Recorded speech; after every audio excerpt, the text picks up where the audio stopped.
Adorno and Democracy. The American Years. Shannon L. Mariotti. Preface.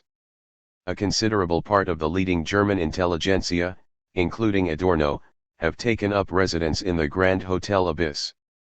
A beautiful hotel, equipped with every comfort, on the edge of an abyss, of nothingness, of absurdity. And the daily contemplation of the abyss between excellent meals or artistic entertainments, can only heighten the enjoyment of the subtle comforts offered. George Lukács, The Theory of the Novel. Horkheimer, what view, for example, are we to take of America? Adorno, we have to believe that things can come out right in the end. Theodor Adorno and Max Horkheimer, Towards a New Manifesto. Gloomy. Pessimistic. Apolitical. Elitist. Escapist. Withdrawn. An aesthete. A cultural mandarin. Until very recently, any time Theodor W Adorno was mentioned, one of these descriptions usually accompanied his name. George Lukács's now famous characterization of Adorno, noted above, is worth recalling because of how it has captured the various justifications for excluding Adorno from meaningful conversations about politics and democracy, much less political theory and democratic theory. The works that Adorno is most well known for in the Anglophone world, Dialectic of Enlightenment and the writings collected as The Culture Industry, have been received in ways that paint their author as a relentlessly negative critic of modern society who has nothing productive to say about political action, citizenship, or democracy. After all, what could be positive about a thinker who wrote a book titled Negative Dialectics? This impression of pessimism and elitism is only intensified if the United States is brought into the equation. As the story goes, Adorno, a German Jew, was exiled to the cultural wasteland of America during World War II, and here he composed Dialectic of Enlightenment and the writings on the culture industry, as well as the collection of aphorisms titled Minima Moralia, Reflections from Damaged Life. This conventional framing of Adorno, familiar to anyone who studies critical theory, serves to justify dismissing him as a politically relevant thinker, much less as someone who sought to inform the everyday practice of democracy in the United States. How could this gloomy, pessimistic resident of the Grand Hotel Abyss have anything valuable to say about American democracy? This book will illuminate a very different Adorno, one who is often surprising in both style and substance. My research presents Adorno as not just a social theorist, but a political theorist, and not just a political theorist, but a democratic theorist. Adorno and Democracy shows how he puts forward a valuable theory and practice of democracy that advocates for a specific type of democratic leadership in the form of democratic pedagogy. Not only does Adorno argue for this combined practice of critique and pedagogy, but he also enacts it himself to give us an example of a mode of democratic leadership that is uniquely adapted to navigating the dangers, threats, and pathologies of modernity. The Adorno presented in this book not only rejects any kind of apolitical retreat, but also addresses the pathologies of existing, so-called, democracy in America to better inform a more meaningful, substantive, and robust future practice of democratic citizenship. The second epigraph quoted above gives us a new picture of Adorno that comes into focus through analyzing a set of largely unexplored texts that he composed originally in English and directed toward an American audience. These are the works that are the focus of this book. The reader may be struck by the thought that the passage I quote does not even sound like the Adorno we have come to know. Indeed, the essays, books, and radio addresses that Adorno and Democracy analyzes show us just how partial that conventional image of Adorno was all along. In different ways, this project complicates and completes our picture of him, forcing us to contemplate some tensions between these two Adornos, but mostly allowing us to see overall consistencies throughout the early and late Adorno, the American and German Adorno, the practical and theoretical Adorno, the Adorno who was broadcast on the radio and the Adorno who wrote negative dialectics in dense, difficult language geared toward the specialist. The portrait of Adorno presented here makes us rethink a figure we think we know. We are at a point where we have resources available to begin to piece together Adorno's own democratic theory and practice.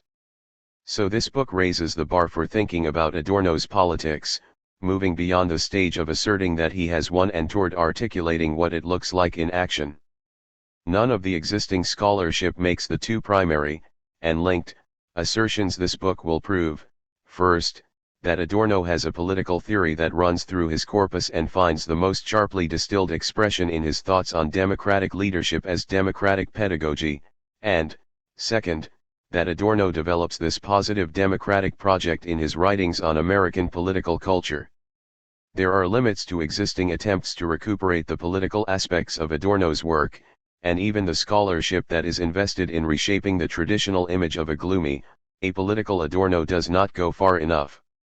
As the writings I will explore show, Adorno was deeply critical of liberalism and liberal democracy, but not democracy per se. He directed his skepticism toward existing forms of it, but he did not reject democracy in a wholesale way. Indeed, he wanted to encourage the development of the nascent substantive forms of democracy that he recognized in the practice of citizens in the United States. But the whole of this political theory and this form of democratic practice are illuminated only when we read Adorno's largely neglected writings on American political culture, the English language compositions that are the focus of this book against the backdrop of his larger theory of negative dialectics. And because few scholars have analyzed these texts except as social history or a biography of Adorno's time in America, they are valuable missing pieces of the puzzle for understanding this complex thinker. Rethinking Adorno through the lens of this key set of writings helps illuminate the important ways that democracy fits into his work generally. The other Adorno whom this book finds, in English, in America, reframes and reconfigures the conventional image of a critical theorist whose contributions to political theory and to democratic theory and practice we have missed, and perhaps been too quick to dismiss, constrain, and limit. Writing in America, on America, for Americans, Adorno works to turn the pernicious problems of democracy into productive possibilities. Adorno's thoughts on American culture give us a kind of updated 20th century version of Alexis de Tocqueville's Democracy in America, published in 1835. My project is not a comparison of Adorno and Tocqueville. I focus on Adorno exclusively. But thinking about how Adorno saw his own work as sympathetic with Tocqueville's investigations roots this member of the Frankfurt School in the American context and also highlights how centrally concerned Adorno became with democracy in America. Indeed, Adorno's own explorations of 20th century democracy in America reflect Tocqueville's in terms of substance, perspective, and style. Both Tocqueville and Adorno were European visitors to the United States with the valuable critical distance of outsiders. Both took the pulse of democracy in America primarily by looking not at political institutions but at the everyday lives of citizens, their customs, habits, and daily exercise of popular sovereignty, or lack thereof. Both also examined the elements working to undermine the individual's ability to truly self-govern. Both explored the connections between social psychology and democracy. Both characterized a core problem of democracy in America in similar ways, in terms of what Tocqueville called the tyranny of the majority one. This is a problem that uniquely pervades American democracy and is upheld in complex ways by political structures, economic conditions, and the mindset of the people. For Tocqueville, this tyranny is a pervasive feature of democracy in America that works on how we think and feel to drive out multiplicity, plurality, individuality, and independence. That which seems to be other or different is eclipsed by conformity with the majority, assimilated into the majority. Adorno's critique of American democracy resonates deeply with Tocqueville's concerns regarding the socio-psychological elements of authoritarianism and how the majority itself can tyrannize. A century later, Adorno finds that the problems Tocqueville identified have only worsened. The analysis Tocqueville offered a century ago has in the meantime proved wholly accurate. Under the private culture monopoly, it is a fact that tyranny leaves the body free and directs its attack at the soul. The ruler no longer says, "You must think as I do or die." He says, "You are free not to think as I do, your life, your property, everything shall remain yours, but from this day on you are a stranger among us." Not to conform means to be rendered powerless, economically and therefore spiritually to be self-employed. When the outsider is excluded from the concern, he can only too easily be accused of incompetence. 2. But the story of democracy in America didn't end with the tyranny of the majority for Tocqueville, and it doesn't end with the culture industry and authoritarianism for Adorno. Ultimately, for both, there was a possibility of redemption. Both were interested in the small-scale everyday ways that citizens worked against these pernicious aspects of what Adorno would call pseudo-democracy in America. Both explored the substantive forms of democracy, Adorno's words, that nevertheless existed, in a latent fashion, beneath the authoritarian structures, beneath the tyranny of the majority, that might be drawn out toward the more meaningful practice of democracy. Thinking of Adorno as a 20th century version of Tocqueville, and thinking of how both are deeply critical of democracy in America and at the same time attentive to the existence of redemptive cultural forms, also helps make sense of the disjuncture scholars have identified between Adorno's various depictions of America.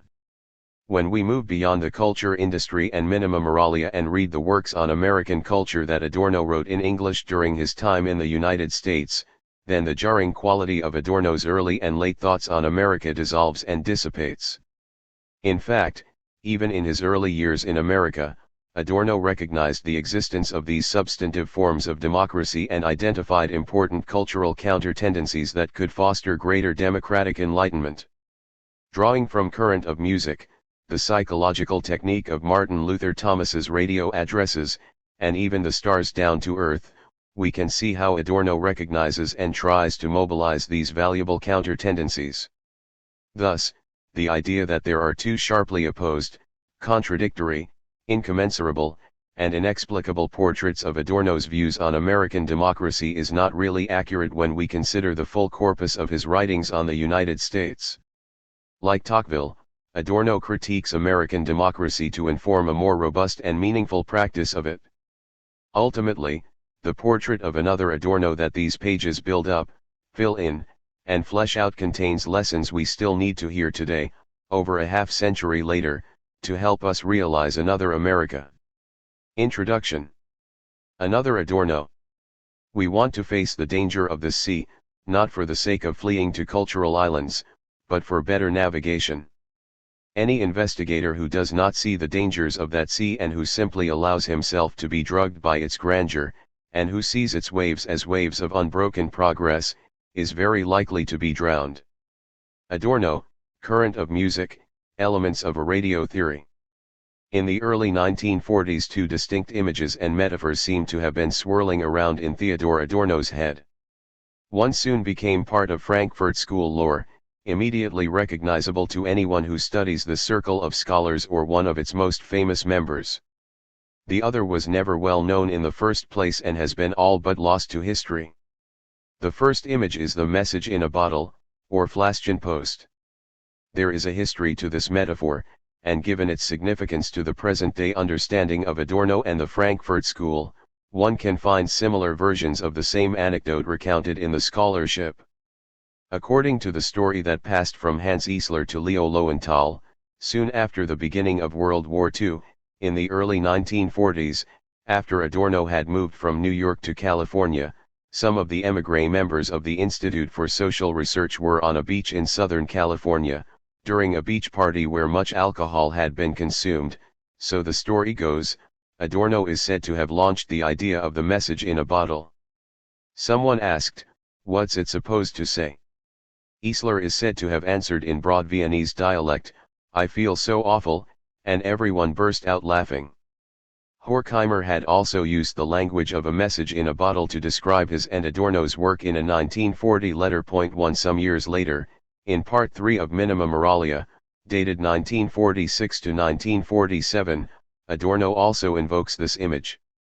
In aphorism 133, translated as Contribution to Intellectual History, Adorno discusses Nietzsche's misunderstood genius and his attitude toward ethical culture, having rightly decided to break off prematurely its communication with the world. As Adorno writes, Even at that time the hope of leaving behind messages in bottles on the flood of barbarism bursting on Europe was an amiable allusion to this idea of a message that had to be placed in a bottle and sent off to future generations because it could not be heard in its own day and time became a metaphor to describe much of the work of first-generation critical theory, shorthand for Adorno's self-understanding of his own writings. The second image, presented in the epigraph above, is recorded in Current of Music, Elements of a Radio Theory, a study that Adorno composed originally in English between his arrival in New York in 1938 and departure for Los Angeles in 1941. Again, we have the symbols of water and a message, but with some important differences. Here we have an image of the critic not sending a message in a bottle out over the water to the future, but turning and facing the choppy waters, to learn to navigate through them in the immediate present. Emphasizing the political importance of engaging the cultural object of the radio, Adorno writes that the critic must dispense with the suspicion that we want to save an island of genuine live music against the threatening sea of mechanization and reification. 3. Instead, he says, we should recognize that radio, especially its shortcomings, contains indicators of contradictions in our whole art life and ultimately in our whole social life. 4. Critics must engage the productive contradictions. That the cultural object of radio encapsulates. Point 5. In direct opposition to the message in a bottle imagery, the epigraph that begins this chapter strikes a different note. Here, instead of rather impotently casting a message on the waters and hoping it may be received in the future, Adorno rejects withdrawal or retreat, choosing instead to actively navigate difficult waters. The task of this book is to amplify the broadcast of this second transmission. Ironically, Adorno's first message in a bottle was ultimately received. But his communication containing the second powerfully orienting symbol was missed and never picked up. The first image sent out over the water is still the predominant image of Adorno, a figure withdrawing from the pathological culture of his own day, especially during his exile in America, having lost hope about the possibility of engaging and changing that culture, resorting to sending out missives to the future containing his critical insights. Point 6. Here we are presented with an Adorno who is apolitical, escapist, elitist, a cultural mandarin engaging in gallows humor and laughing on the beach about the horror of modernity. But the second image of Adorno, the critic turning and facing the dangerous waters of the present, engaging with the world immediately surrounding him, was circulating at the same time this first message in a bottle was supposedly being cast out. And this second image complicates the conventional image of Adorno. In the writings that are the focus of this book, Adorno turns and faces both the problems and possibilities of democracy in the United States. Adorno and democracy adopts a similar posture, turning and facing the problems and possibilities of reading this difficult thinker as a 20th-century democratic theorist, not just to discover a message in a bottle, but to help us chart our current position and navigate our future course. For this second transmission, the medium matters too, not just the message.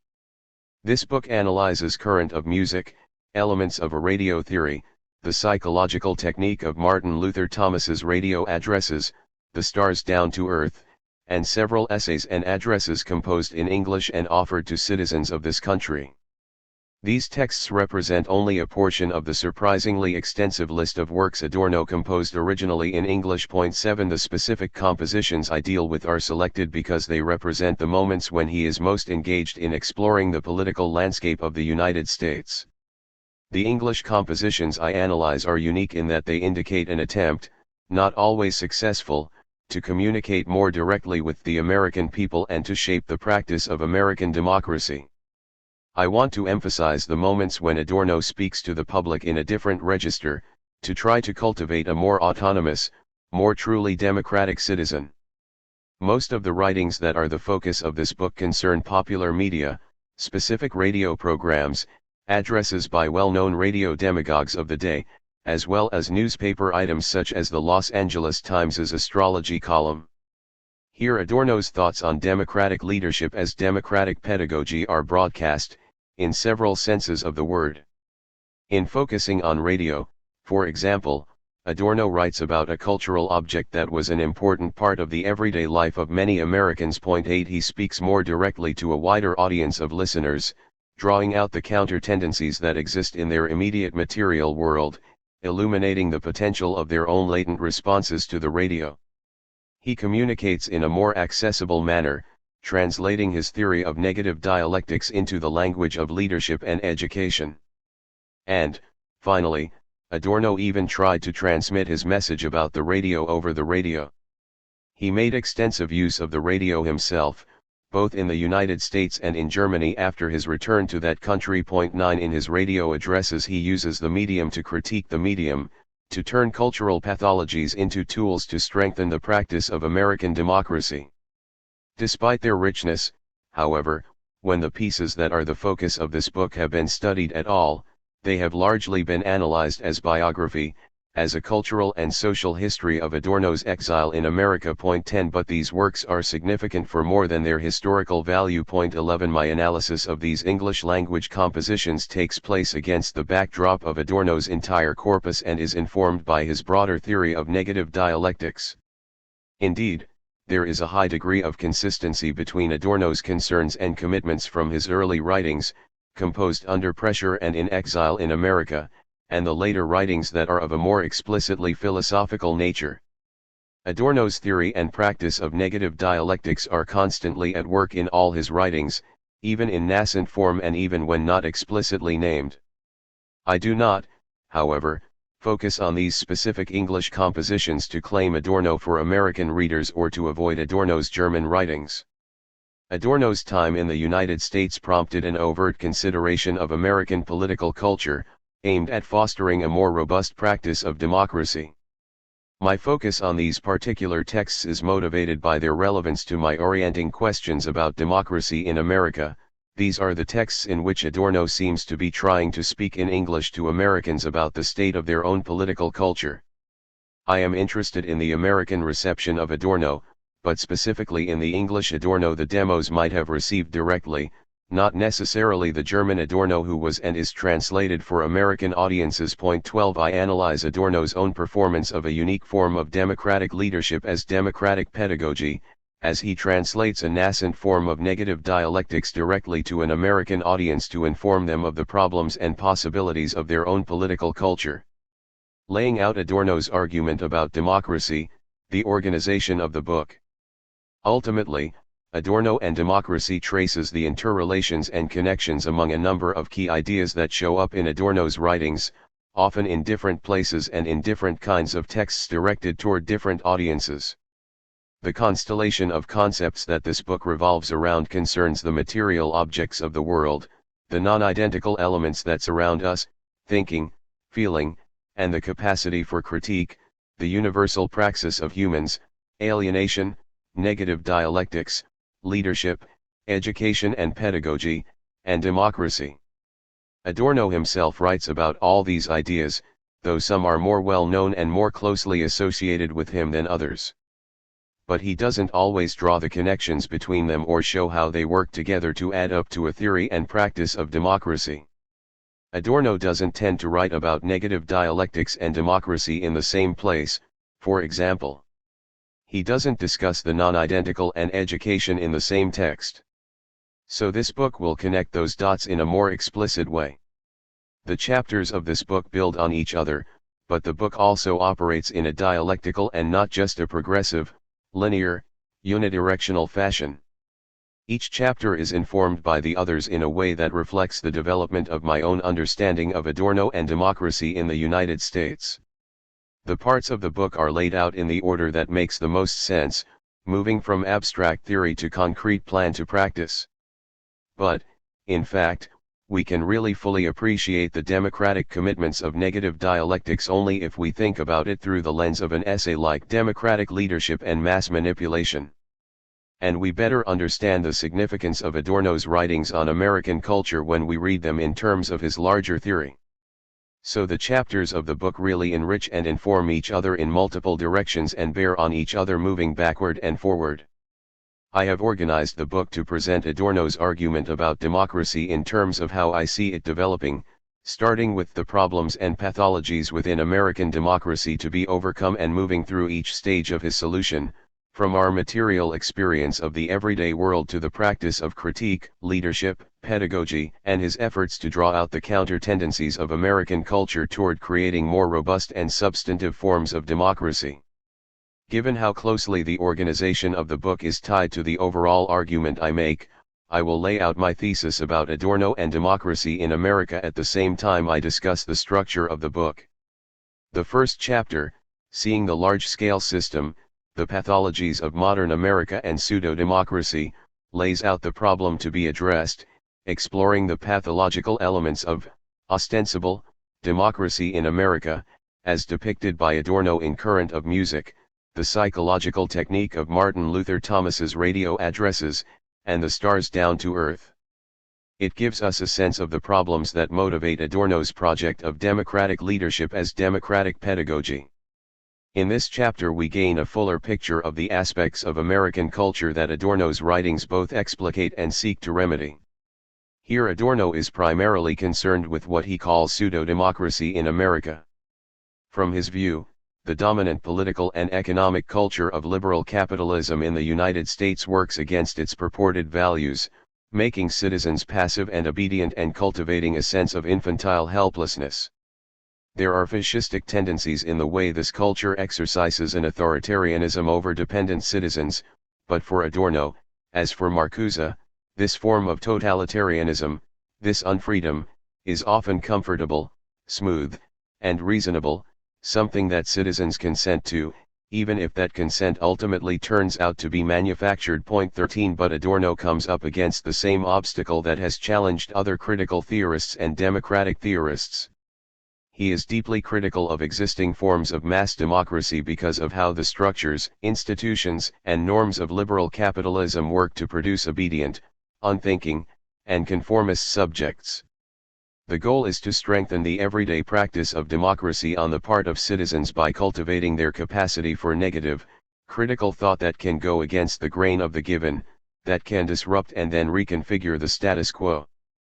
Adorno wants to fulfill the promise of democracy by fostering the kind of dispositional and intellectual, social, and psychic change on the part of individuals that would allow the people to truly wield power and rule, for the demos to have kratos. But how to effect change toward a more robust democracy in a way that is itself democratic? How to push and prompt people to become more autonomous critical thinkers and actors in ways that are consistent with the principles of the desired democracy, without just putting into place new masters and new hierarchical authorities for people to obey. How to find a means to the end where the means is also consistent with the end.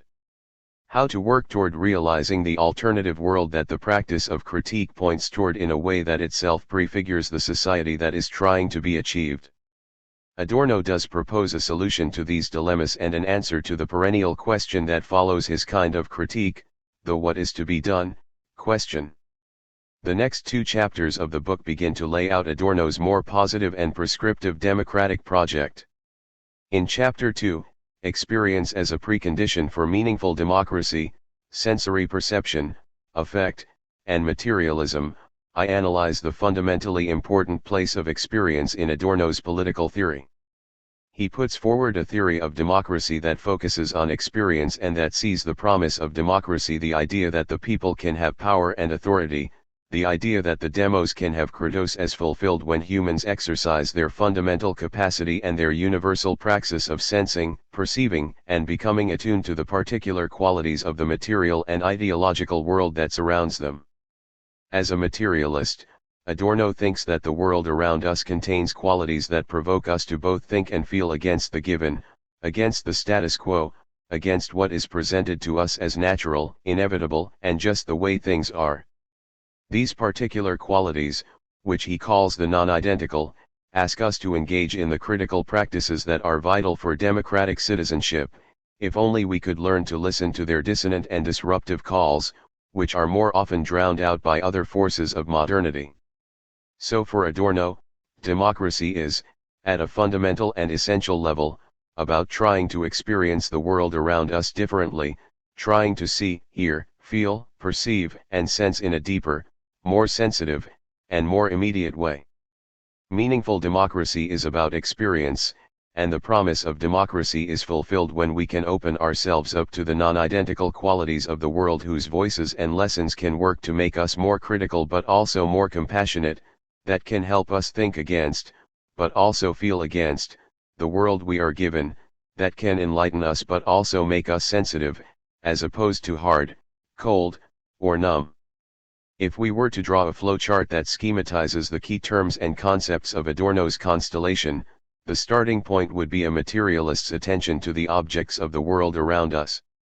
Adorno's theory begins, like Marx's, by granting preponderance to the objects that surround us in our everyday lives. These objects, Adorno says, contain contradictory, dissonant qualities, the non-identical that resist being fitted into the dominant systems and logics of modernity. These non-identical elements, these particular qualities of the surrounding world, call out to us in their resistance to what is and their ruptures of the given status quo, but their voices tend to be silenced by the same aspects of modernity that they try to resist, the capitalist logic of abstract exchange, the idealist tendency toward identity thinking, and other trappings of modernity such as the culture industry. Given all this, Adorno's efforts are directed toward trying to cut through these, at best, distracting and, at worst, violent logics, to allow humans to engage in the practice of thinking. Thinking for Adorno is a praxis that humans universally share as humans, which is based on listening to, attending to, the non-identical qualities of the material world. Thinking is not necessarily a rarefied intellectual activity for Adorno but, rather, is the ability to perceive and to experience our circumstances in a more direct and immediate way that allows us to see and hear the non-identical qualities that tell us that things are not as they should be, that tell us something is wrong, that push us to resist the world we are given, and that point toward alternative possibilities.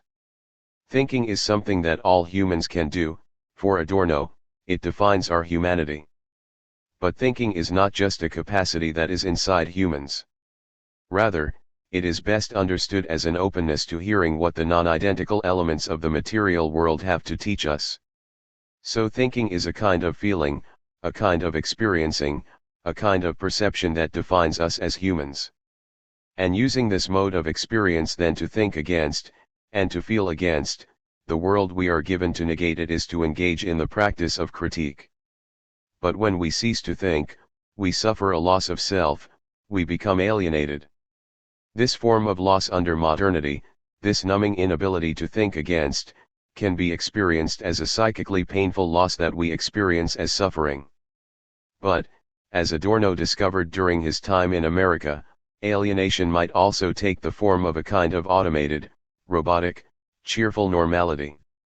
But how does democracy fit into all this? In Chapter 3, Critique and the Practice of Democracy, Negative Dialectics, Autonomy, and Compassion, I build on these arguments about experience to analyze the democratic value of Adorno's practice of critique, to show how his method of negative dialectics is motivated by fundamentally democratic concerns. Adorno says that critique is the essence of democracy, that democracy is defined by the practice of critique. In essence, this means that fulfilling the promise of democracy relies on a certain way of experiencing other bodies, a certain mode of comportment, a certain disposition. To truly think and feel against what we are given as second nature, as inevitable, as just the ways things are, and thereby to engage in the practice of critique, which is the essence of democracy for Adorno, we need to attune ourselves to, open ourselves up to, the non-identical, the contradictory, the disruptive, the disharmonious. We need to try to experience our world more deeply and directly, without the framing filters of conventions, norms, assumptions. Thus, for Adorno, fulfilling the promise of democracy is fundamentally about learning to think, feel, and experience in a different way. The next two chapters lay out Adorno's plan for a mode of democratic leadership that works through a democratic form of pedagogical practice. Chapter 4 is titled Democratic Leadership, Egalitarian Guidance and a Plan for Empowering the People, and Chapter 5 is titled Democratic Pedagogy, Resistance and an Alternative Model for Civic Education. Here I draw from essays and radio addresses in which Adorno discusses the need for specifically democratic modes of leadership and pedagogy. In these pieces we see Adorno speaking in a much more accessible register and translating his theory for a broader audience in surprising ways. A very important part of these two chapters concerns Adorno's short essay, composed in English for an American audience and first published in an edited volume on leadership, titled Democratic Leadership and Mass Manipulation. This little-known essay provided a great deal of illumination for the project as a whole as I began researching. It works as a linchpin between the theory sections of chapters 2 and 3 and the practice sections of the chapters that follow. In this short essay on democratic leadership, we see Adorno introducing and translating his theory of negative dialectics to a wider audience and outlining a concrete plan for how to put it into practice, a plan that he works to carry out, as I show, in the writings and radio addresses I analyze in Chapter 6. Along with democratic leadership and mass manipulation, a set of writings on pedagogy provides the key to understanding the political significance of Adorno's writings on American culture. These essays and addresses on education and teaching were composed primarily after Adorno's return to Germany. Together, they provide the lens through which I analyze the democratic value of current of music, the psychological technique of Martin Luther Thomas's radio addresses, and the stars down to earth. Though Adorno did not publish Negative Dialectics until 1966, after his return to Germany, these earlier studies of American culture exemplify the kind of critique he outlines in his major theoretical statement and help us appreciate how democracy figures into his corpus more broadly. The final chapter of the book mirrors the first, in that it presents the solution to the problem as it is laid out in Chapter 1. Chapter 6, Seeing Small-Scale Resistance, Turning Counter-Tendencies into Vaccines to Strengthen Democratic Practice, shows how Adorno attempts to put into practice the theory of democracy and the plan for democratic leadership articulated in the earlier chapters. Returning to the same writings on American culture explored in the first chapter, I draw out the counter-tendencies and vaccines that we can identify in Current of Music, the psychological technique of Martin Luther Thomas's radio addresses, and the stars down to earth. In this final chapter, I show how Adorno identifies small-scale, modest, less visible substantive democratic forms in the United States that act as counter-tendencies that might be drawn out as a vaccine against more prevalent fascistic elements of pseudo-democracy in America. In his writings on American culture, we see Adorno employing the same mode of critique that Marx applies to the commodity, but with a different object. Adorno's critique is directed toward an exploration of the radio or the Los Angeles Times' astrology column, for example, as microcosms of the larger modern capitalist culture in the United States. Adorno explores these particular things not just to lambaste and lament American culture as wrong life. For a long time this was the dominant interpretation of Adorno's writings from the presumed cultural wasteland of California. But Adorno aims to illuminate how even these seemingly insignificant cultural objects actually contain important non-identical qualities, counter-tendencies that protest against and can be used to unsettle the problematic conditions that they otherwise participate in and uphold. Adorno's writings on democracy in America also exemplify his method of negative dialectics. He focuses on particular material objects that contain elements of the larger modern capitalist culture in microcosm, and in a mode of critique that is also a form of praxis draws out the typically unseen qualities that contain a utopian moment in their protest against given conditions. Those who have seen Adorno's writings on America as wholly gloomy and critical miss the unconventional politics that he is performing through his critiques. For these reasons, Adorno's writings on American culture must be read in terms of his theory and practice of negative dialectics for our picture of him to avoid the problematic distortions it has been subjected to in the past. In this way, Adorno sees the potential for change what might be arising from the tensions and contradictions, the counter-tendencies that exist within a problematic status quo. Thus, even the predominant retrograde qualities of pseudo-democracy can be approached in ways that might cultivate what he calls democratic enlightenment.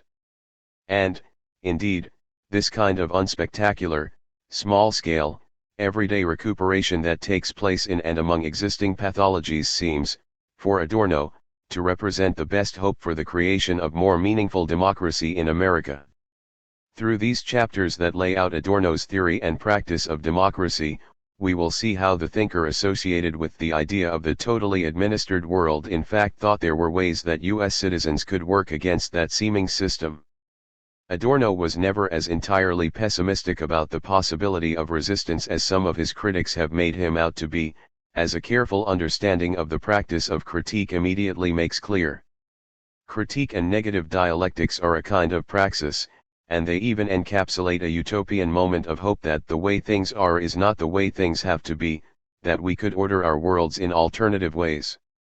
But even if reading Adorno as the gloomy pessimist who draws a portrait of the totally administered world of modernity as an impenetrable system is in fact a flawed and partial interpretation, it is certainly fair to say that at moments he focuses his gaze on the world around him at the level of the system in ways that seem inconsistent with the micro-level counter-tendencies and small-scale forms of resistance that I discuss in this book. This is all to show that if Adorno thought that the logic of identity, the capitalist system of abstract exchange, and idealism worked together in the modern era to create what could at times look like an unbroken pattern of domination, he also knew that was only part of the story, only one moment in his critique. He knew the value of shifting his gaze. Adorno is the thinker who is perhaps most closely associated with the idea that modernity is a system, that the culture industry and capitalism, for example, form a net that ensnares every aspect of our lives. And yet even Adorno recognizes that we can always look past the realities of this entangling system of modernity to the small-scale subversions that people enact against it. If we keep our gaze focused on these networks of domination, however, we will fail to see the little ways, micro as opposed to macro, that people operate against the logics that otherwise order their lives. But we can't look up and down simultaneously, and it is difficult to focus on the large and small, macro and micro, abstract and particular, at the same time. So Adorno shifts his gaze. In the writings on American culture that I analyze here, he looks at the little things people do to throw wrenches in the system, so to speak, even when it is not necessarily their goal to bring down the system. Adorno sees substantive forms of democracy that people practice and enact, despite large-scale pathologies, and he shows how people work against the system even when they are not consciously being critical of the prevailing ideology. In an interesting reversal, Adorno shows how Americans resist the dominant ideology in small ways even when they are not aware that they are resisting. Usually, critical theorists including Adorno emphasize the unconscious ways that ideology operates on people, not the unconscious ways they work against it. But this almost instinctual refusal of the given culture industry is actually the kind of subversion Adorno describes in these writings, given what he sees as the deeply rooted democratic inclinations that persist in people's dispositions and modes of comportment. Again, these substantive forms of democracy exist despite the overarching ways that citizens are made into dependent objects by the forces of modernity. Adorno, of course, makes his statements about these counter-tendencies not naively, but with full knowledge of the power of the forces of modernity. The counter-tendencies to which these substantive forms of democracy give rise exist in the crevasses of the systematizing logics of modernity in fractures that run alongside, beneath, and between all the pathologies he also illuminates. The forces of modernity he explores in his work The Culture Industry, the logic of capitalism and abstract exchange, identity thinking, and idealism as well as the pseudo-democracy he identifies in the United States are all systems that work without an agent, that work subtly and in complex networks. But they are not totalizing or all-encompassing systems. There are fractures. And in his writings on American culture, Adorno is focused on highlighting these ruptures, these moments when people unknowingly resist the world they are given. Turning these nascent and unconscious counter-tendencies of resistance into actual, conscious, politicized forms of resistance is the goal of Adorno's project of democratic leadership through the form of democratic pedagogy. Adorno's aim is to illuminate the social, political, and economic forces that undermine autonomy, through an immanent critique with people to cultivate their understanding of how existing powers actually work against the democratic ideals they ostensibly support. Then, the hope and the goal are that this new critical consciousness prompts people to act, to build more meaningfully democratic social structures, institutions, and norms in the world around them, all of which truly try to give power to the people. At the same time, these individuals will also be living their own everyday lives in more robustly democratic ways, which demonstrate their own power by their ability to negate and to critique, but also by their ability to do the other things that Adorno sees as vitally important to democracy, such as attending to the suffering and pain of others. Ultimately, as this book shows, exiled in the United States, writing in English for an American audience, Adorno is engaged in the kind of world-building enterprise that defines the subfield of political theory at its best, turning critique into action and discontent into empowerment. The constellation of concepts this book traces: experience, critique, negative dialectics, pedagogy, leadership, democracy demonstrates the reparative work that Adorno performed on the practice of American citizenship during his years in the United States, as part of the world-building activity of transforming what is to what should be. Or, at least, what might be. Adorno walks us through the changes that can be made, at the level of experience and sensation, to realize the alternative possibilities for a better world that exist even within and among the pathologies of the existing world. He gives us plans and programs for how we can work on ourselves, revising our habits to try to get out from under the thumb of the various forces of modernity, the culture industry, identity thinking, the capitalist logic of abstract exchange, and instead, to fall back on the aboriginal human praxis for thinking and feeling against the given that is still always there, but bound, gagged, and blindfolded. Through conversation, through discussion, we can learn to reconnect with this more spontaneous and autonomous mode of perception that is available to us, and we can revise the self to inhabit new ethical positions and more compassionate subjective states. Through an unconventional kind of democratic leadership that operates as democratic pedagogy, we can become more attuned to the non-identical elements of the world. We can push ourselves to experience life more fully, deeply, and immediately, and then let ourselves be unsettled by the dissonant voices we hear, the disruptive sights we see, the sensations of anxiety and unease we feel.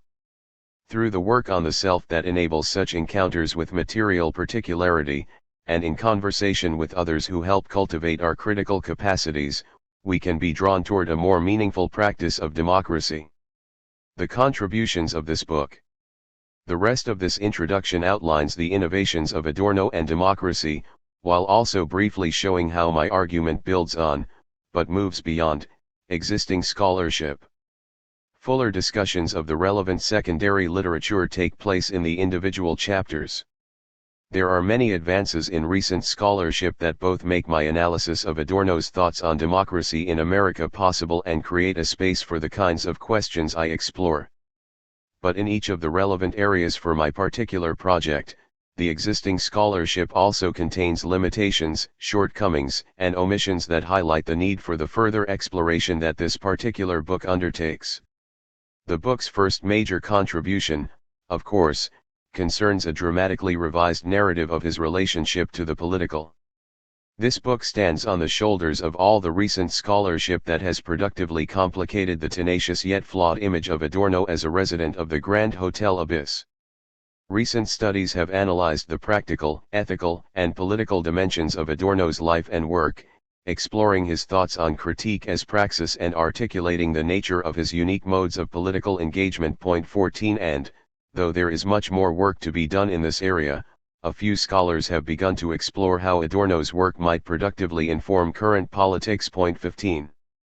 But much of the scholarship working to unsettle this traditional framing of Adorno is still quite limited in scope. Even the scholarship that is most consistent with my project is generally content to prove the point that Adorno was more engaged in contemporary politics than is commonly appreciated. Or that Adorno's thought contains politically valuable utopian moments.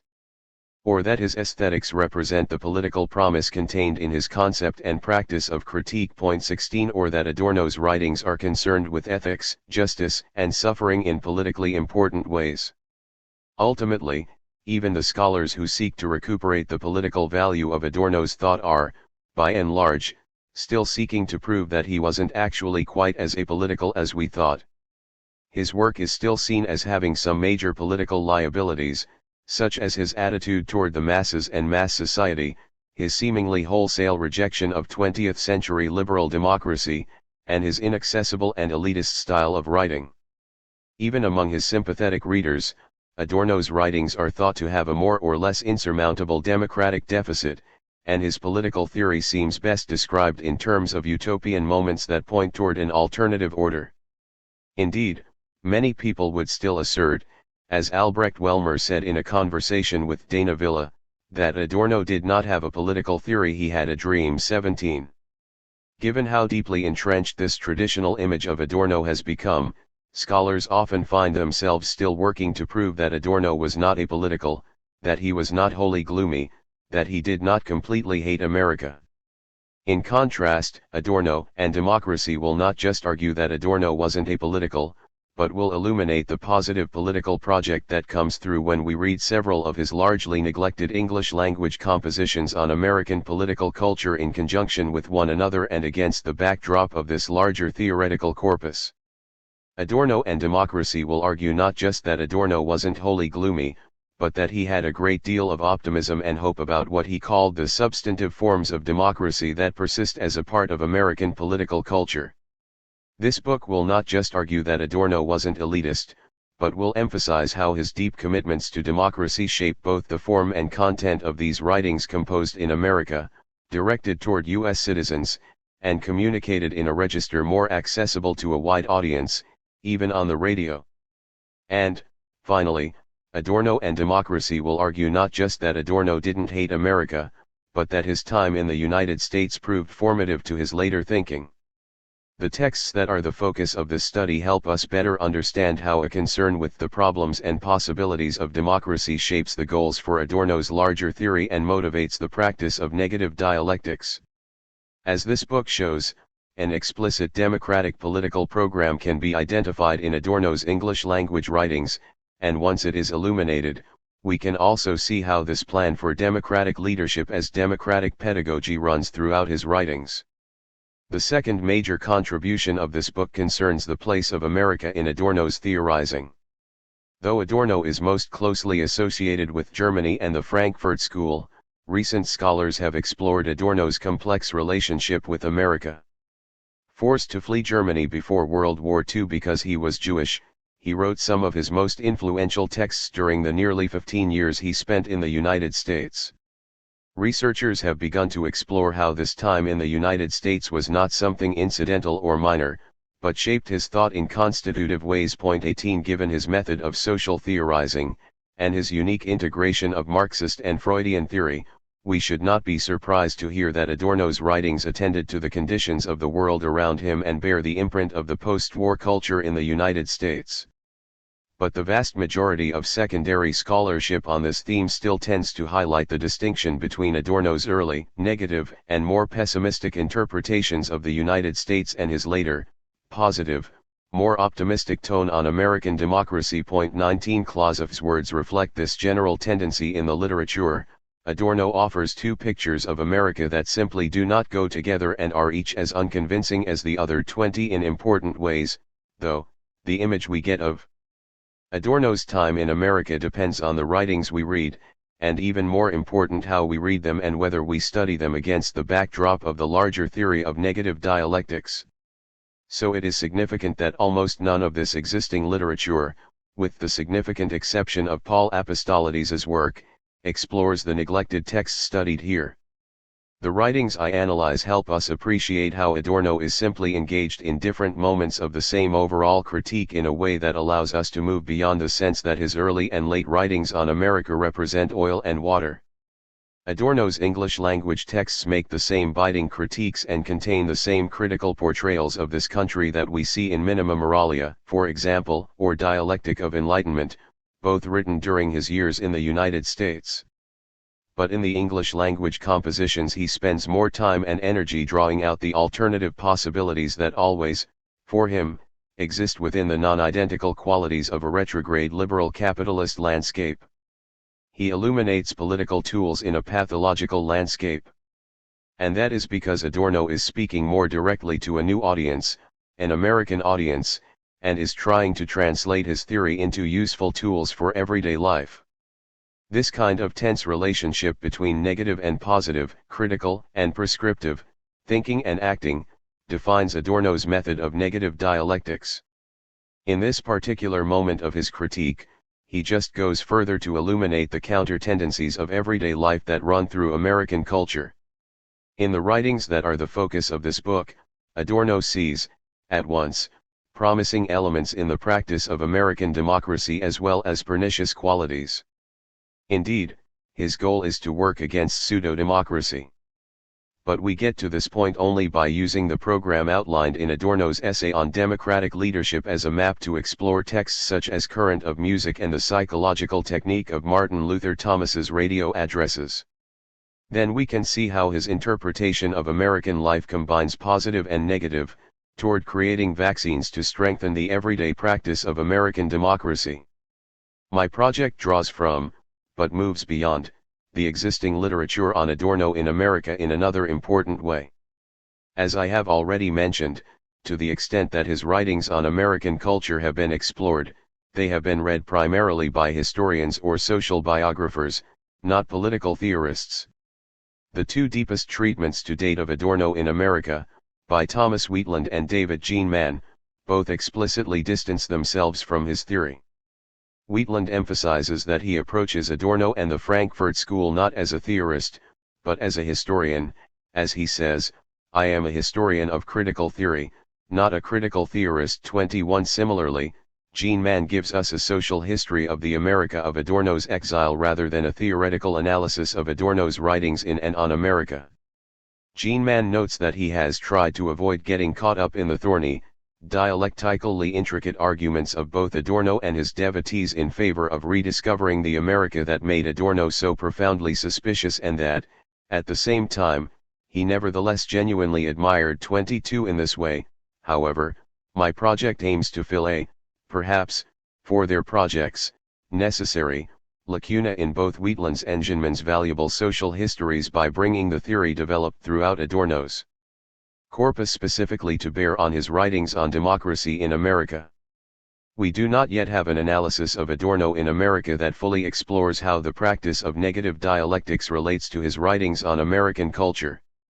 My project aims to bring Adorno's theory and practice of negative dialectics fully to bear on his writings on democracy in America and reads these neglected English language compositions through the lens of his larger theory. The third major innovation of this book is implied by what I have already outlined in the two previous sections concerning Adorno's theory and practice of negative dialectics. Reading his writings on America against the backdrop of the theory of negative dialectics helps us appreciate how, in America, Adorno performs a nascent practice of the theory he will not develop in its official form until years later. As later chapters will show, the practice of critique that Adorno develops into a theory of democratic leadership in the form of democratic pedagogy anticipates, in a more popular vernacular, his method of negative dialectics. But if understanding negative dialectics helps us understand the political significance of Adorno's English language compositions on life in the United States, then these writings also help us better grasp the practical application of negative dialectics and give us a sense of what the theory looks like in action. So this book brings together thought and action, theory and practice, conceptualization and application, as well as the United States and Germany, to give us a more whole and complete version of Adorno, another Adorno. The fourth innovation of my project, also previously alluded to, concerns the political significance of Adorno's thoughts on experience, specifically, how attending to the material elements of the world around us represents the starting point for his theory and practice of democracy. Previous scholars have analyzed Adorno's concept of experience. 23 But no one has connected it to his thoughts on democracy or appreciated the role that experience plays in stimulating the critical capacities that are necessary for democratic action. In Adorno's view, as we have seen, democracy begins with our ability to perceive, hear, feel, and see the world around us in deeper, more sensitive, and more immediate ways. Democracy begins with a change in disposition, whereby we try to open ourselves up to the dissonant call of the non-identical material elements of the world around us. If we could learn to experience our material worlds more fully, the non-identical elements that surround us would teach us lessons to make us more compassionate, but also more critical, better able to think and feel against the world we are given, and better able to engage in the practice of critique that is, for Adorno, the essence of democracy. My book shows how the robust practice of democracy that Adorno practices and advocates can be traced to his writings on experience, materialism, and the non-identical. The fifth contribution of Adorno and democracy concerns the democratic nature of his pedagogy, as outlined in his writings on education. Point 24. My study builds on but moves beyond previous work in this area by specifically emphasizing the political significance of Adorno's writings on education, and by also highlighting how they work to complicate and reconfigure our traditional conception of him. First, Adorno and democracy analyzes the democratic nature of his writings on education in a way that ties them to his definition of democracy and explicates how this style of teaching is part and parcel of his project for democratic leadership. I analyze Adorno's essays and lectures on education in a way that is informed by the previous chapters on experience, critique, and the theory and practice of negative dialectics that are laid out there. Second, this book explores the specifically democratic nature of Adorno's own performances of his pedagogical project in the context of his writings on American political culture, whereas post-war Germany is the usual frame of reference for this work. Finally, my exploration of Adorno's democratic form of pedagogy is situated within his larger theory of negative dialectics. Adorno's writings on education are intimately connected to his understanding of democratic practice and, as we will see in the next chapter, his model of democratic leadership. And further, we can see Adorno undertaking this form of democratic leadership as democratic pedagogy in the writings on American political culture that I analyze in later chapters. The final contribution of this book concerns Adorno's lessons for democratic theory and practice today. Adorno and democracy focuses on articulating the political value of his program for democratic leadership as democratic pedagogy and his practice of drawing out counter-tendencies to produce useful treatments for pathological conditions. But Adorno's work adds to current theory and practice in other ways that I want to briefly note here at the outset, to color what comes later.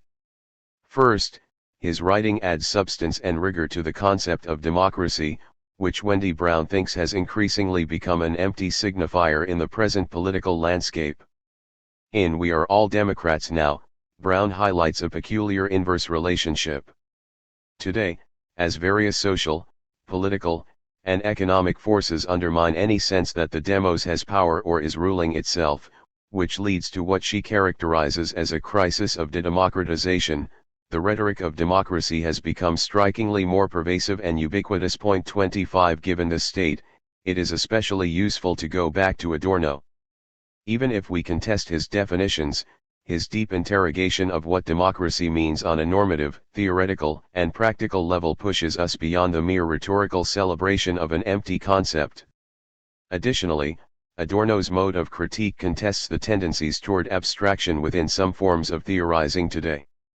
Adopting close cultural analysis, looking at the contemporary cognates of radio and of the rhetorical tools of proselytizing political figures can help us identify important counter-tendencies in what otherwise might look like an unbroken pattern of authoritarianism.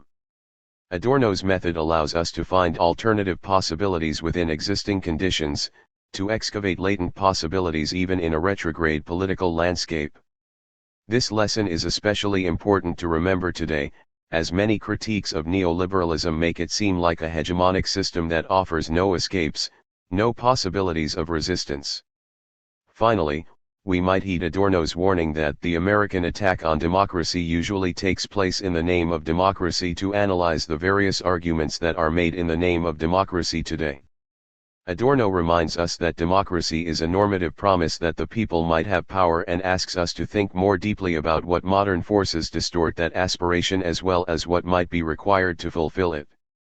Until recently, scholars generally thought Adorno's writings were too fraught with dilemmas, too difficult to inform political practice.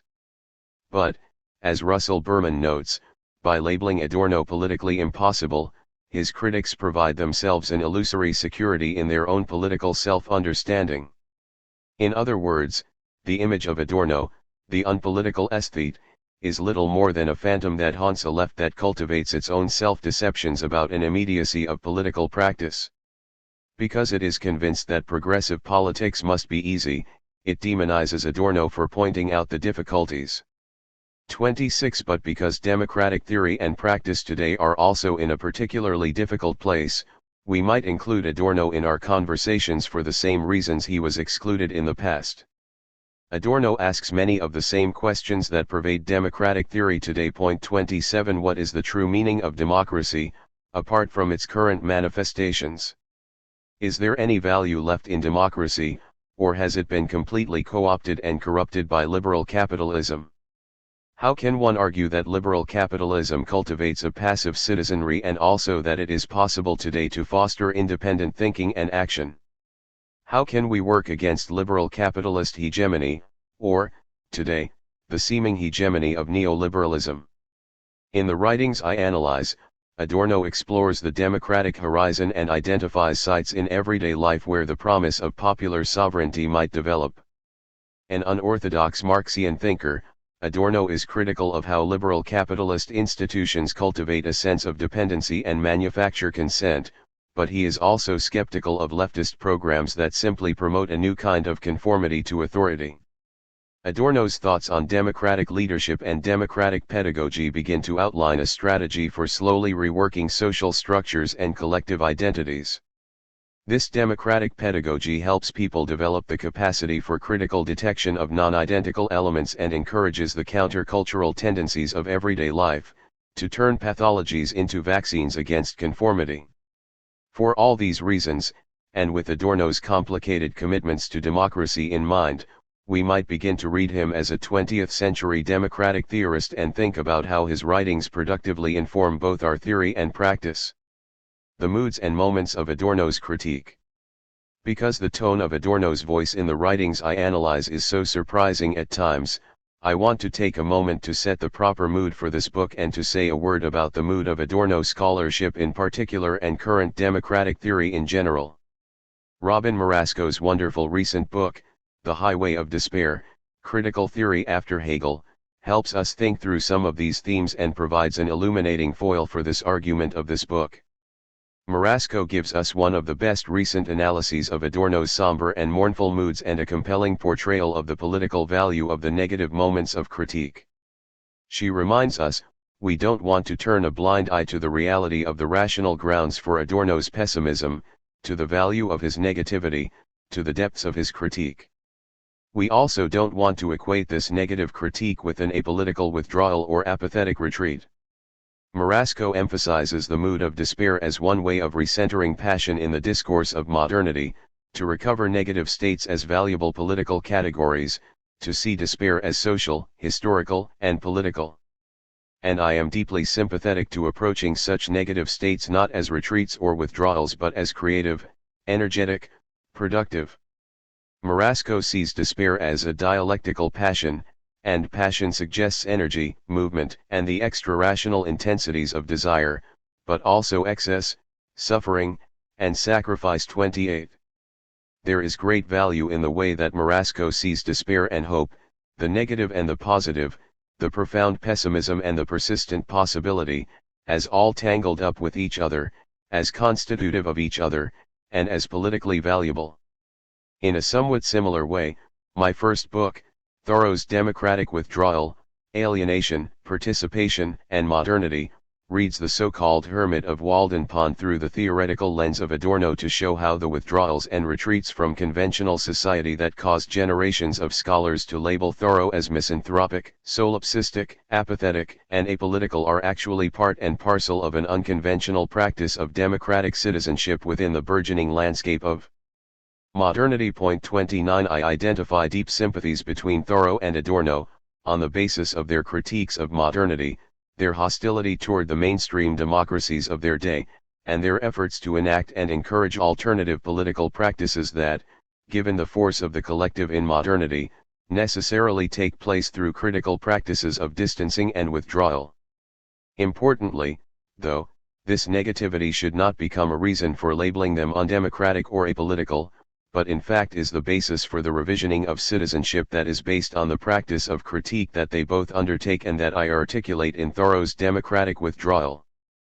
Both thinkers, in my view, are valuable for their negativity. They are characterized by a similar disposition, a similar mood. They can both be scathingly sharp in their negativity, in their gloom, in their despair.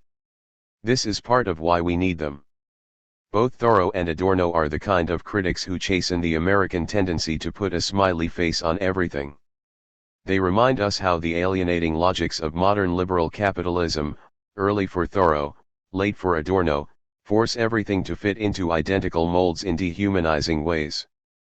Both advance a critique of modernity as an oppressive system, but both also identify small-scale ways that we can subvert it toward unearthing better alternatives. So they are valuable, in my view, because of how their negativity chastens our tendency to avert our eyes from displeasing sights and to close our ears to unwelcome sounds. But the research that Adorno and Democracy comprises goes one step beyond my first book to show that we also need to be able to see the moments when Adorno moves entirely beyond despair. This is where I depart from Marasco. She begins her chapter on Adorno with these words: Theodor W. Adorno comes to us in various ways as a philosopher, a cultural critic, a literary theorist, a sociologist, but always in despair. 30 Despair is there, yes, but despair is not all that is there, and it is not always there. Marasco sets the tone by recalling Martin Jay's discussion of the photograph of Adorno that is used on the cover of his study of this thinker. Jay also, says Marasco, deciphers despair in the contours of his downcast lips and eyes, in the mournful expression of his face. 31 The purpose of Adorno and Democracy is not wholly to replace the traditional gloomy image of him. This is, after all, another Adorno, not an entirely other Adorno. My goal is not to call into question the depths of Adorno's critiques or undercut the magnitude of the structural problems of liberal capitalism he is best known for laying out in such stark terms. Rather, I want to build on this knowledge to show how his critique also entails other moments when he articulates and acts out a democratic theory, a form of democratic leadership in the shape of democratic pedagogy. Adorno's dominant mood may be lugubrious, but he is not entirely dour and doleful. Even the most cynical moments of his critique necessarily contain, given his materialist method of negative dialectics, a utopian element of hope and possibility. For Adorno, the negative is always also productive and filled with possibility, however minimal. That is the essence of negative dialectics. His materialist methodology focuses on the contradiction, the latent potential, the utopian moment that is represented in the non-identical qualities that persist as rebellious features in the overall retrograde landscape of late modern liberal capitalism that he charts so thoroughly, so adeptly. Given all this, it is easy to lose sight of his overall method and forget that his mode of critique means that the latently positive is always encapsulated within the negative. The neglected texts that this book analyzes state the case for another Adorno in clear terms that will make it easier to remember and harder to forget, that there is another Adorno, that there is another moment in the critique that more explicitly focuses on identifying and drawing out those possibilities, and that these more positive moments are also part and parcel of the practice of negative dialectics. The writings that are the focus of this book pause longer in the space of that potential and devote more energy to drawing out the productive moments of the critique. After reading this book, to the extent that we still close our eyes to another Adorno, we might ask ourselves, what investments do we have in maintaining the traditional image of Adorno?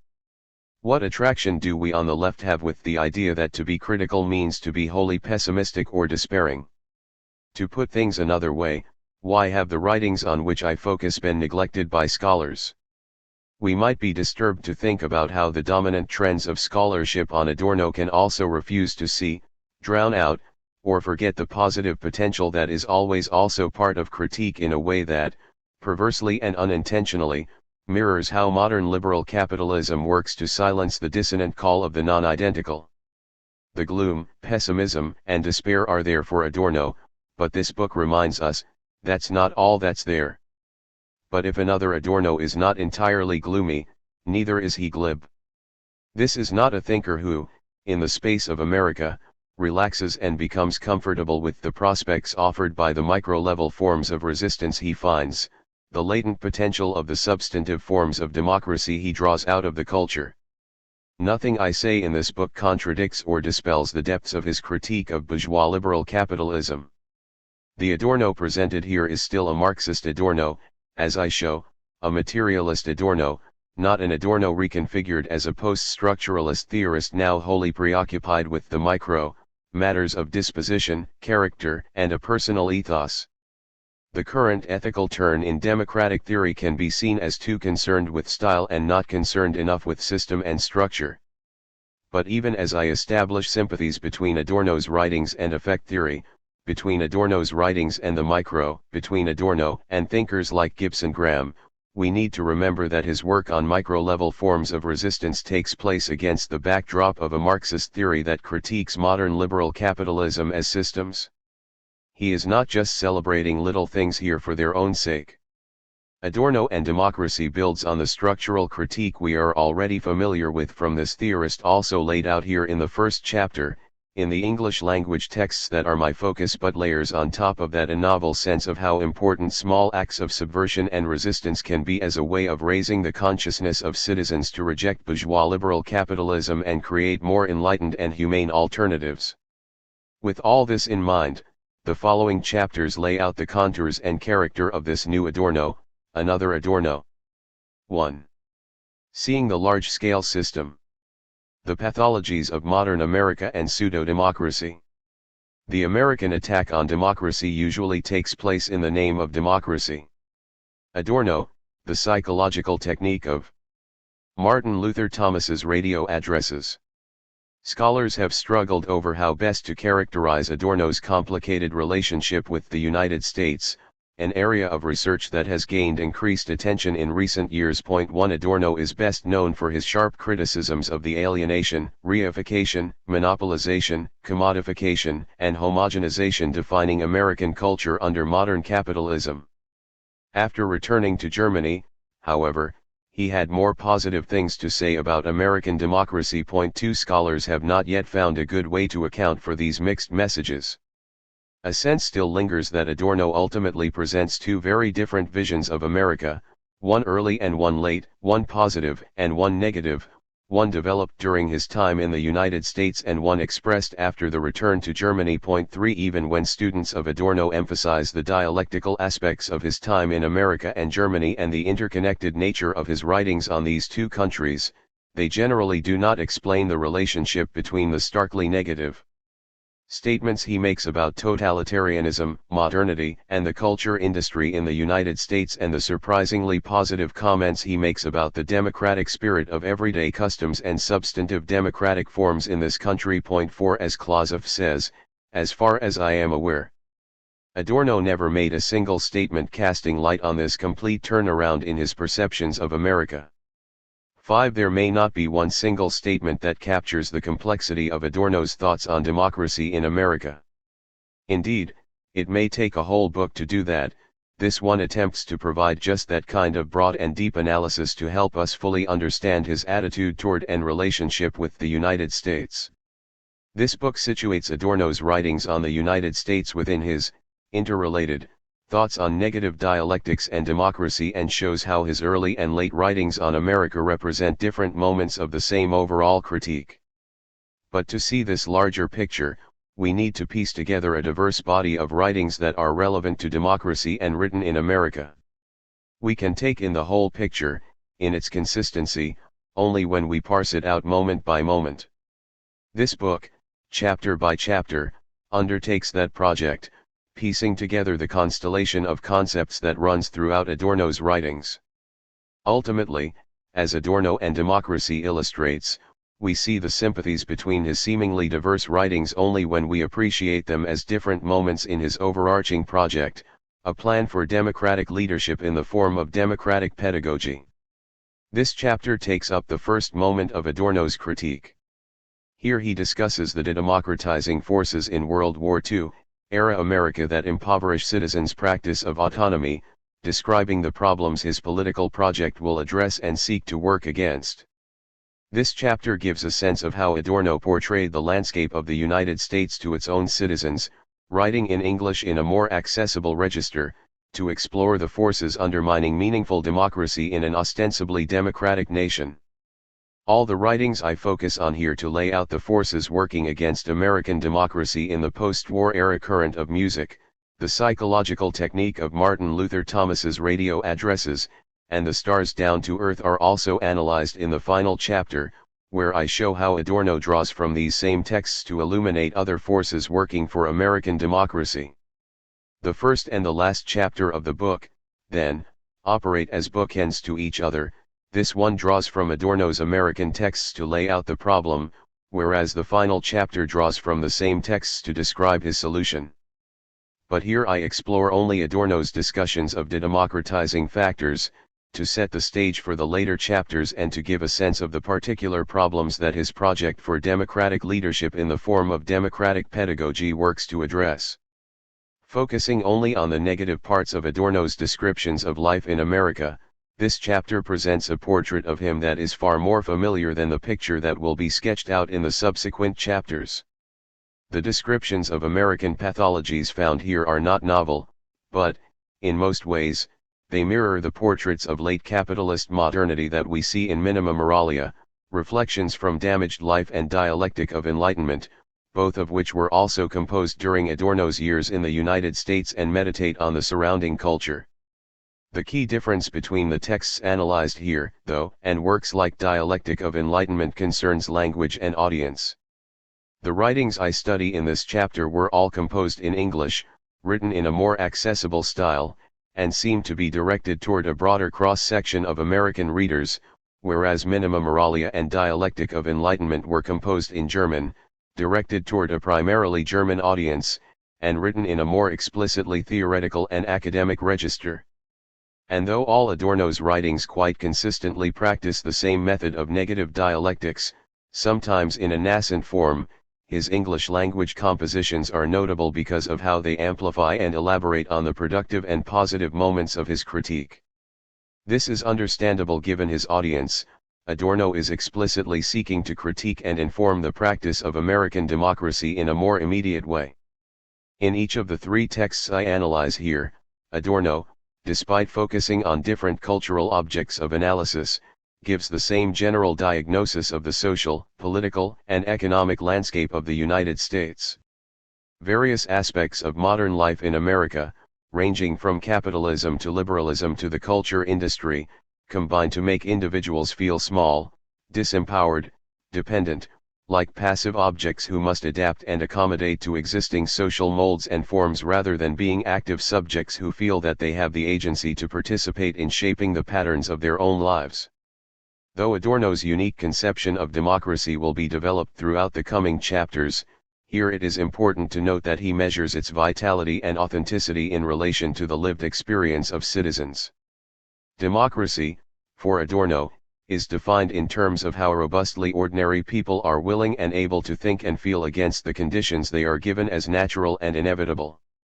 This change in perception fosters a way of experiencing the world that is more autonomous, critical, and compassionate, and ideally works toward building alternative forms of collective life that better reflect these values and more truly fulfill the promises of self-government, popular sovereignty, and empowering the people. Adorno explores the de-democratizing factors of World War II-era America through an analysis of specific cultural objects.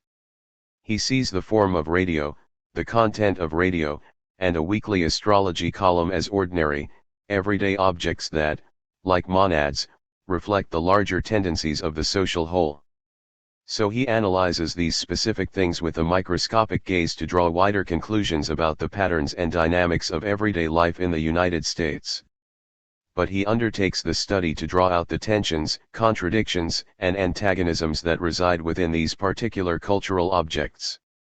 Fractures in the seemingly smooth surface of the world we are given testify that it contains alternative possibilities that may be amplified through critical analysis. Adorno's method focuses on highlighting these contradictions and drawing out the productively disruptive qualities that can work to unsettle the problematic status quo. As he says, we do not want to systematize what may be disorderly. We do not want to harmonize what may be discordant. Our set of categories may contain contradictions, but we hold that these contradictions in the categories express contradictions in the subject matter itself and, in the last analysis, contradictions in our society.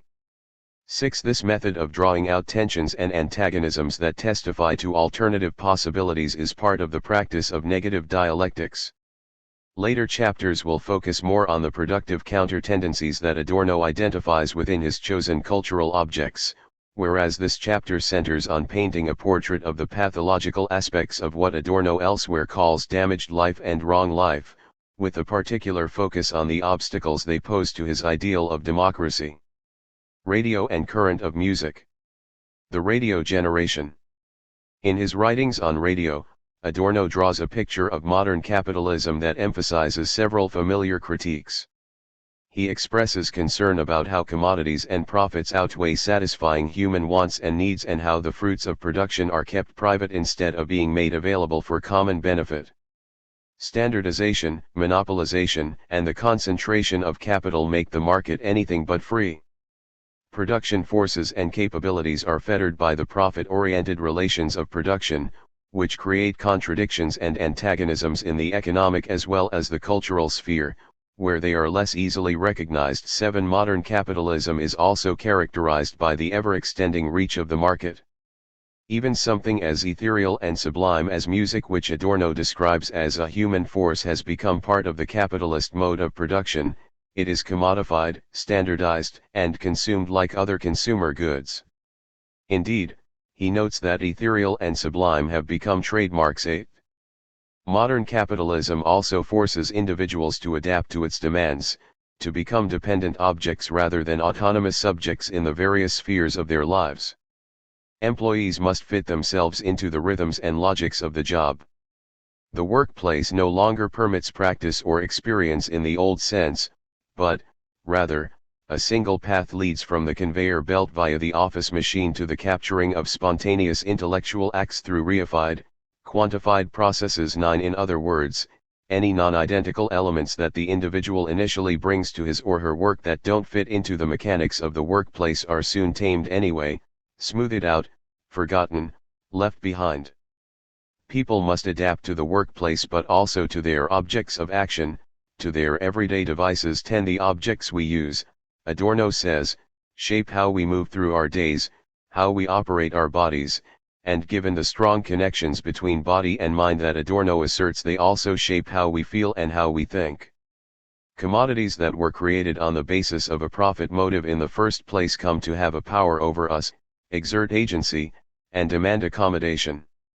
We become the tools of our tools, as Thoreau would say, or our commodities become like a fetish, as Marx would say. But even when we clock out, we don't leave behind the system that forces us to adapt, to fit ourselves into its pre-made forms. Given the way the culture industry works, the patterns and practices that characterize capitalism also shape leisure pursuits.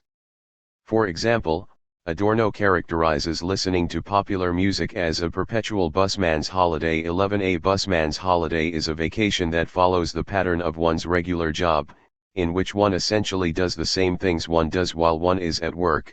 A bus driver also rides a bus when he or she goes on vacation. Leisure activities, such as listening to popular music, are supposed to be a break from work. But popular music appeals to the kind of consumer that capitalism has created. It reaches out to individuals who are in a distracted and inattentive frame of mind, which it then feeds and reinforces.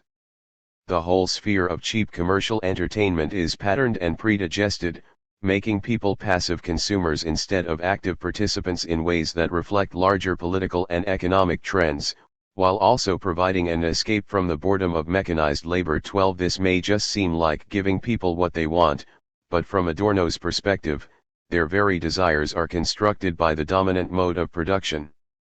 People are needed by the same mode of production that inculcates them with a desire for the products that create profits for industry. In this way, music is part of the dominant ideology, social cement that adjusts people until they fit into the mechanisms of everyday life. Point 13. All these tendencies towards standardization, commodification, consumption, adaptation, and reification that characterize modern capitalism generally and are evident in the cultural monad of radio also, of course, shape the development of the self. Indeed, Adorno sees the radio as so strongly reflective of dominant strains of World War II era culture in the United States that he speaks of a new type of human being and dubs it the radio generation. He is concerned especially with all the ways that this culture issues imperatives for adaptation, adjustment, and accommodation, with the ways people are being made into what Marcuse called one-dimensional beings, adjusting to the mold of mainstream culture without even the internal struggle against civilization that Freud assumed, and saw as the root of our neuroses. Adorno worries that people are actually not neurotic enough anymore, because neuroses are formed through the tensions and antagonisms that are developed through resistance to social imperatives, and that resistance is waning. Instead, as Adorno describes in Minima Moralia and as I discuss in greater depth in Chapter 3, the unique form of alienation that characterizes post-war America is not experienced in terms of sadness or anxiety, but as a compulsory happiness, a determined cheerful normality. For the radio generation, happiness consists mostly in integrating, in having the abilities that everyone has and doing what everyone does. 14 The elements of the self that could resist what is are weakened from disuse and are in danger of atrophying. The individual of the radio generation does not have direct, immediate experiences of life, but rather lets the all-powerful, opaque social apparatus dictate all experiences to him, which is precisely what prevents the formation of an ego, even of a person at all. 15. Society molds the individual directly and even the family fades into the background and no longer operates as a mediating force separating the individual from society. But the dwindling of the authority of the family is not figured as progress or liberation. Rather, the immediately palpable domination of the individual by society, without any intermediary, is so profound that in a deeper layer of its consciousness, the child growing up authorityless is probably even more fearful than it ever was in the good old days of the Oedipus complex. 16 If you don't even recognize an authority as authority, how can you question it? Adorno is worried that members of the radio generation just unblinkingly accept their conditions as reality, just the way things are, rather than rebelling against them. These changes in social reality also challenge the assumptions of liberalism. As Adorno notes, liberalism presupposes the individual as relatively self-enclosed, constant, and autonomous in its aims as the ego, in Freudian terminology. 17 But liberalism's confidence in independence, autonomy, and the ability of people to govern themselves is of course dependent on the kind of ego that is now threatened by modern capitalist society. For the radio generation, the boundaries between self and society are blurred. Autonomy is no longer something that can be automatically assumed, but must be relearned. Given this context, Adorno's task is to rebuild our capacity for more independent critical thinking, but not along the same liberal lines. The goal of his project for democratic leadership as democratic pedagogy is to highlight the contradictory non-identical elements of everyday life and to bring the nascent counter-tendencies that still circulate in people, on a subterranean level, to the surface and push us to think through what they mean. Adorno seeks to strengthen the capacity for critical thinking and for autonomy, but not to recover the coldly calculating, atomistic, liberal individual. The goal of Adorno's project is, rather, to push us to truly attend to, perceive, and directly experience the material world around us, to encourage us to respond to the non-identical elements of our lives, and to cultivate an ability to let our gaze linger on pain and suffering. All this thinking, feeling, and sensing is part of the practice of critique, for Adorno, so these experiences connect us with other humans, rather than atomistically individuating us, as we will see in Chapter 3. And these forms of critique also aim to prompt action, to move us to rebuild social structures and institutions that foster greater solidarity and agency among humans, that make us subjects, not objects, and that cultivate this relational form of independence rather than dependence. The physiognomy of radio and democracy's mode of expression. Adorno gives us another angle on the pathologies of World War II-era America by turning to the cultural object of radio and analyzing it as a physical entity, as a material thing, by exploring what he calls its physiognomy, its face, voice, mode of expression, and physical features. Physiognomy is the outdated art of judging character or temperament from the features of the human face. Adorno wants to study the physical features of radio to analyze the effects it has on listeners, to draw out the hidden temperament, the hidden character of radio and the larger society it encapsulates. As he notes, if a physiognomist tries to establish typical features and expressions of the face not for their own sake but in order to use them as hints for hidden processes behind them as well as for hints at future behavior to be expected on the basis of an analysis of the present expression, in the same way radio physiognomics deals with the expression of the radio voice to also draw out hidden processes and possible predictions for the future. Point 18 Adorno wants to study what he calls the how of radio, how it sounds, how it looks, how it expresses itself to listeners, how it communicates. But Adorno's focus on physiognomy also reveals how he will approach the study of American democracy. He will study the how of democracy. Throughout the writings I analyze, Adorno focuses on how democracy is enacted or not, as the case may be at the level of everyday life, as opposed to the level of institutions, laws, or public policy. In his writings on American culture, he is most interested in analyzing the lived experience of democracy, in assessing the extent to which substantive forms of democracy are enacted by people in arenas removed from the official realms of the political. Whether Adorno is talking about the pathological existing forms of pseudo-democracy, as we explore in this chapter, or the more meaningful forms of democracy that he himself tries to put into practice, he is concerned with how it is communicated to citizens and how they live out the lessons they receive. He analyzes how pseudo-democracy feels to the citizen, the sensations, emotions, and effects that it prompts. He explores how cultural objects like radio as well as other social institutions and norms that make up the lived experience of democracy in everyday life can position us as dependent subjects and make us feel weak and powerless.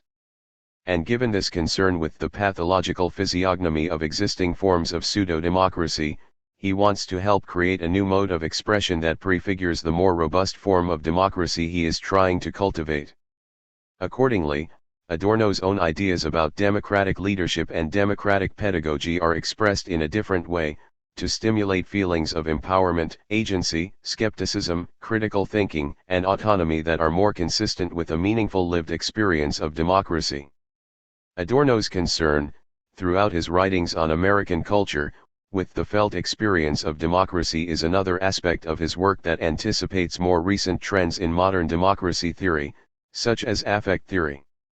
He recognizes, of course, that a society cannot be called democratic just because it has certain kinds of political institutions. In a way that is ahead of his time, he defines democracy as a practice, a lived experience in the everyday life of citizens.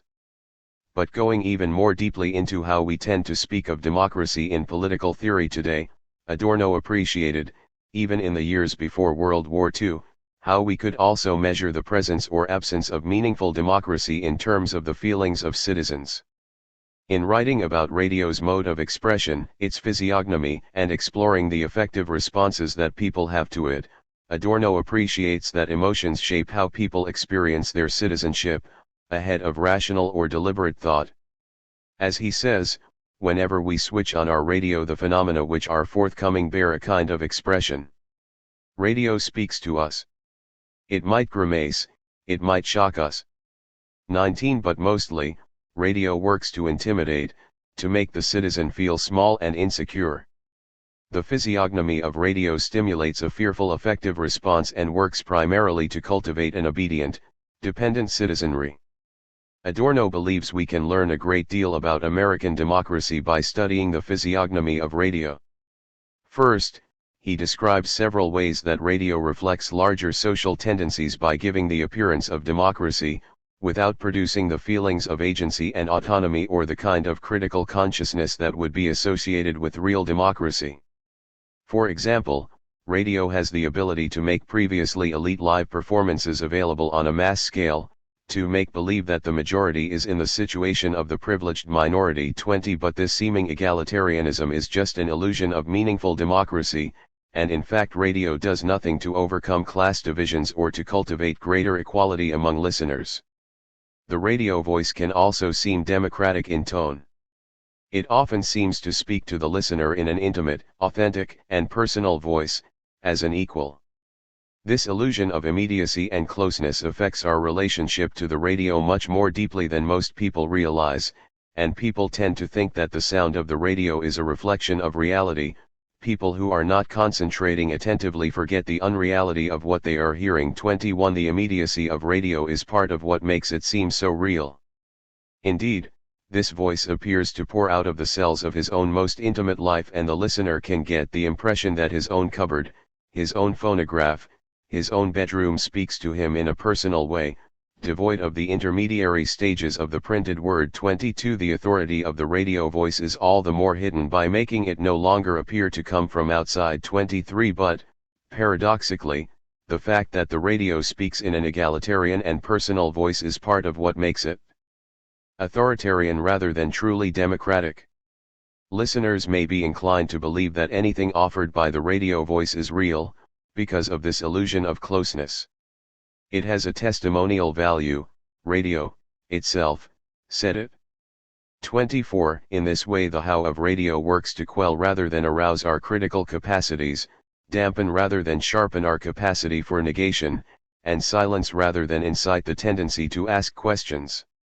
All this works against the cause of democracy, despite the conventional wisdom about the medium. Further, the radio voice is monologic rather than dialogic. Listeners are placed in a subservient position with respect to the radio, able to listen but not to engage. The very fact that they are confronted by voices without being able to argue with the person who is speaking, or even may feel somewhat in the dark about who is speaking, the machine or the man, may help to establish the authority of the tool. 25 The listener is spoken to but cannot speak back.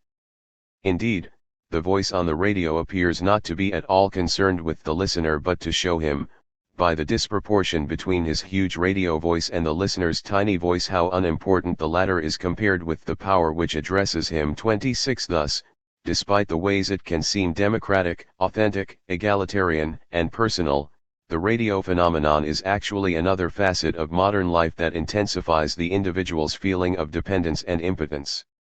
Adorno also draws attention to how the spatial arrangements of radio listening and the physical location of the object work against meaningful democracy.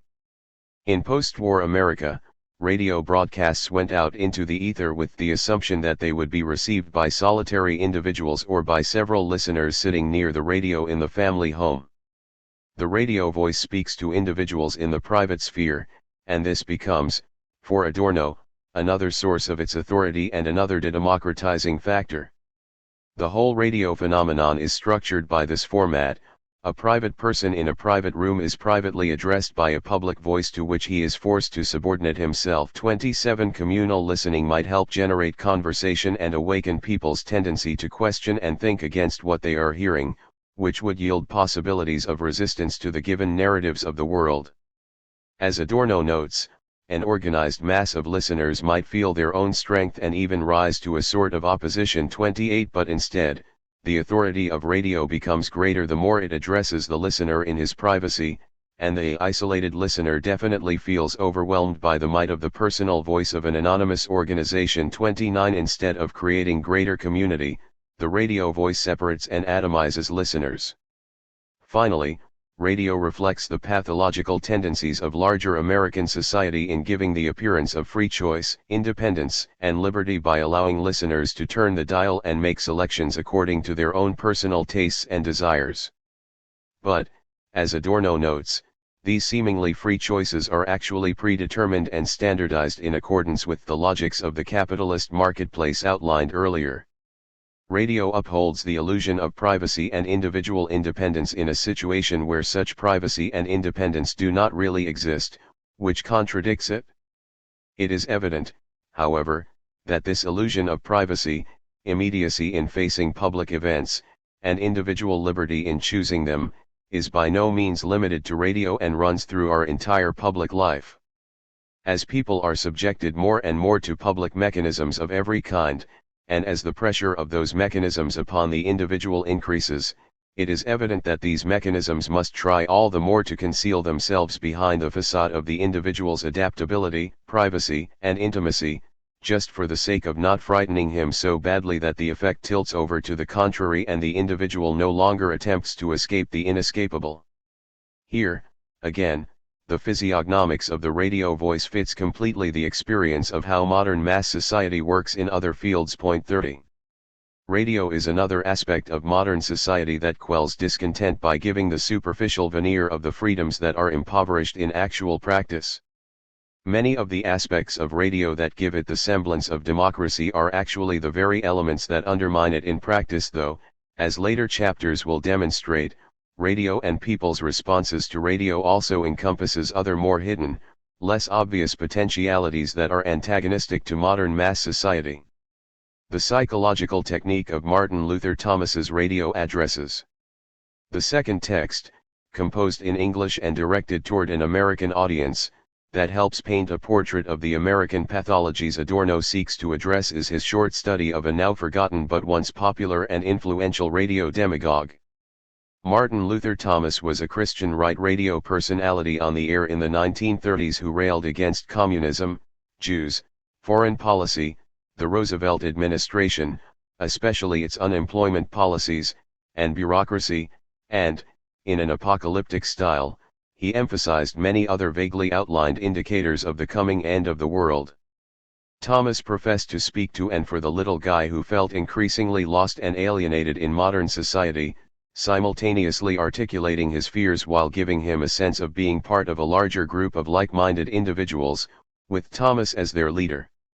Thomas used religion as the basis of his framework, as Adorno notes, to appeal to people of orthodox and even bigoted religious leanings, mainly Protestant fundamentalists, and to transform their religious zeal into political partisanship and subservience. 31 Thomas's aim, it seems, was to foment a kind of paranoia about the various plots of state officials and bankers, for example, feeding fears with vague details and what Adorno calls the "if you only knew" technique.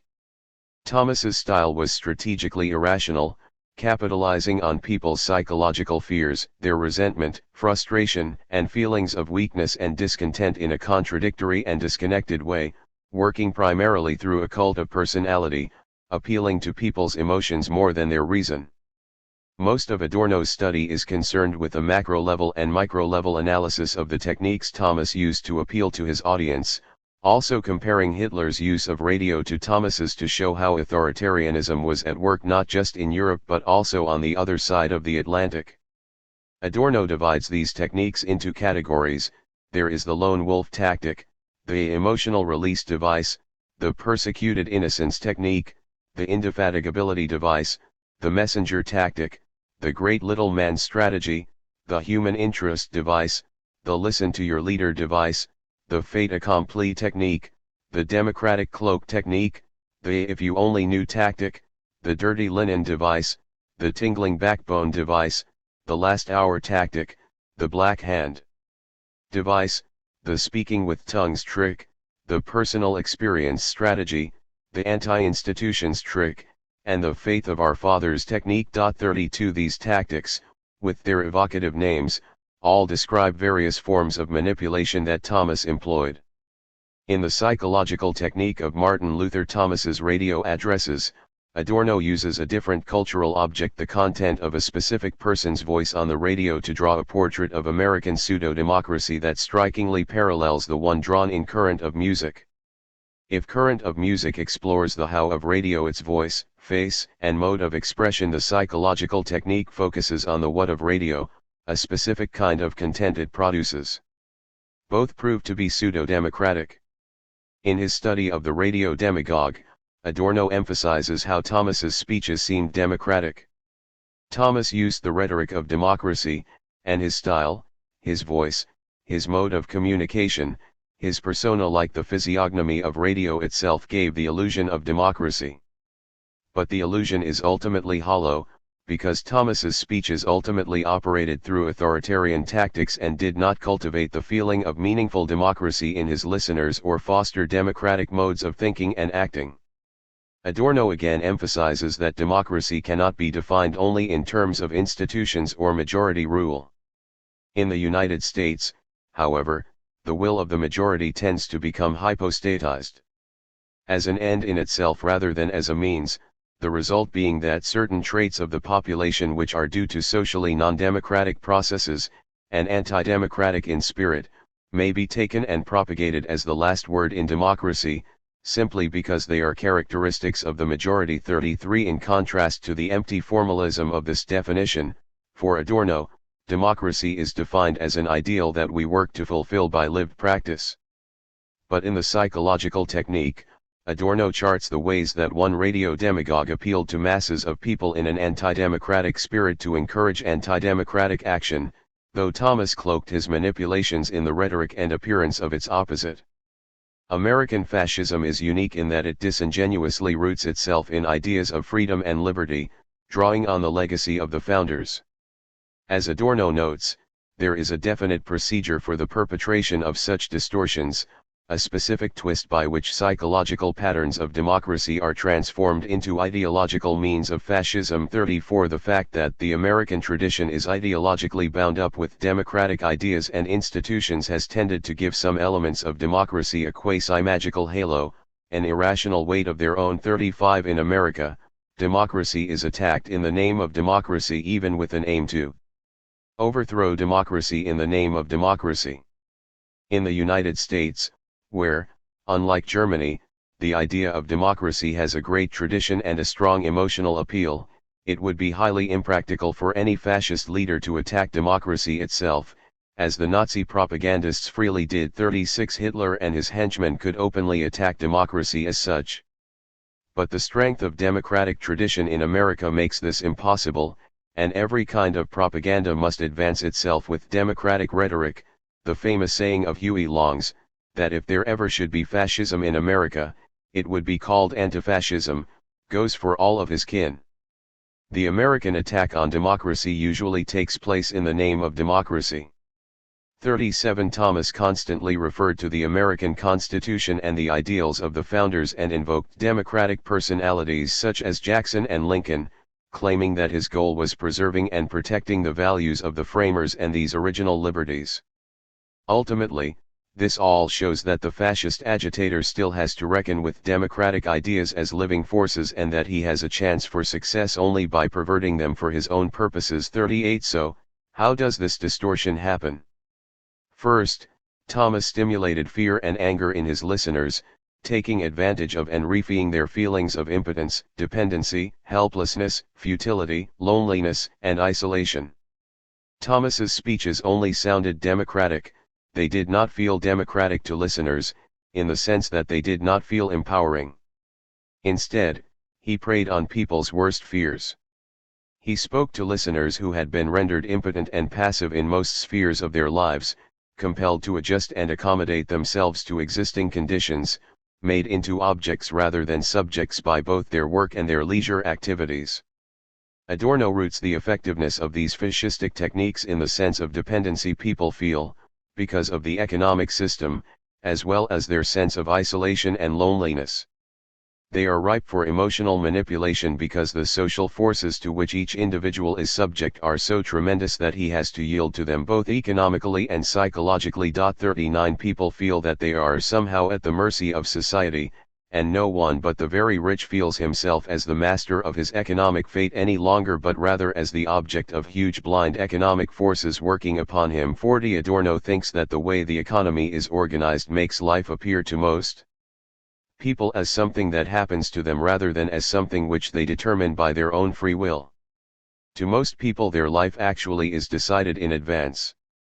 41 In contrast, true democracy would cultivate feelings of empowerment, autonomy, reason, critical thinking, hopefulness about the possibility of change, and solidarity. Second, as we saw in the section on the physiognomy of radio, Thomas used tactics of personalism that gave the illusion of democracy. He appealed to listeners by presenting himself as a normal, average guy, someone just like you, an equal, speaking in a seemingly common, humble, folksy voice. Thomas's style assumed a veneer of democratic equality.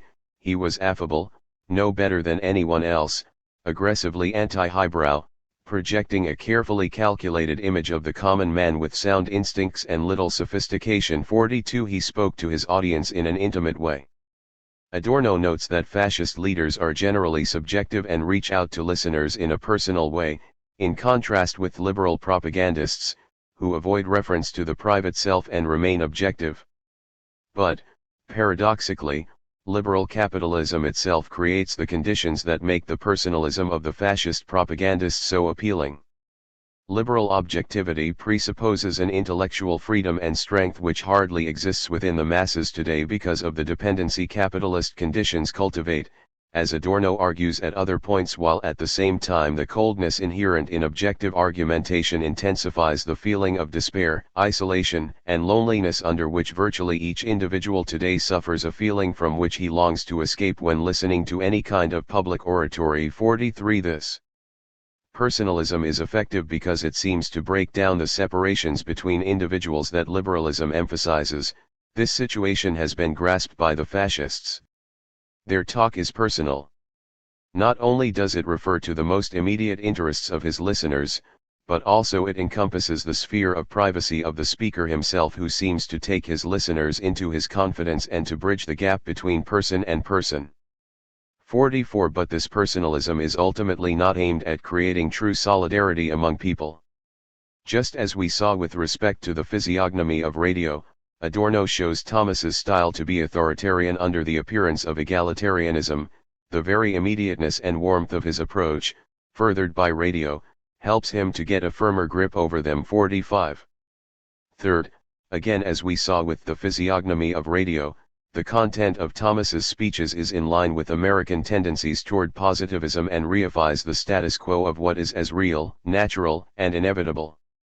The spirit of positivism powerfully dominates modernity in the United States and makes people think the status quo is the truth of reality as such, whereas Adorno thinks that truth resides in the non-identical counter-tendencies that point toward alternative possibilities. By positivism, Adorno means the widespread tendency of present society to accept and even to adore the existent that which is anyway. In America in particular, the conviction prevails that truth is only that which can be verified, referring to facts. 46 The simple fact that something exists is taken as a proof that it is stronger than that which does not exist, and that therefore it is better. 47 Indeed, one may go so far as to say that religion largely and unconsciously has been replaced by a very abstract yet tremendously powerful cult of the existent. 48 This tenacious commitment to what is persists despite a palpable widespread dissatisfaction with the status quo. Indeed, these discontents are themselves non-identical moments, but the pervasive attitude of positivism blinds people to these counter-tendencies. Unrest and unhappiness were the very prerequisites for Thomas's success, yet these energies did not tend to generate a move for greater autonomy but took the form of dependence on a charismatic leader. Thomas, like all fascists, reckons with followers who are deeply discontented and also even destitute. Their objective situation might possibly convert them into radical revolutionaries. One of the main tasks of the fascist is to prevent this and to divert revolutionary trends into their own line of thought, for their own purposes. In order to achieve this aim, the fascist agitator steals, as it were, the concept of revolution. 49. The fascist agitator turns people into spectators of the status quo, passive bystanders who don't feel capable of enacting positive change. Thomas derides any idea of utopia and enjoys the notion that the world is not only bad, but that it shall remain essentially as bad as it is, and that it is a punishable crime to think that it could be essentially different. 50 The state of affairs is the agitator's dream, the unification of the horrible and the wonderful, the drunkenness of an annihilation that pretends to be salvation. 51. Finally, in another parallel to the pseudo-democratic aspects of the physiognomy of radio, Thomas's addresses appealed to listeners by giving the illusion of things that were strikingly absent in practice. Thomas manipulated people by appearing to represent and to offer true democracy, individualism, autonomy, freedom, and independence, while in fact he gained influence only by further undermining these values in practice. The propagandist appeals to people's frustration with a lack of individualism while further eviscerating it. He appeals to people's frustrations with authoritarianism while also recreating those conditions. He draws on the outrage people feel about their lack of power while also cultivating greater obedience to him. Ultimately, the more impersonal our order becomes, the more important personality becomes as an ideology. The more the individual is reduced to a mere cog, the more the idea of the uniqueness of the individual, his autonomy and importance, has to be stressed as a compensation for his actual weakness. 52. But to do all these contradictory things, the fascist agitator has to speak to his listeners with twists and distortions, though he might appear to speak in a rational and logical way. 53. Thomas is American enough to reckon with the common sense of his listeners, and he therefore upholds the form of rational thinking, corroborating his thesis by examples and apparently making deductions. The logical trick consists of the fact that he always takes for granted that his so-called conclusions are the pre-existing convictions of every true Christian American. While apparently proving something, he actually only wants to corroborate those common prejudices which agree with his plan. Everything is decided before the argument starts. In his confused ideas there is a sort of totalitarian order. 54. Despite his own insistence to the contrary, however, Thomas's radio speeches were actually completely illogical. He assumed his audience to be incapable of rational thought, and, indeed, Adorno notes that the forces of modern society generally work to discourage the practice of thinking. But thinking itself is also a danger Thomas wanted to avoid because it is a power that people hold that stems, in Adorno's view, from the ways the non-identical conditions of material things speak to us if we listen and can challenge established powers and unsettle the status quo. The very fact of consequent, coherent, and consistent thinking carries a certain weight of its own, a certain objectivity, even if it starts from the most arbitrary presumptions. This objectivity makes theory a problematic tool in the eyes of the fascist, for the reason that thinking per se refuses to become completely a tool. Theory as such, the pursuit of autonomous logical processes, offers a certain guarantee to those at whom the fascist wants to strike. It allows them, as it were, to be heard. Hence, theory is essentially taboo to the fascist. His realm is that of unrelated, opaque, isolated facts, or rather, images of facts. 55. This is why Thomas appealed to the fears, anxieties, and anger of his audience.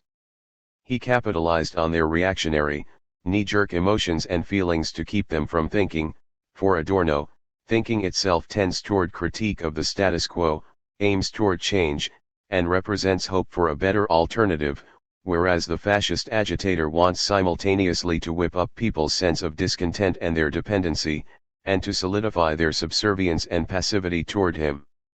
The stars down to earth. The final text that helps map out Adorno's view of the democratizing features of the American landscape is The Stars Down to Earth. Adorno wrote this analysis of the Los Angeles Times' astrology column during a return visit to the United States from Germany, in 1952 and 1953. The reader is struck by Adorno's deep concern for the way the audience of these columns is being manipulated and deceived, but there is no sense of condescension in his attitude. From the outset, Adorno rejects the idea that the columns are simply benign amusements. In the functional unity of the whole, he notes, they may obtain a significance far beyond the harmless and comforting idea which is indicated at first sight. 56. Adorno approaches the astrology columns as another microcosm of broader social tendencies, analyzing the inner structure of such movements on a small test tube scale, as it were, before dangerous latent tendencies manifest themselves so directly and threateningly that there is no time left for objective and detached research. 57. In other words, before it's too late. One has the strong sense throughout his writings on America that Adorno wants to be able to prevent the full flowering of fascism in the United States, to nip it in the bud. The seeds of authoritarianism, nascent or latent, that the Los Angeles Times' astrology column provides mirror the other descriptions of the pathologies of American pseudo-democracy, in 4 primary ways. First, the astrology column reinforces the reader's sense of his or her own dependency, passivity, and helplessness. To borrow a term from Current of Music, we might say that the physiognomy of the column, its voice, face, and mode of expression, positions the reader as subservient and operates with an assumption of the reader's dependency. The cosmos, the world, our society, all appear as a system on which we are passively dependent. The reader is presented with the world as a fait accompli, as an unapproachable and anonymous system characterized by opaqueness and inscrutability. 58. The reader is positioned as needing the guidance of the column to navigate his or her fate. As Adorno notes, this indicates the most important construct of the column, that of readers who are or feel themselves to be basically dependent, who find themselves incessantly in situations which they cannot cope with by their own powers, and who are beset psychologically by what has come to be known as ego weakness, but is often expressive of weakness in reality. 59. He opens and closes the study on the same note, and dependency is the dominant theme throughout. Obviously, the first concept that comes to mind in this connection is that of social and psychological dependence. Our analysis of the Los Angeles Times column has pointed out in detail how dependency needs of the audience are presupposed, fostered, and exploited continuously. 60. Second, the columns dictate accommodation to existing norms and cultivate conformity to the status quo, helping the dependent readers navigate their fate by advising them to act in the right way, in compliance with existing social norms and conventions. They are incessantly concerned with the addressee's compliance with social norms. 61. The columns are indeed nothing but messages from the social status quo, and problems arising out of social conditions and antagonisms are reconciled by the column with social conventionality, and in this aim, threat, and help converge. 62. These acts of accommodation and adjustment are not, however, acts of agency, but are just a way of following orders dictated by an anonymous, abstract authority, while the subject has to follow closely what this agency indicates. He does not really have to act on his own behalf as an autonomous human being, but can content himself with relying on fate. He has to avoid things rather than do them. He is somewhat relieved of his responsibility. 63. Third, the column reifies existing conditions as real, natural, and inevitable. The American tendency toward positivism that Adorno identifies elsewhere also runs through the astrology column. But this accommodation to conventional norms and reification of what is all take place against an illusory backdrop of freedom and choice. This cultivates a sense of helplessness in the reader, a sense of his or her inability to make significant changes to the surrounding world. He or she can only adjust to it. The column promotes acceptance of the given and paralyzes the will to change objective conditions in any respect. 64. The column works to strengthen the sense of fatality, dependence, and obedience, and to reproduce the status quo within the minds of the people. 65. Finally, as in the other writings we have explored so far, here too Adorno shows how a kind of authoritarianism operates with the appearance of democratic values that seem to grant agency to the individual. The column's fundamental positivism, as well as its tendency to cultivate dependency, accommodation, and adjustment, is cloaked in the illusion of choice and agency, in ways that seem consistent with democratic values. Readers are told that they do have some agency and power as long as they follow the astrologist's advice and learn to navigate the terrain of their fate. The astrologer is the only one who can help them exercise their power by learning to read the stars correctly. And the reader's agency mostly comes down to timing, pursuing certain actions at a given hour. On given days, everything can be solved, so runs the implicit argument, if one only chooses the right time, and if one fails, this is merely due to a lack of understanding of some supposedly cosmic rhythm. 66. The freedom of the individual amounts to nothing more than making the best of what a given constellation of stars permits. 67. The hollow appearance of free choice is maintained, but this freedom consists of the individual's taking upon himself voluntarily what is inevitable anyway. 68. In this way the empty shell of liberty is solicitously kept intact. If the individual acts according to given injunctions, everything will go right; if he does not, everything will go wrong. 69 And if things go wrong, then you simply haven't played the game according to the correct rules and it is your own fault. Adorno notes how a sense of individualism is maintained primarily through blame. The column constantly pushes readers to find fault with themselves rather than with their conditions. Conclusion. As this chapter has shown, there are striking overlaps between the authoritarian features of American pseudo-democracy that Adorno outlines in Current of Music, the psychological technique of Martin Luther Thomas's radio addresses, and the Stars Down to Earth. He depicts similar kinds of problems in each of these texts. But it is important to remember that Adorno's goal here is to critique the contemporary landscape toward ultimately strengthening the practice of democracy, to give a sense of the work that needs to be done to address these pathologies. As this book will show, he directs his words in part toward educators, a term he defines broadly to help them work to cultivate what he elsewhere calls democratic enlightenment by facing the realities of what he refers to as the radio generation. Regarding those who would educate, and he includes himself in this category, he says, their work is only of use if their reflections take the real changes that have gone on, both in people and in the power of culture, into account without any illusions. It is those reflections to which we are hoping to contribute. 70 He emphasizes that the nature of this society must form the point of departure for any attempt at change. 71 Accordingly, this chapter has laid out the contours of what Adorno characterizes as a sick society that has infected its inhabitants. 72 But in the chapters to come, the attempts at healing will begin and the contours of another Adorno that this book sketches out will become more visible. 2. Experience as a precondition for meaningful democracy. Sensory perception, affect, and materialism.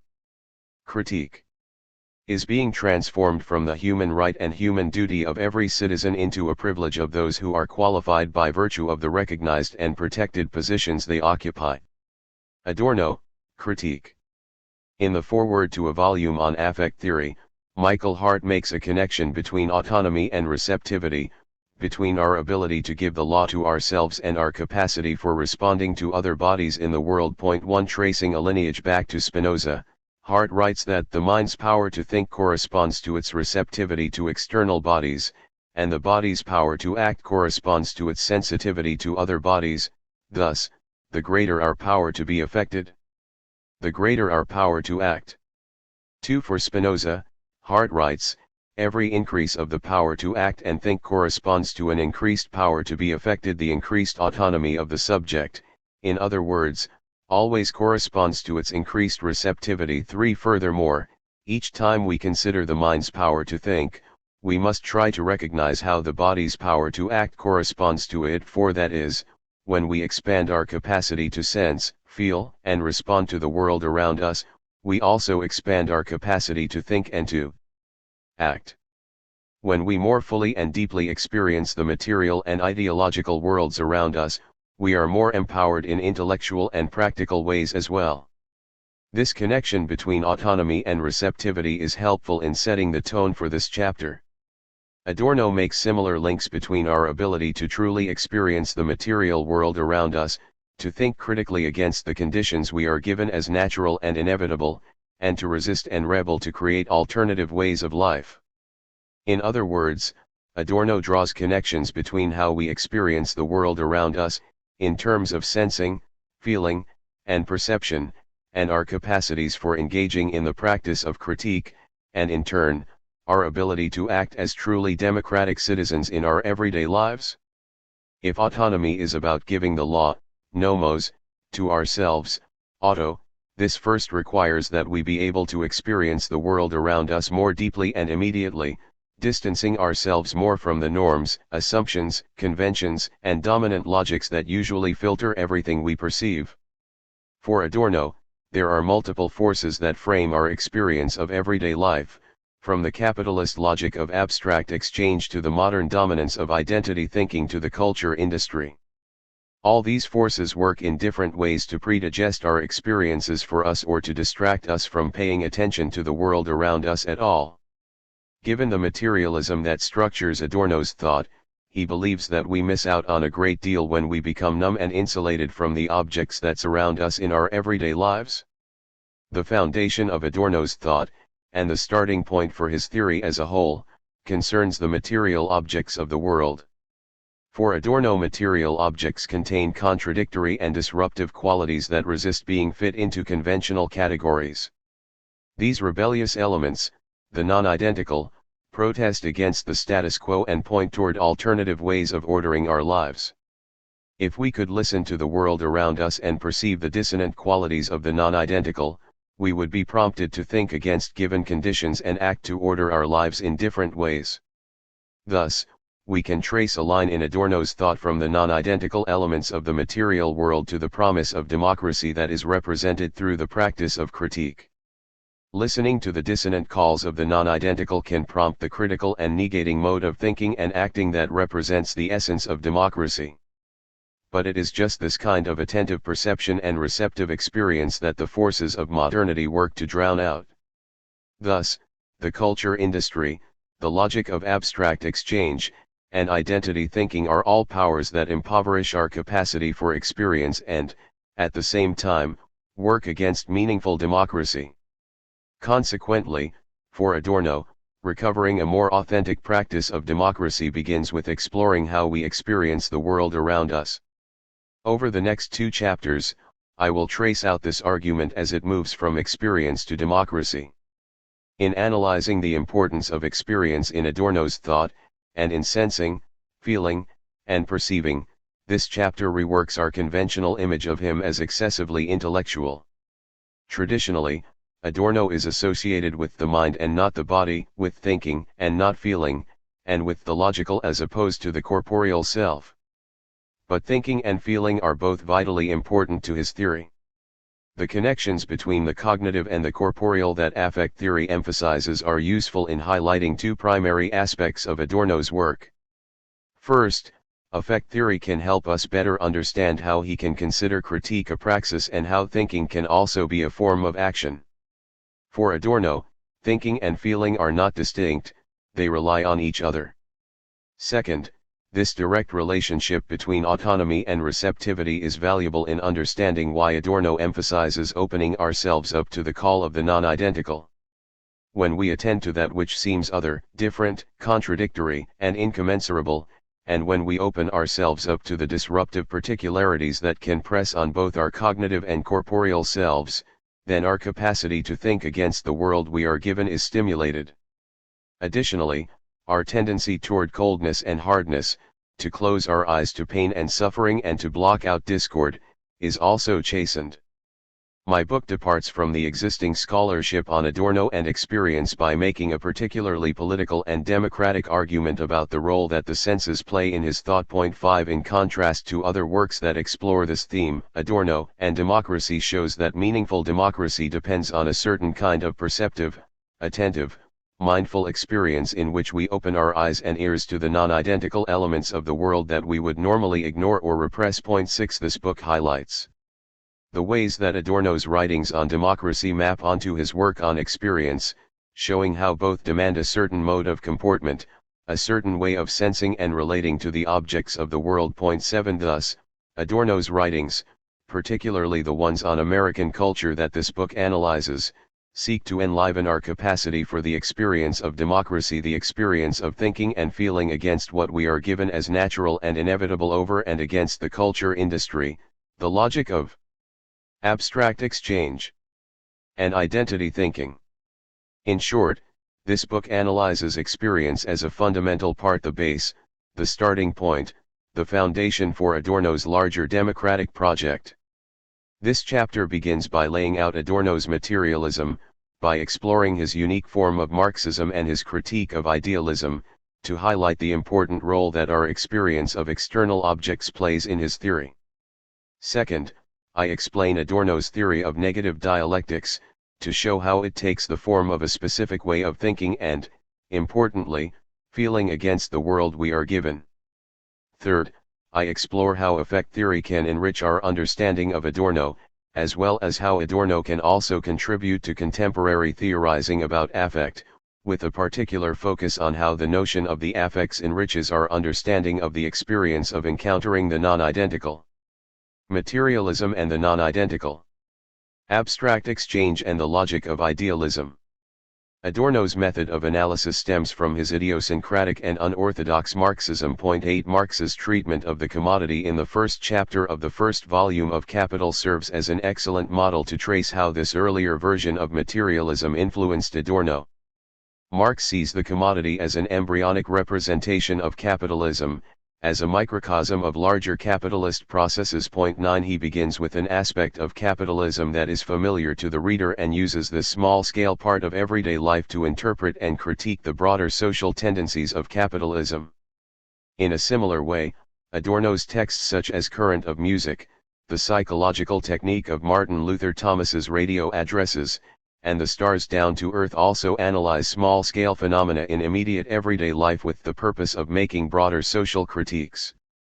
Marx's critical method, seen vividly in the discussion of the commodity that opens the first volume of Capital, aims to highlight how the dynamics of capitalism mask contingent and historical social constructions under the appearance of inevitability. Marx shows how capitalism is a system that, through processes of abstraction, also internalizes and in so doing, masks and hides complicated tensions, oppositions, and contradictions to perpetuate and maintain this seemingly harmonious but ultimately illusory system. Thus, capitalism continually, in ways large and small, distorts our perception and tricks our senses, preventing us from seeing things as they actually are. Capitalism mediates our experience so entirely that much of the world that we take in through our senses is based on abstract illusions that have reified and sedimented into forms of knowledge that we simply take for granted as reality. Thus, for both Marx and Adorno, critique is necessary to denaturalize these appearances and help us perceive in a more concrete and particular way.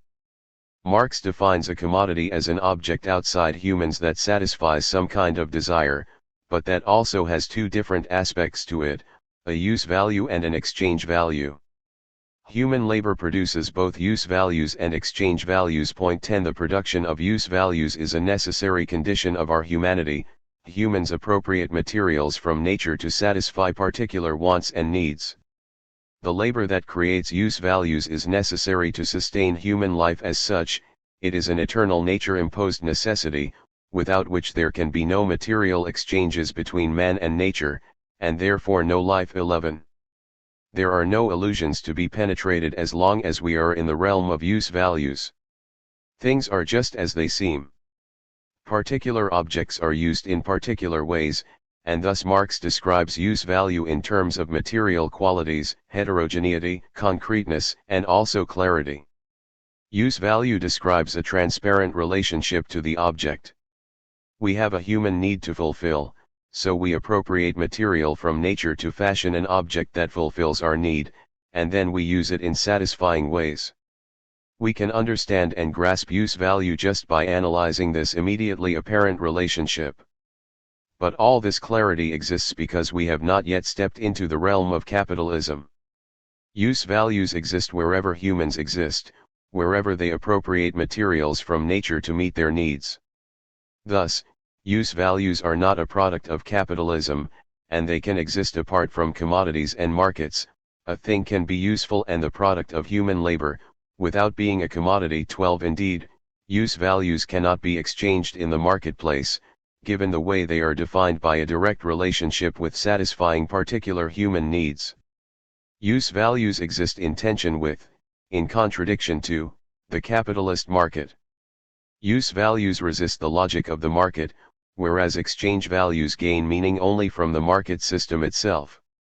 Thus, only when we begin to talk about exchange values do we enter the marketplace, and then the language of clarity, immediacy, and concreteness disappears. Now we need the practice of critique because mysteries, illusions, appearances, fetishes, and disguises cloak and veil our perception. If use values are concrete, material, heterogeneous qualities that wear their status as a social relationship between humans and objects clearly on their face, exchange values are abstract, homogeneous, identifying qualities that develop out of the capitalist marketplace but mask their status as social relations and disguise themselves as essential qualities of objects themselves. Exchange value makes abstract the particular qualities of the object to assign a value based on monetary price. The exchange principle reduces X and Y to an equal monetary value and holds them to be identical and interchangeable, making particular qualities abstract to establish an illusory equilibrium and identity between highly different and disparate items. As Marx says, if we make abstraction from its use value, we make abstraction at the same time from the material elements and shapes that make the product a use value. We see in it no longer a table, a house, a yarn, or any other useful thing. Its existence as a material thing is put out of sight.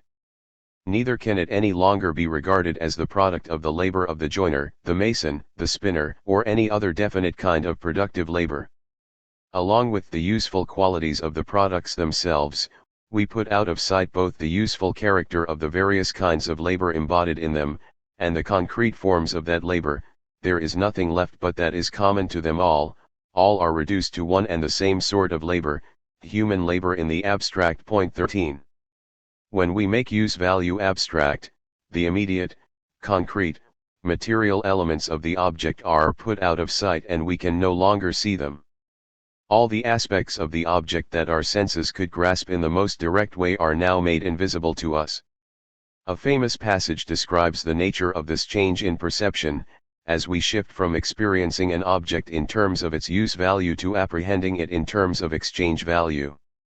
As Marx says, a commodity appears, at first sight, a very trivial thing, and easily understood.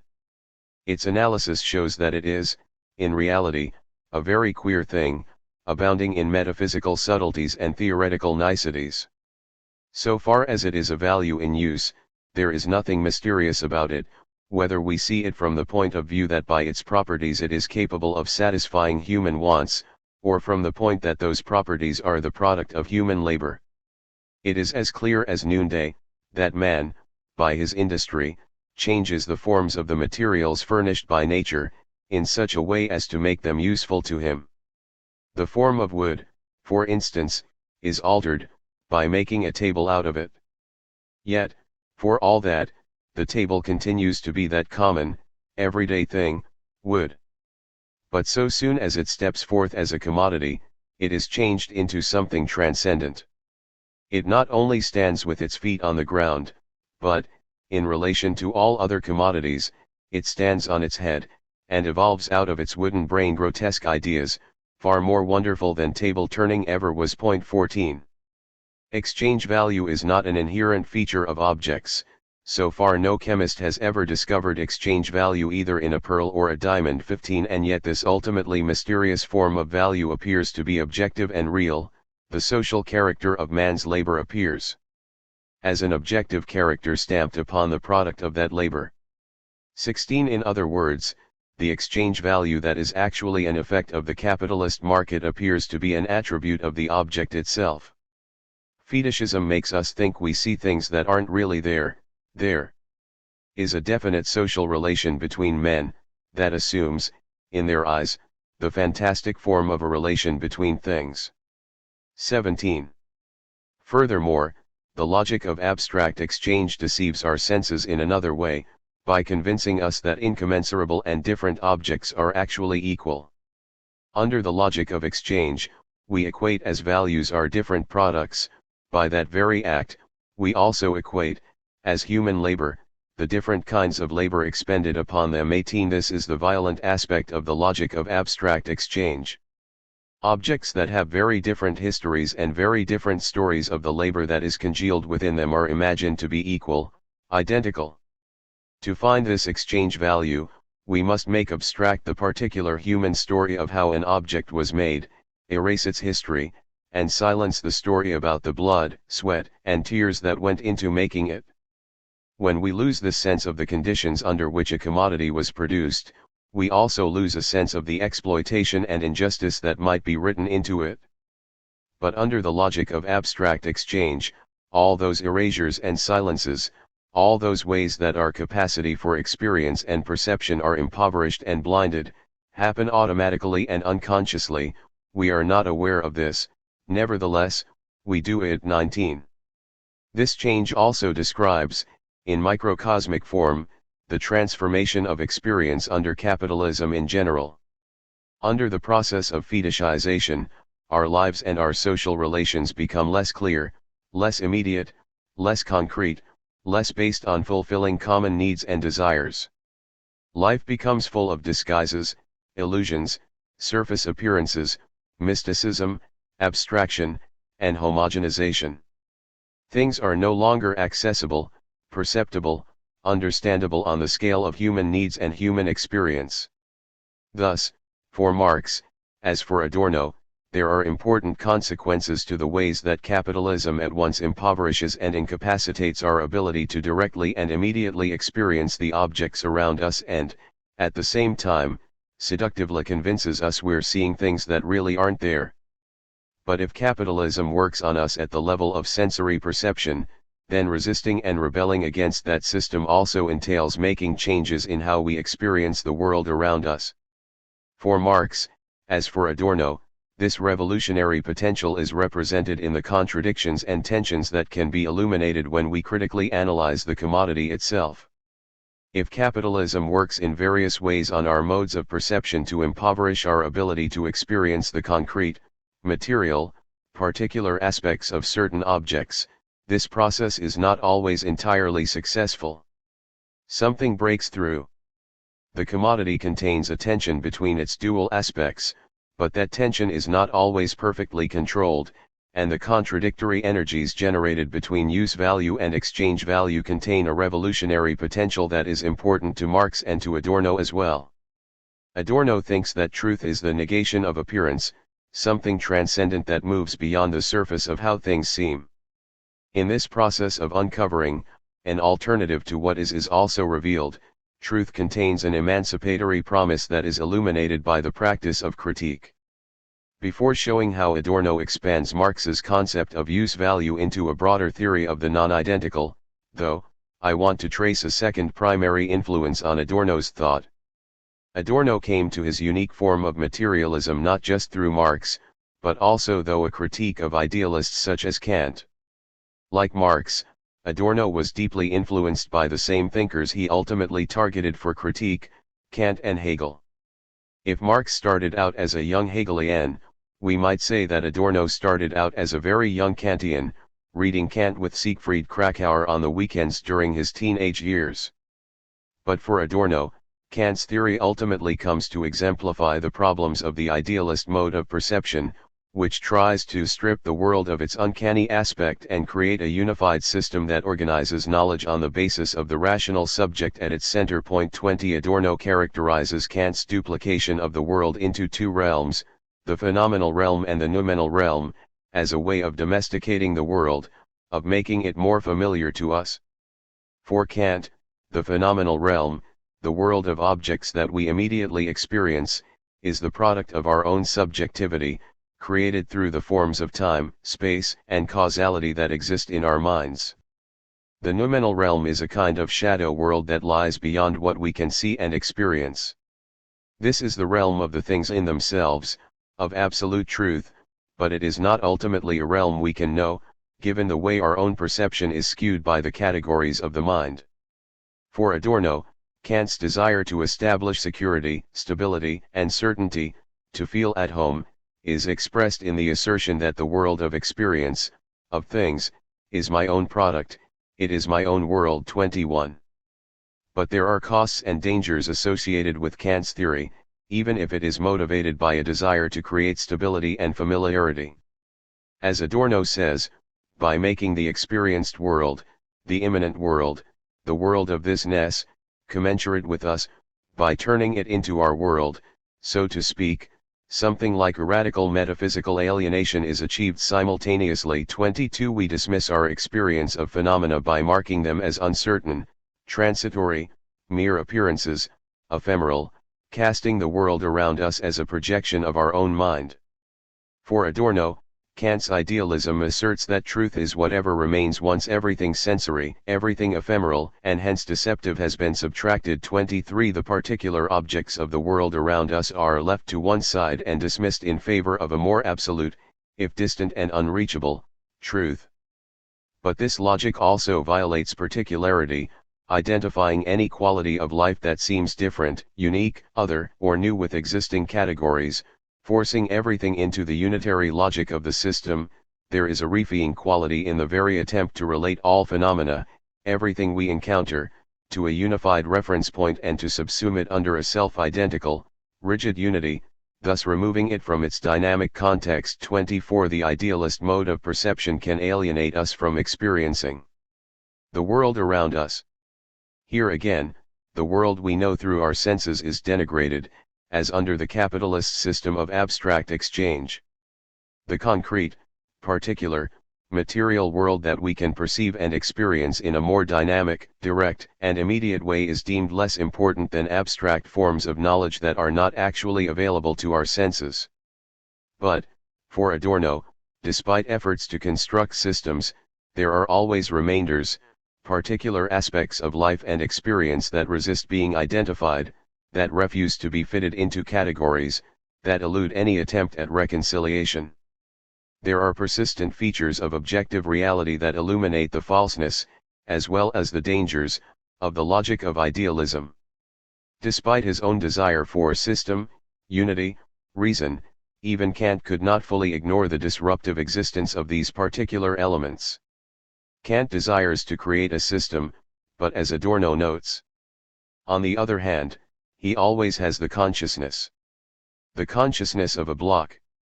By this I mean the awareness that even though there is no unity other than the one I have already told you about, namely the unity that lies in the concept of reason itself, this is not the whole story and we always come up against some outer limit. We might even say that in a sense the vital nerve of Kant's philosophy as a whole lies in the conflict between these two aspects, the impulse towards system, unity, and reason, and, on the other hand, consciousness of the heterogeneous, the block, the limit. 25. There is something that resists the idealist logic of what Adorno calls identity thinking, that works to identify what is different with what is already known, that attempts to fit everything into existing categories, that tries to create systems. These rebellious elements that block and limit this attempt to create an abstract system are the non-identical. Despite Kant's attempts to dispel it, the element of non-identity makes its appearance in his thought. 26 Adorno emphasizes how the logics of idealism and abstract exchange break down under closer scrutiny, under what he calls, borrowing from Walter Benjamin, a microscopic gaze. In contrast to most philosophical thinking after Plato, which finds the absolute and truth in eternal, unchanging transcendental forms and ideals, Adorno places value on the fragmentary, heterogeneous, transitory particulars of the material world, finding truth in what is phenomenal as opposed to noumenal. In this way he aligns himself with a materialism that is also critical of idealism. Adorno's practice of negative dialectics works to highlight this non-identical element and draw out its possibility and potential. This is important because, for Adorno, if our ability to experience the non-identical is threatened or obstructed, we are only living what he calls wrong life or damaged life, a pale, numb, mechanical version of the dynamic life humans are capable of living. The non-identical. Adorno transforms Marx's idea of use-value into the larger idea of the non-identical. Marx saw use-value as an antagonistic, contradictory aspect of the commodity that was pre-capitalist and potentially anti-capitalist, and whose particular, concrete qualities of usefulness were readily accessible to human senses in a clear way that contrasts with the abstract cipher of exchange value. Adorno expands this into a conception of the non-identical that holds utopian promise for truth, change, and an alternative to late modern liberal capitalism. 27 For Adorno, the material and ideological world contains these disruptive, contradictory, and antagonistic qualities that push on our senses to negate the fixity of the conditions we are given. Non-identical qualities surround us, the history of a commodity is never fully captured or defined by its price on the market. Concepts and categories can never totally encompass the things they try to contain, and individuals protest, often by contrary desires and restlessness, but even by illness and pathology, the norms of a modern society that tries to subsume and integrate. But there are also strong powers in modernity that work to veil these disruptive particulars in the interest of maintaining a false illusion of harmony in the world as it is, trying to convince us that this world we are given is natural, inevitable, just the way things are. Because of the value he places on disruptive particularity, and because it is silenced in modernity, for example, by the idealist mode of perception and by the capitalist logic of abstract exchange, Adorno's critical theory and practice emphasize dissonance, negating and breaking apart these attempts at a false and violent reconciliation. Negative dialectics is an anti-system that shines light on the particular qualities that idealist philosophies especially have dismissed as transitory and insignificant. 28 Negative dialectics highlights breakages in what appears whole, interruptions in what seems to be continuous, antagonisms in what sounds harmonious, scars in what feels smooth, cracks in what looks unified. 29. This negative mode of critique is all in service of highlighting the alternative possibility that the non-identical points toward. There is a utopian impulse in thinking. 30 For Adorno, the non-identical contains elements of truth and utopianism in the way it protests against what is and points toward alternative possibilities, but also because it highlights the violence that goes into preserving the status quo. Through these fissures an unintentional truth could shine out. As Susan Buck-Morses notes, the bourgeois thinker expresses the truth in spite of himself, or, rather, like Freudian slips of the tongue, truth resurfaces in the inconsistencies of his theory. 31 Or as a Spinhammer puts it, the moment of truth occurs when a crack shows up in the otherwise seamless web of illusion that, on the most general level, is linked to the notion of abstraction, economic, psychic, social, and philosophical, yet which in a more determinate sense leads on to a constellation of other critical concepts, fate, myth, phantasmagoria, second nature, and identitarian reason. 32 So Adorno's method is always about looking for breakages, moments of unease and discord in anything that seems harmonious and inevitable. But ultimately, the non-identical calls out to us to experience the world differently, apart from the processes of abstraction, universalization, and systematization that characterize modernity generally. And Adorno's method of negative dialectics works to foster and prompt these encounters with the non-identical, cultivating an alternative mode of perception. He thinks that if we can open ourselves to a way of experiencing the world that penetrates the illusions and abstractions that characterize modernity, we would be shocked by the lively disruptions and insights generated by the non-identical. Again, sense figures in prominently here for Adorno, as it did for Marx. For Adorno, if the thought really yielded to the object, if its attention were on the object, not on its category, the very objects would start talking under the lingering eye. 33 If we could see and hear differently, if we could experience the world around us through our own senses instead of through abstract categories, norms, assumptions, and so on, then we could encounter and engage with the dissonant elements of the world that push us to think and feel against what we are given. When we pay attention to particular things, we can see how flashes of the non-identical, these elements that resist being synthesized, inevitably disrupt the idealist system, forcing at least a momentary recognition that calls the whole into question. The praxis of thinking and feeling against the given. If labor is our common human life activity for Marx and our shared praxis, a critical consciousness fulfills this same role for Adorno.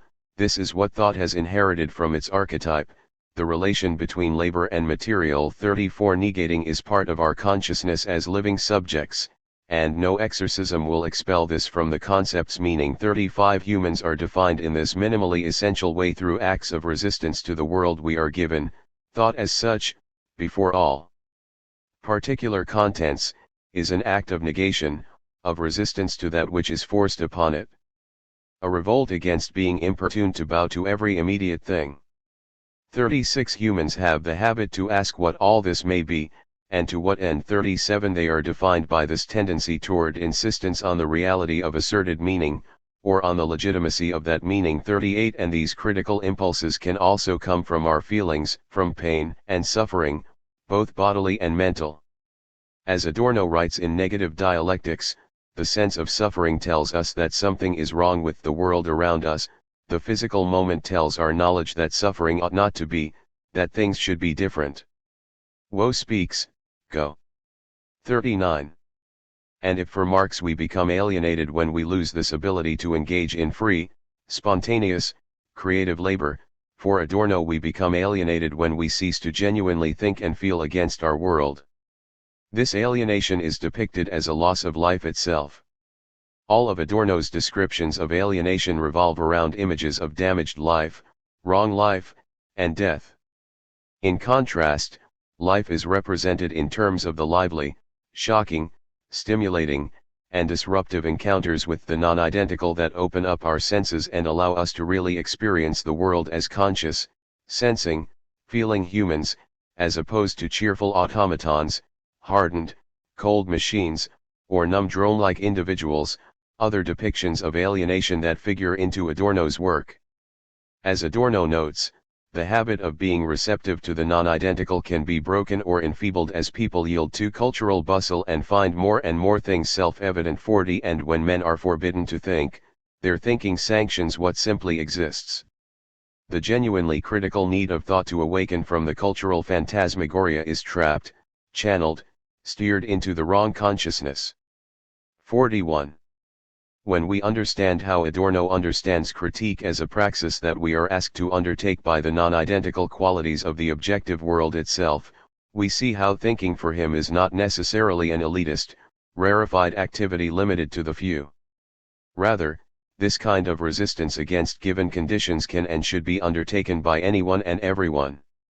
At the most fundamental level, the very conditions that push us to think are features of the material world itself, and negative critique is a universal praxis that should define our humanity. Despite the charges of elitism that have been made against him, Adorno expresses concern with how negating and criticism have become departmentalized and restricted to intellectuals like professors. The problem is that these ways of thinking and feeling against the conditions we are given are being transformed from the human right and human duty of every citizen into a privilege of those who are qualified by virtue of the recognized and protected positions they occupy. 42 The authority to engage in negative thinking and critique should not be based on academic privilege and educational credentials, but, rather, the truth content of critique alone should be that authority. 43 Adorno cites problematic cases in recent years in which people outside the hierarchy practiced critique, for instance, criticizing the juridical practices in a certain city and were immediately rebuffed as grumblers. 44 The capacity, and the ability, to think and feel against the given to negate, to critique is not something you earn by taking examinations, an authority gained by virtue of your career, or a privilege earned by education. Anyone who can access the truth of the non-identical and experience the disruptive and unsettling shock of that encounter in a way that prompts him or her to critique the inevitability and desirability of modern liberal capitalism has gained all the authority he or she needs. But Adorno's purported elitism is challenged on an even deeper level when we recognize how his understanding of resistance is not wholly cognitive and mental, but also corporeal, embodied, and sensory. Attending to the non-identical involves not just the mind, not just the body, but experience generally, in ways that relate to the whole self. As J. M. Bernstein notes, Adorno seeks to expand the scope and character of cognitive life, of knowing to include responses that derive from sensuous particularity, that are determined by the sight of the disenchanted body as suffering that disenchantment. 45 Combining sensual experience with the cognitive process of thinking means that philosophy must give itself over to experiencing the diversity of objects that impinge upon it. 46 Adorno and the affects. Much has been made in recent years of the affective turn in social and cultural theory. Interdisciplinary work on the affects has become increasingly popular in the past decade or so, though it traces a lineage that goes back much farther and cites influences from earlier generations.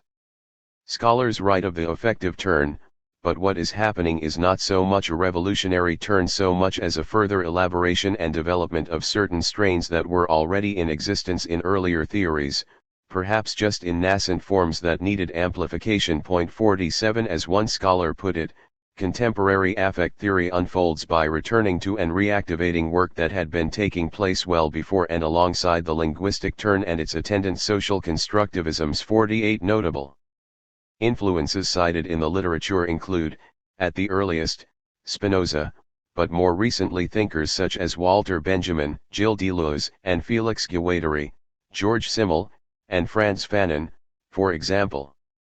Adorno, however, is notably absent from histories of contemporary affect theory, a forgotten figure when today's scholars recount the earlier generations of influence on their own work. This is striking only because of the sympathies and resonances between his work on the non-identical and modern theorizing on the affects. These missed conversations are worrisome and impoverishing, especially when we appreciate how Adorno anticipates many of the moves of current affect theory, as well as how thinking about the affects enriches our understanding of him. Ultimately, there are valuable parallels between Adorno's work and affect theory, in terms of both substance and style. By charting these overlapping conversations, we rediscover an unacknowledged line of influence on contemporary thought, while also learning how a thinker from an earlier generation actually anticipated some ideas that are presented as novel. The new becomes familiar and the familiar becomes new again. Adorno scholars gain a useful map tracing a line from his work into some important current debates, and affect theorists also gain another model for their own work.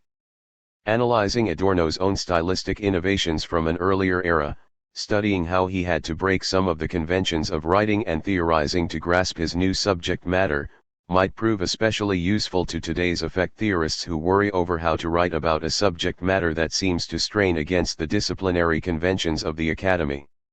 Many affect theorists experiment with stylistic innovations and speak of a need to break out of established patterns and conventions of writing and research, to engage in creative writing or critical memoirs or undertake a descriptive turn to capture this new form of social theorizing about the affects and the everyday. 49 Scholars explain how they have to rework what counts as political to take in the affects, as well as having to work at the edges of accepted norms of scholarship and research. This language can seem a bit overblown. But given the concerns many scholars express about finding the right fit between their cultural objects and their style of theorizing, it seems especially worrisome that Adorno has been left out of these conversations. After all, he was engaging in stylistic innovations to analyze new cultural objects, and thus his work could potentially provide a useful and reassuring model for framing research in this area. In Minima Moralia, Reflections from Damaged Life, for example, Adorno describes the felt experience of life under late modern liberal capitalism, undertaking a cultural critique of both positive and negative affects. He writes in a fragmented, aphoristic, and often personal style that analyzes specific cultural objects of the day, ranging from high to low culture. But throughout his corpus, his style of writing is shaped by his unconventional subject matter and his aims. For all these reasons, putting Adorno in a conversation with affect theory is productive in both directions. In the following section, I begin by elaborating on what the affects are and what they are good for before turning to trace 6 important lines of connection between Adorno and present-day thinkers working in this area. What are the affects and what is affect theory?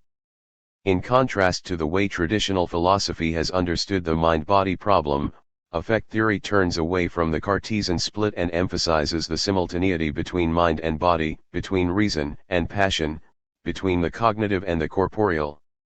Affect theory also breaks down traditional binaries, dichotomies, or dualisms, such as self/other, subject/object, inside/outside, and human/non-human. Affects is the name given to forces and intensities that we constantly engage and encounter, precognitive impulses, feelings, and desires.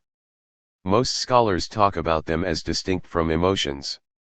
Affect signals precognitive sensory experience and relations to surroundings, whereas emotion describes cultural constructs and conscious processes that emerge from them, such as anger, fear, or joy. 50. These powers and resonances pass from body to body, where bodies might include material objects or human bodies. Affect describes a body's ability to move and be moved. As Bruno Latour puts it, to have a body is to learn to be affected, meaning effectuated, moved, put into motion by other entities, humans or non-humans. 51. Affect is neither wholly corporeal nor wholly cognitive, but straddles both at once. In other words, affect and cognition are never fully separable, if for no other reason than that thought is itself a body, embodied. With affect, a body is as much outside itself as in itself, webbed in its relations until ultimately such firm distinctions cease to matter. 52. In other words, affect is the name we give those forces, visceral forces beneath, alongside, or generally other than conscious knowing, vital forces insisting beyond emotion that stimulate our action or, as the case may be, our inaction. 53. The affects complicate the boundaries between mind and body, between bodies and other bodies or objects, but also between inside and outside. Those who explore affects may study the atmosphere of a room and how that can be transferred to individuals. Some rooms may have a good atmosphere, others a bad one, but in both cases the atmosphere out there in the room can come inside us, shaping our mood, our own internal weather. 54. Additionally, the atmosphere inside us, our own moods, feelings, anxieties, frustrations, can also affect our reading of that room, of that external atmosphere. As Enkhvedkovich notes, affect theory is a sensational story of a different kind, literally sensational because it's about the impact of the world around us on our senses, which include our bodies, our feelings, and our minds. It can be hard to tell the difference between inside and outside, between what's inside your body and what's out there, between what's inside the house and what's outside in the neighborhood or on the other side of town, between your heartbreak and the misery in the world beyond. 55. As this all shows, affects are moments that defy many of the categories that social theorists use to analyze and understand our collective life together. This is part of their value.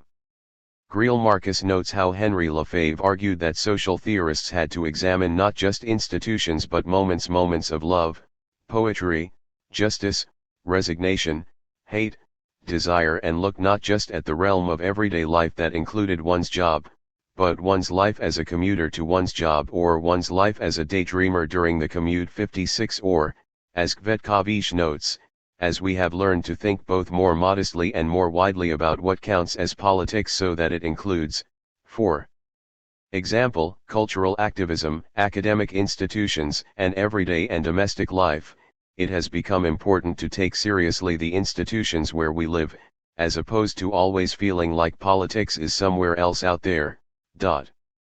57. So affect theorists tend to focus on the local and the everyday, much in the way Adorno does in the writings this book analyzes, as well as in Minima Moralia.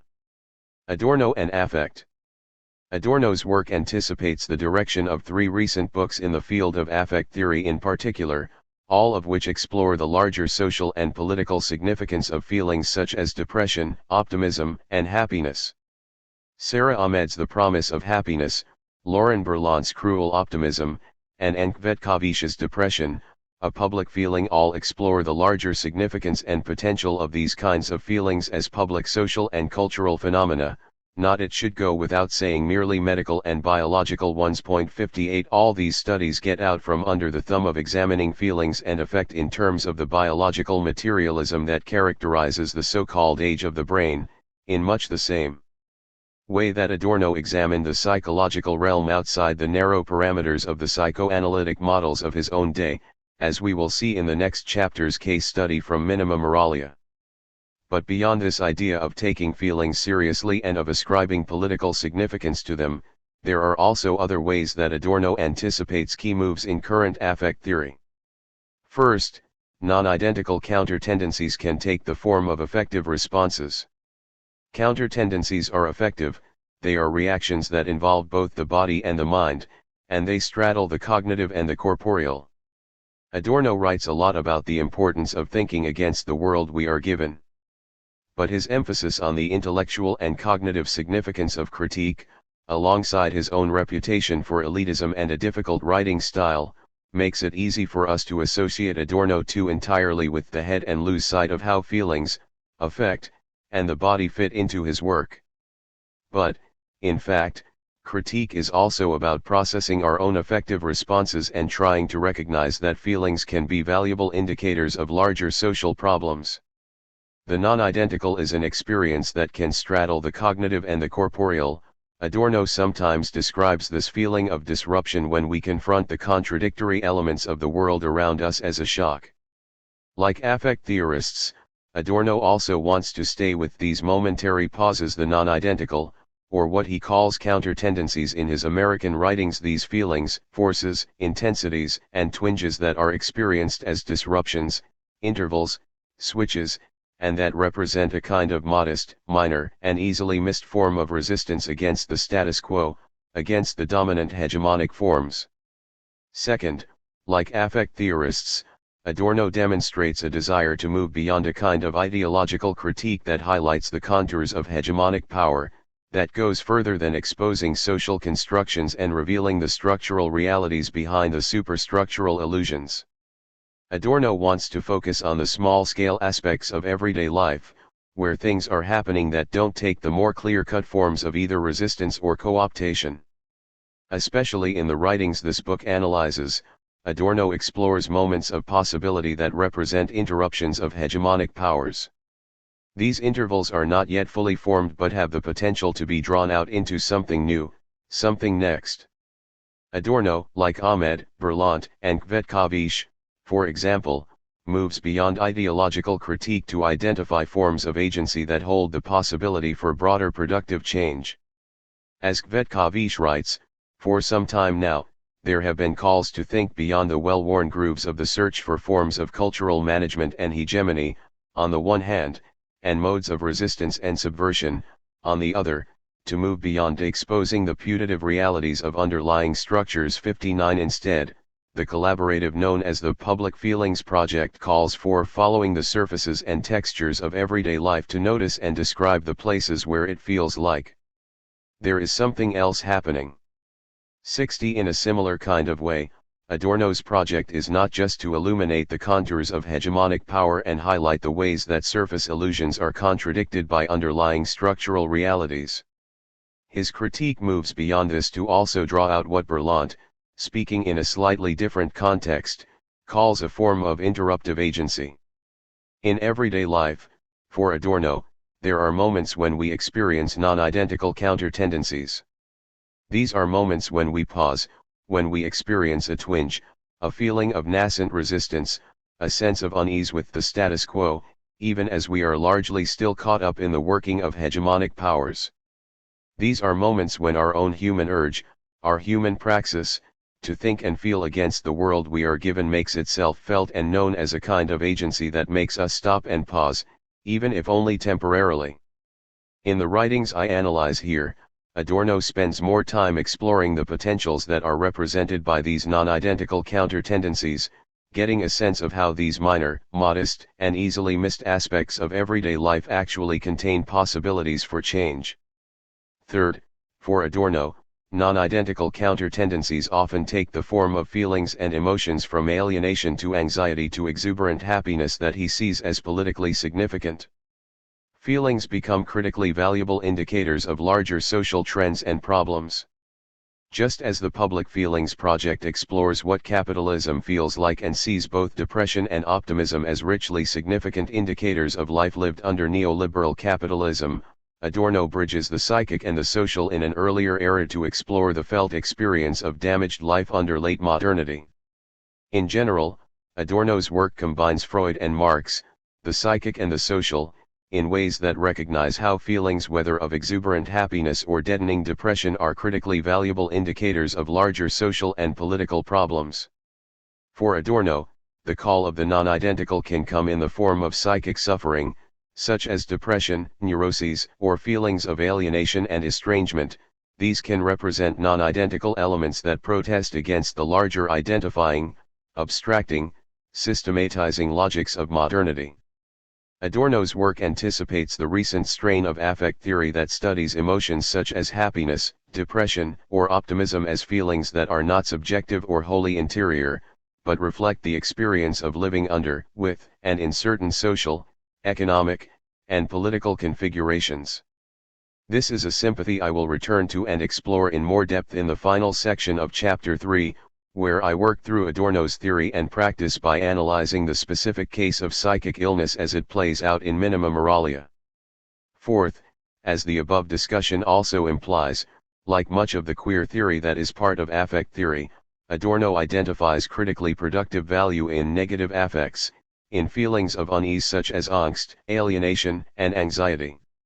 Queer theory focuses on non-normative feelings of shame, melancholy, failure, and depression, but it sees these negative affects as potential jumping-off points for political action and as intertwined with utopia and hope. 61 In a way that is both similar and different, negative feelings are also valuable for Adorno as non-identical moments that contain utopian possibilities, given how they alert us to the wrong life of the status quo and indicate that things should be different, opening a pathway for critical thinking and political action.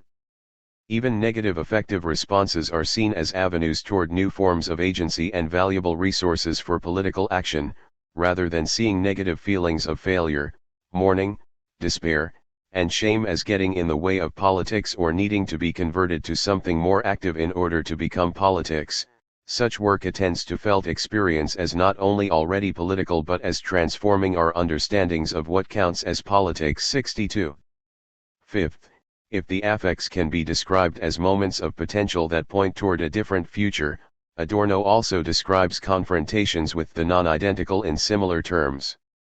These moments of promise can seem to yield an actualized next or new that is somehow better than now. 63 This is a particular goal of the Public Feelings Project, which aims to generate the effective foundation of hope that is necessary for political action, hence the turn to utopia in much recent work related to its projects, but a utopia that is grounded in the here and now, in the recognition of the possibilities and powers that we have at our immediate disposal.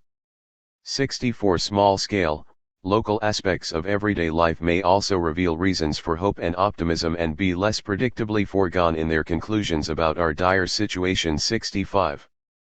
But despite their potential, neither affective moments nor the non-identical inherently or automatically stimulates or motivates change. As much as we would want to believe affect inherently provides the basis for a better tomorrow or a progressive or liberatory politics, these moments instead bear an intense and thoroughly immanent neutrality that must be nurtured to fully bloom. 66 Lauren Berlant's Cruel Optimism explores the possibility contained within optimism, which she describes as a relationship of attachment to a particular object that signals a bonding to a certain vision of the good life. Optimism, for her, is not a feeling but a social relation involving attachments that organize the present. It is an orientation toward the pleasure that is bound up in the activity of world-making, which may be hooked on futures, or not. 67 We attach to objects because of the positive vision of the world they signal to us. So there is valuable potential in these attachments and a kind of utopian possibility that is pointed toward in these visions of the good life. But, in her book's only citation of Adorno, she notes this is usually just an unfulfilled moment of possibility, what Adorno calls the "it could have been otherwise." 68 As Berlant says, the texts we have looked at stage moments when life could have become otherwise, in the good sense. A substantive change of heart, a sensorial shift, intersubjectivity, or transference with a new promising object does not generate on its own the better good life, though, and never without an equally threatening experience of loss. 69 So affective intervals, like the non-identical, point toward only the possibility of change, not its automatic realization or fulfillment. The meaning and significance of both must be drawn out and cultivated through a critical process. There is one final overlap between the work of recent affect theorists and the writings I analyze in this book. Given how Adorno was also a materialist, it is not surprising that his work finds some sympathies with the new materialist strain of current scholarship. If affect theory studies how forces and intensities can travel from body to body, the new materialisms analyze how these encounters take place with respect to material objects that might initially seem inert. Complicating conventional notions about dead matter, scholars are working to show how matter is not simply inert, but has lively, vital qualities that reach out to us and move us. Similarly, Adorno studies the materiality of the radio itself as an effective force, apart from its content or programming. He shows how the seemingly inert material object of the radio actually is quite lively. His work on radio focuses on what he calls the physiognomy of this material object, its face, voice, and mode of expression. And he traces the wide variety of encounters the listeners have with this face, with this voice, as its speakers speak to them. What does this have to do with democracy, though? Putting Adorno into conversation with affect theory helps us better appreciate how the experience of meaningful democracy is about becoming attuned to the intensities and forces that radiate from other bodies. For the promise of democracy to be realized, for Adorno, we have to learn to both think against and feel against what we are given as second nature. And this requires that we learn to experience the world around us more fully, listen more carefully to the voice of the non-identical, and try to realize the potential of this productive interval and interruption, turning these moments into opportunities for real change. But this is not to say that attending to a wider range of experience is valuable for democracy because it prompts more conventional forms of political action.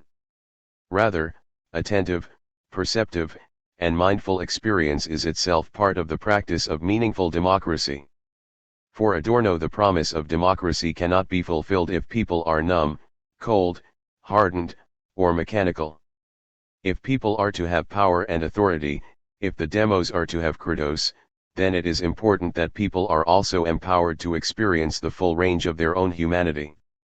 Then they can listen to what their senses tell them and fully take in and process the material and ideological conditions of the surrounding world, the feelings, forces, and intensities that activate their abilities to think and feel against what they are given as natural, inevitable, just the way things are. In the next chapter I trace the relationship between this mode of experience and democracy more fully. 3. Critique and the practice of democracy. Negative dialectics, autonomy, and compassion. Critique is essential to all democracy. Not only does democracy require the freedom to criticize and need critical impulses. Democracy is nothing less than defined by critique. Critique and the prerequisite of democracy, political maturity, belong together. Politically mature is the person who speaks for himself, because he has thought for himself and is not merely repeating someone else. He stands free of any guardian. This is demonstrated in the power to resist established opinions and, one and the same, also to resist existing institutions, to resist everything that is merely posited, that justifies itself with its existence. Such resistance, as the ability to distinguish between what is known and what is accepted merely by convention or under the constraint of authority, is one with critique. He who equated the modern concept of reason with critique is scarcely exaggerating. Adorno, critique. Recent studies have analyzed the practical, ethical, and political dimensions of Adorno's life and work, exploring his thoughts on critique as praxis and articulating the nature of his unique modes of political engagement. Additionally, several biographies of Adorno emphasize the political aspects of his life and work. 1 Adorno's politics has also been receiving deeper treatment in volumes intended to introduce new readers to his work. 2 Most significantly for my purposes, there is also a growing body of literature that foregrounds Adorno's political commitments in deeper, sustained, and explicit ways. J. M. Bernstein, Oppenheimer, and Russell Berman, for example, emphasize how key political themes such as resistance, ethics, and justice figure into Adorno's work. These thinkers highlight Adorno's hesitancy regarding conventional forms of direct action, while illuminating his political commitments and his efforts to build critical foundations for alternative ways of thinking, acting, and experiencing. In Chapter 6, when focusing on counter-tendencies, I discuss another category of scholars who seek to use Adorno's thought to inform current politics in a direct, immediate, and explicit way. These scholars have a more practical take on Adorno's politics that is in sympathy with the argument I make later in the book. But Adorno's practice of critique is also an important part of his politics and a vital starting point for understanding how a concern for and commitment to democracy fit into his writings, and that is the group of scholars I turn to now. The most significant thinkers in this category all emphasize the politics of Adorno's theory, his understanding of non-identity, his mode of critique, and his aesthetics. In different ways, they argue that Adorno gives us a new critical framework for resistance and a new mode of experience that can prompt a novel form of political action.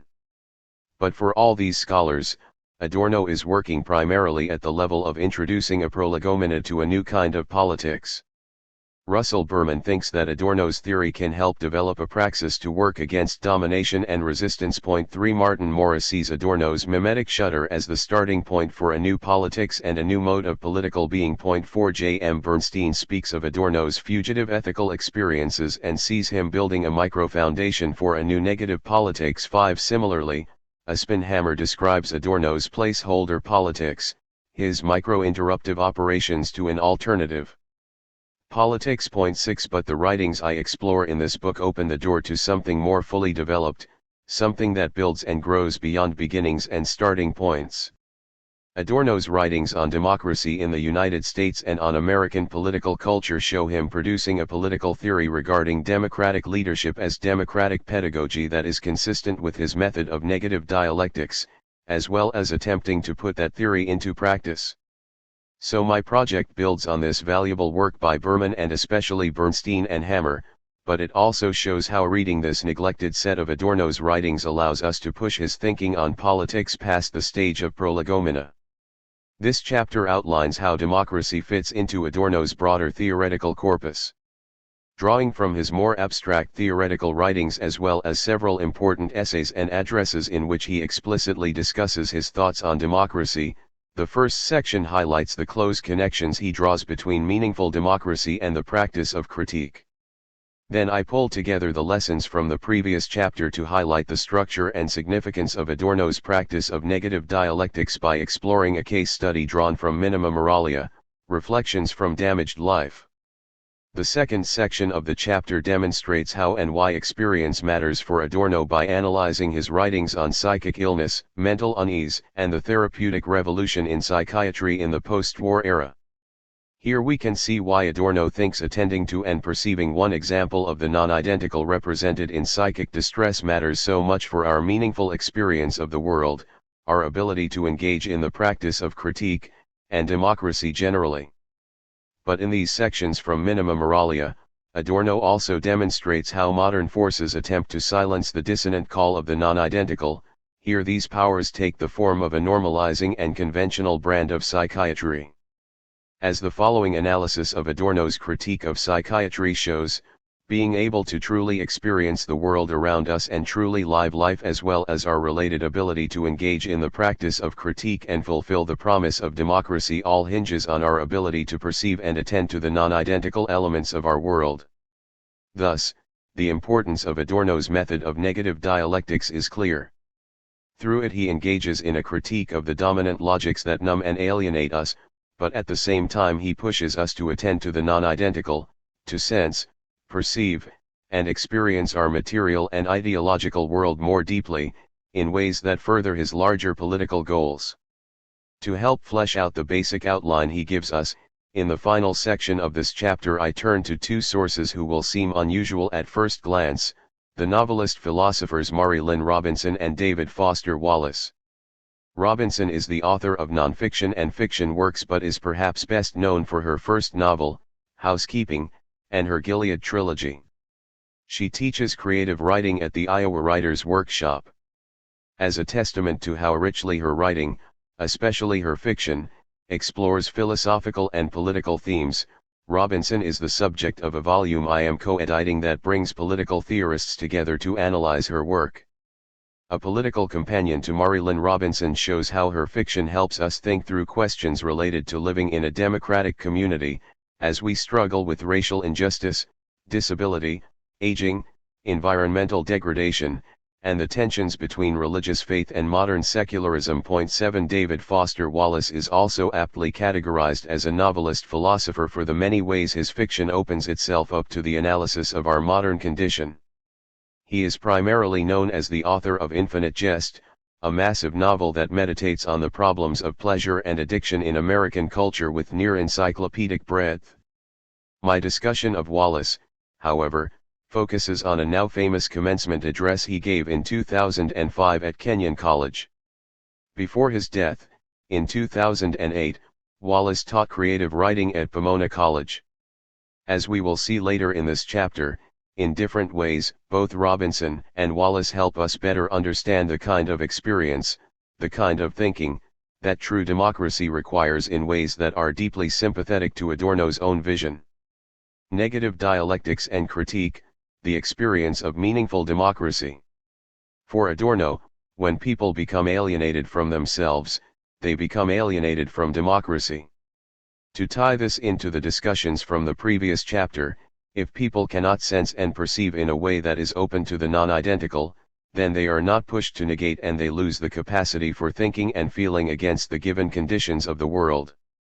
Consequently, when this capacity is impoverished, obstructed, or lost, humans become alienated from themselves.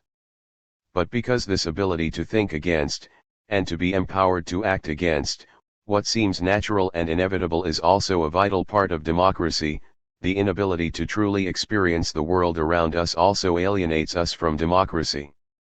As Adorno puts it, using the language of philosophy, one indeed could say that the people's alienation from democracy reflects the self-alienation of society. 8. Democracy requires that people possess a feeling of empowerment. Democracy, according to its very idea, promises people that they themselves would make decisions about their world. 9. But to be able to exercise these powers, people need the critical impulses that they gain from encounters with the non-identical. As Adorno notes, critique is essential to all democracy. Not only does democracy require the freedom to criticize and need critical impulses. Democracy is nothing less than defined by critique.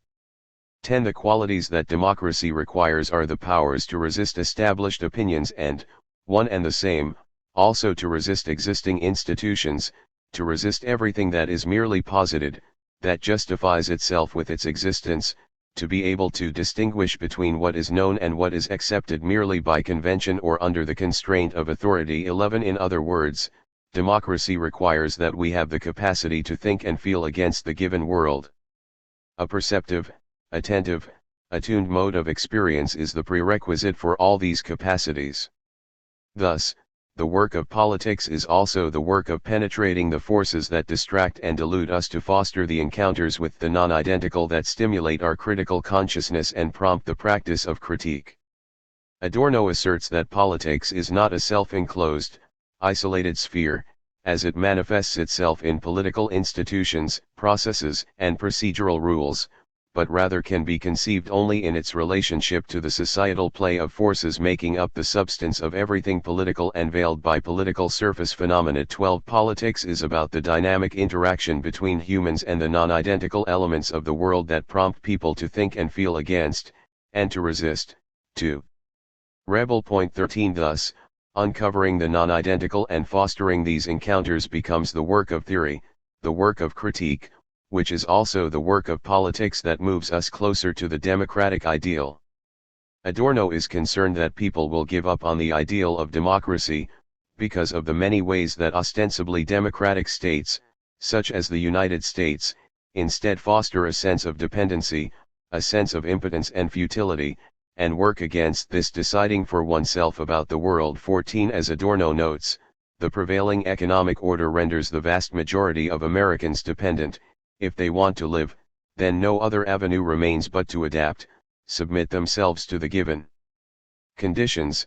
They must negate precisely that autonomous subjectivity to which the idea of democracy appeals. They can preserve themselves only if they renounce their self.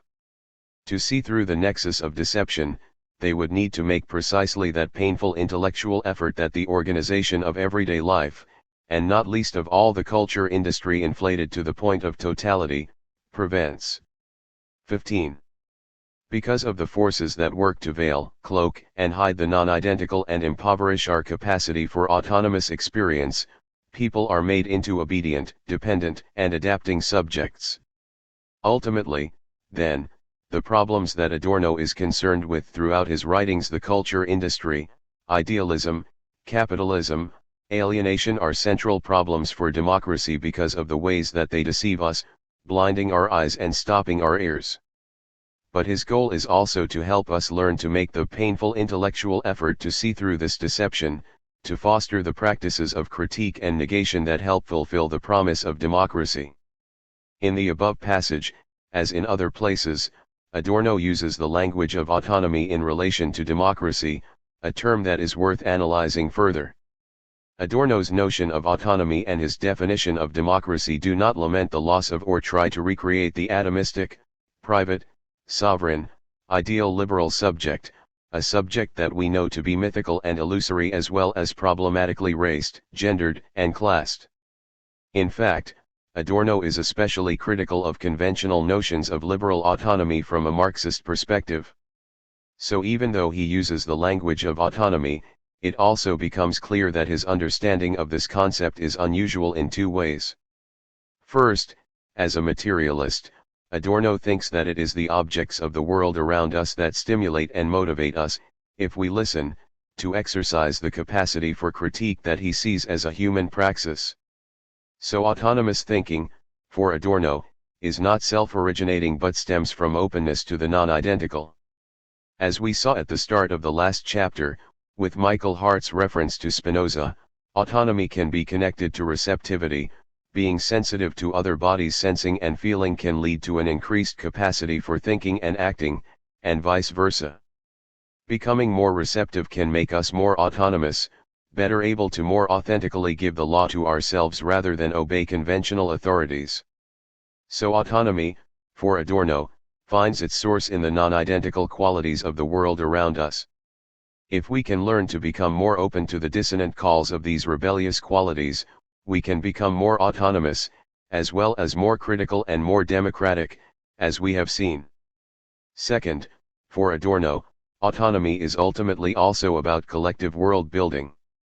His understanding of autonomy is about deciding for ourselves what world we want, but as his writings on leadership and pedagogy indicate, this is a collective as opposed to an individual endeavor. Adorno is critical of the ways that liberal capitalism cultivates a sense of dependency through making people feel lonely, apart, powerless, separate. And so his understanding of autonomy, in contrast to liberal autonomy, aims to foster the sense of solidarity that can motivate people to create new social structures that support both critical thinking and collectivity. Adorno's critique of existing conditions is oriented toward making new possibilities visible, bringing new worlds into sight, so more people can do the democratic work in an egalitarian, horizontal way of making them real. In this way, Adorno's constellation of related concepts, critique, autonomy, and democracy, exist between the non-identical elements of the material conditions of the world and collective world-building endeavors. Critique is the seed from which true democracy grows, in his view, but it is still only the seed as opposed to the full flowering. Democracy is defined by critique for Adorno because the creation of truly democratic social structures, institutions, and norms begins in these modes of being where we are open, receptive, and attuned to the dissonant call of the non-identical. If we listen to the particular objects of the world around us, we are prompted to engage in the universal praxis of thinking. This praxis of thinking and critique is an essential element of democracy indeed. Adorno says it defines the essence of democracy, because truly democratic social structures cannot exist without this kind of critical thinking. But democracy, for Adorno, does not end with critique.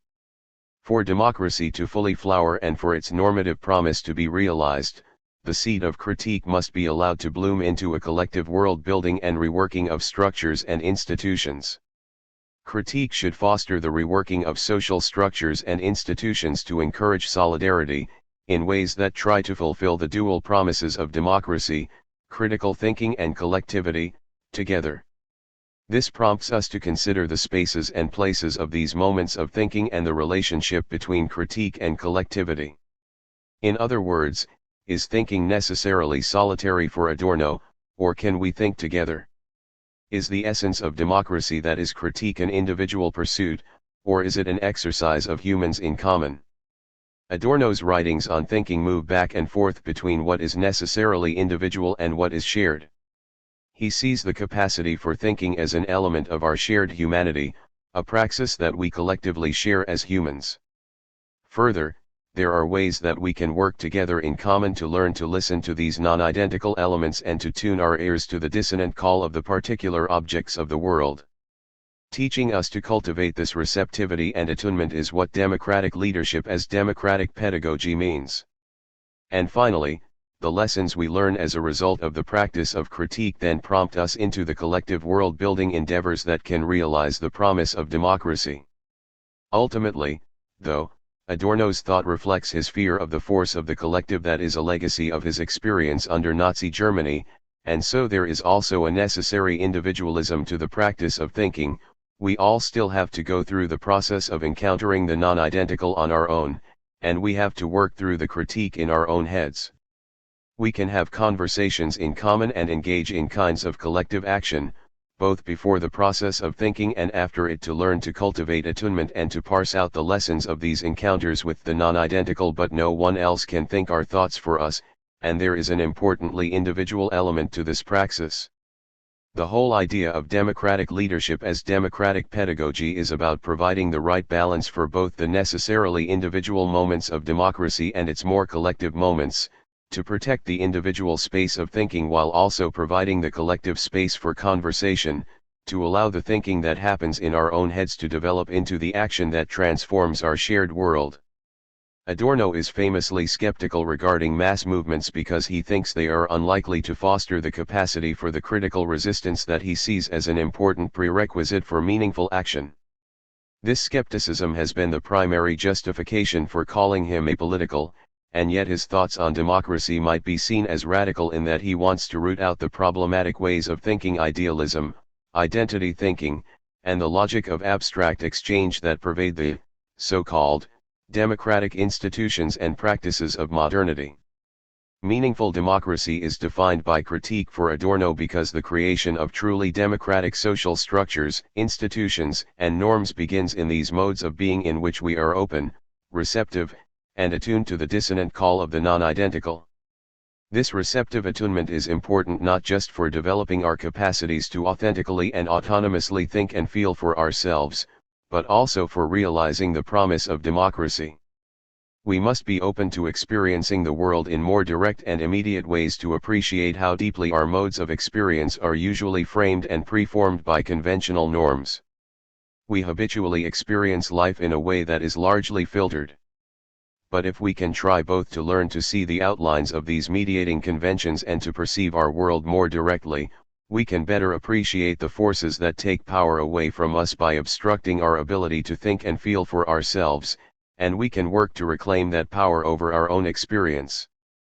Paradoxically, then, we must be receptive in order to negate, we must be open and accepting in order to learn to think against. Instead of trying to fit our experiences into pre-made categories, we could attend to the non-identical feelings and thoughts that tell us something isn't right, that urge us to resist defining, identifying, adapting. We could, instead, hone our capacities for more direct perception through an abiding attentiveness that eschews fundamentalisms and certainties and just tries to see, listen, feel, think, and learn. So critique, for Adorno, is also about adopting a certain disposition, a style of comportment. Critique is also about holding ourselves in a certain way, meeting the world with a certain attitude that is at once more attentive, perceptive, and mindful, and that combines critical thinking with compassionate feelings. That is the experience of meaningful democracy for Adorno. A case study from Minima Moralia, the political stakes of experiencing the non-identical. Through a case study of one particular theme that is recurringly woven through the aphorisms of Adorno's Minima Moralia, Reflections from Damaged Life, I want to give a sense of what the method of negative dialectics looks like in action, when applied to a particular kind of non-identical experienced in terms of psychological illness. Here the non-identical is experienced in terms of feelings of angst, anxiety, and other forms of mental unease that can work as indicators of larger social, political, and economic problems. Yet other forces in modernity, here represented in terms of the abstracting, identifying, categorizing logics of conventional psychology, work to silence the dissonant call of these encounters with the non-identical. The normalizing tendencies of conventional psychoanalysis, as Adorno shows, work to numb people to the critically illuminating experience of psychic illness and unease, cultivating a unique experience of alienation. Here, too, Adorno is fundamentally concerned with our ability to experience the non-identical and to critique the forces that deaden us to this heightened mode of perception. But here Adorno applies the practice of negative dialectics to a specific cultural object in ways that allow us to see his thought in action. We can begin to see the larger political stakes of his thoughts on experience, which will be more fully developed in the next chapter. For Adorno, feelings and emotions, especially of angst, anxiety, and alienating loss, are rich indicators of larger social problems. Through these feelings we confront the non-identical that tells us life does not live. In Minima Moralia, Adorno is especially attuned to the unique experience of alienation that came along with the post-war therapeutic revolution in the United States. This was a time when psychoanalysis went mainstream, and both therapists and pharmacists were promising to lift the burden of various forms of psychic unease, anxieties, depressions, and neuroses. But the cure, from Adorno's perspective, worked to fit everyone into the same mold of what he calls the regular guy and the popular girl, normalizing, disciplining, and standardizing people into conventional forms. People with complex and diverse forms of dissatisfaction were diagnosed with general complexes and promised ready-made enlightenment. 16 Furthermore, the promise was not just relief from suffering, but exuberant vitality and champagne jollity. 17. Adorno reads the larger social and political landscape of post-World War II America through the cultural injunction to be happy. He was concerned with how the dominant psychoanalytic tendencies of the day sought to categorize any feeling other than happiness as pathological and treat it through normalizing therapies.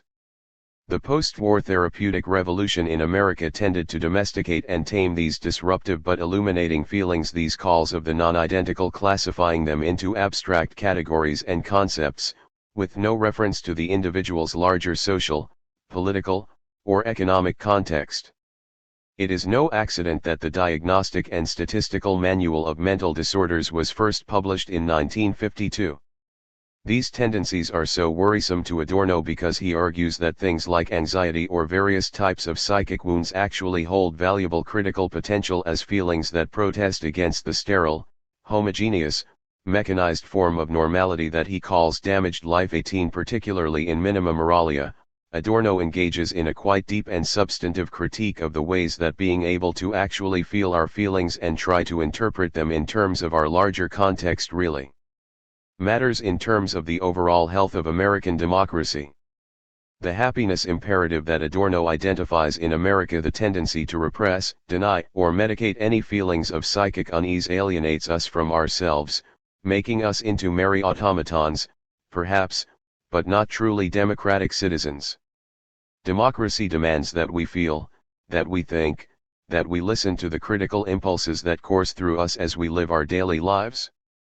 So anything that numbs these tendencies, whether we are talking about pernicious, overt repression or seemingly beneficial therapeutic medication, can have an alienating effect, for Adorno. This is just one example of how he sees effective responses, feelings, and emotions as politically significant.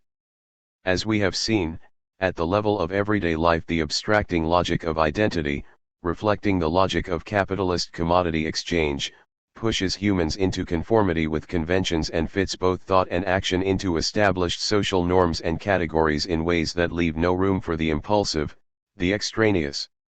Life is dominated by the logic of identity and the idealist dialectic that serves conservative interests of power, reconciling contradictions and abstracting particular differences to maintain the illusory appearance of equilibrium and harmony.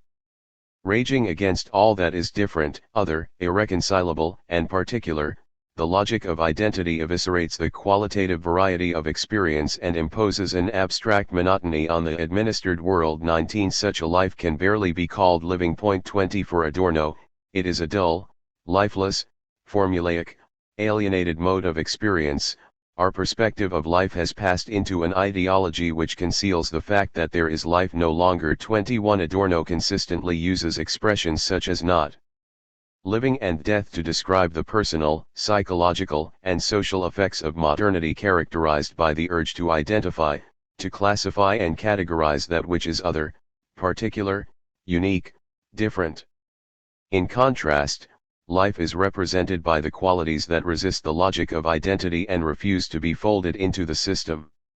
By paying attention to the disruptive qualities of particular things, letting an object speak, and granting preponderance to the object, the practice of negative dialectics works to break apart the false harmonies built up by the logic of identity and the idealist dialectic. 22 Given the dominance of the systematizing logic of late modernity, negative dialectics becomes a politically valuable practice of working against power and unsettling the status quo. From Adorno's perspective, post-war psychoanalysis dangerously tamed the critical power of psychic wounds in several ways, by abstracting particular experiences into universalizable general phenomena, by conventionalizing illnesses into predetermined categories, which lifts the burden of critical thought from the individual, and by redirecting the cause of the problem away from society toward a politically innocuous mechanism or complex. Illnesses were domesticated, rendered harmless, their critical and political potential was erased, and they were seen as commonplace, even normal, not a cause for concern or worry. Adorno criticized how this process of standardization separated the individual from his or her complexes and disorders, which were objectified into things, unrelated to the sufferer's life experiences. Anxiety, for example, was seen as a symptom that could be defined in general and abstract terms, manifesting itself in the same ways, regardless of personal or social context. Terror before the abyss of the self is removed by the consciousness of being concerned with nothing so very different from arthritis or sinus trouble. They are accepted, but by no means cured, being merely fitted as an unavoidable component into the surface of standardized life. 23. The organization of psychoanalysis redirects people's energies toward figuring out which complex they have. Initiates become adept at subsuming all instinctual conflicts under such concepts as inferiority complex, mother fixation, extroversion and introversion. 24 This process of naming, categorizing, and diagnosing has the effect of making the individual's intensely singular experience just another iteration of a generalized phenomenon. Ready-made enlightenment turns not only spontaneous reflection but also analytical insights whose power equals the energy and suffering that it cost to gain them into mass-produced articles, and the painful secrets of the individual history, which the orthodox method is already inclined to reduce to formulae, into commonplace conventions. 25.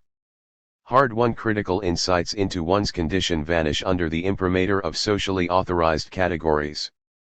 In being officially recognized, individuals find comfort, even pleasure in being like everyone else, a specimen of the majority, even in their weakness, even in their defects. Catharsis, unsure of success in any case, is supplanted by pleasure at being, in one's own weakness, a specimen of the majority. One proves on the strength of one's very defects that one belongs, thereby transferring to oneself the power and vastness of the collective.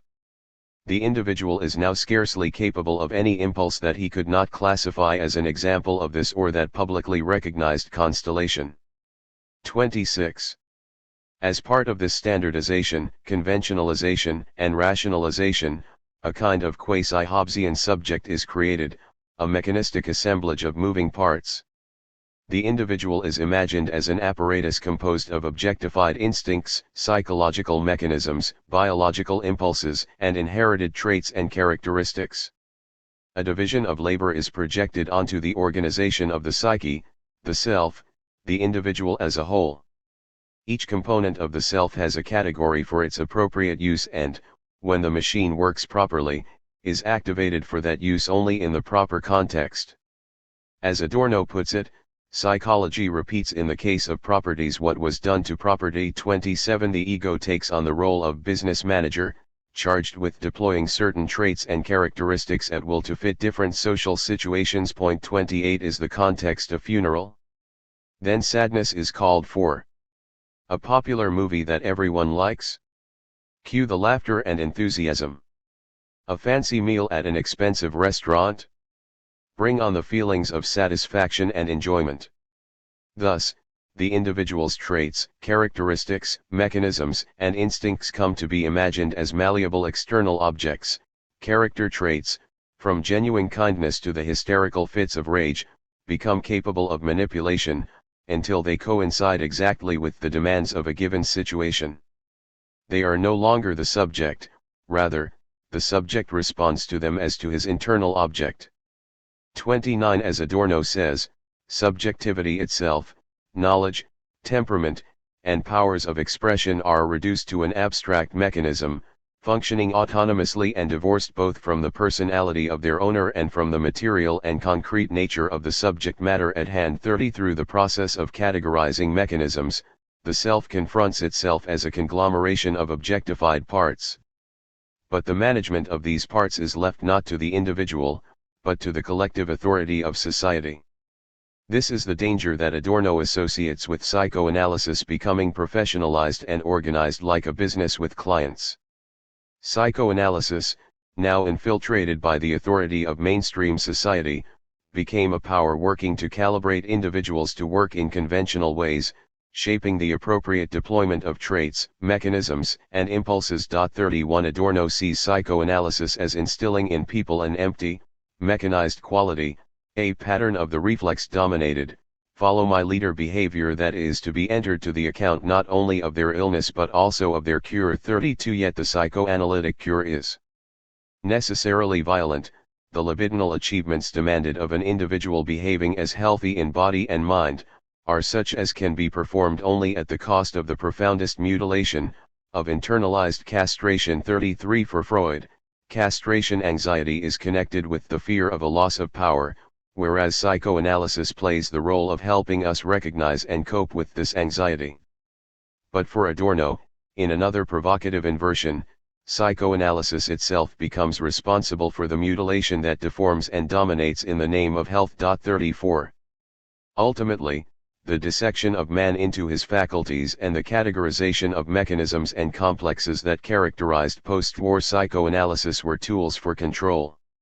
In a striking hyperbole, Adorno compares psychoanalysis with fascism, saying that the psychoanalyst's wisdom became a technique, a racket that bound suffering and helpless people irrevocably to itself, in order to command and exploit them. 35 But psychoanalysis is a form of domination that operates in subtle and seductive ways. It is part of the mechanism of domination to forbid recognition of the suffering it produces. 36 The silencing effect of psychoanalysis works in two ways. First, to criticize it is to open oneself to charges of illness, to show oneself to be in need of treatment. He who calls it by its name will be told gloatingly by psychoanalysts that it is just his Oedipus complex. 37 But, second, even more insidiously, to criticize psychoanalysis is to seem to cling insanely to pain and unhappiness, since such therapy is supposed to be for our own health and enlightenment, to help us enjoy life more. Why would we criticize something that's for our own good, something that promises to make us good, better, and even best?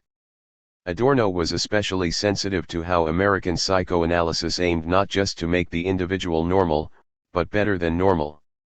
It prescribed exuberant happiness itself, restoring a capacity to take pleasure in mainstream life that was thought to be impaired by neurotic illness. 38 As he notes, thinking about the problem in these terms is itself problematic.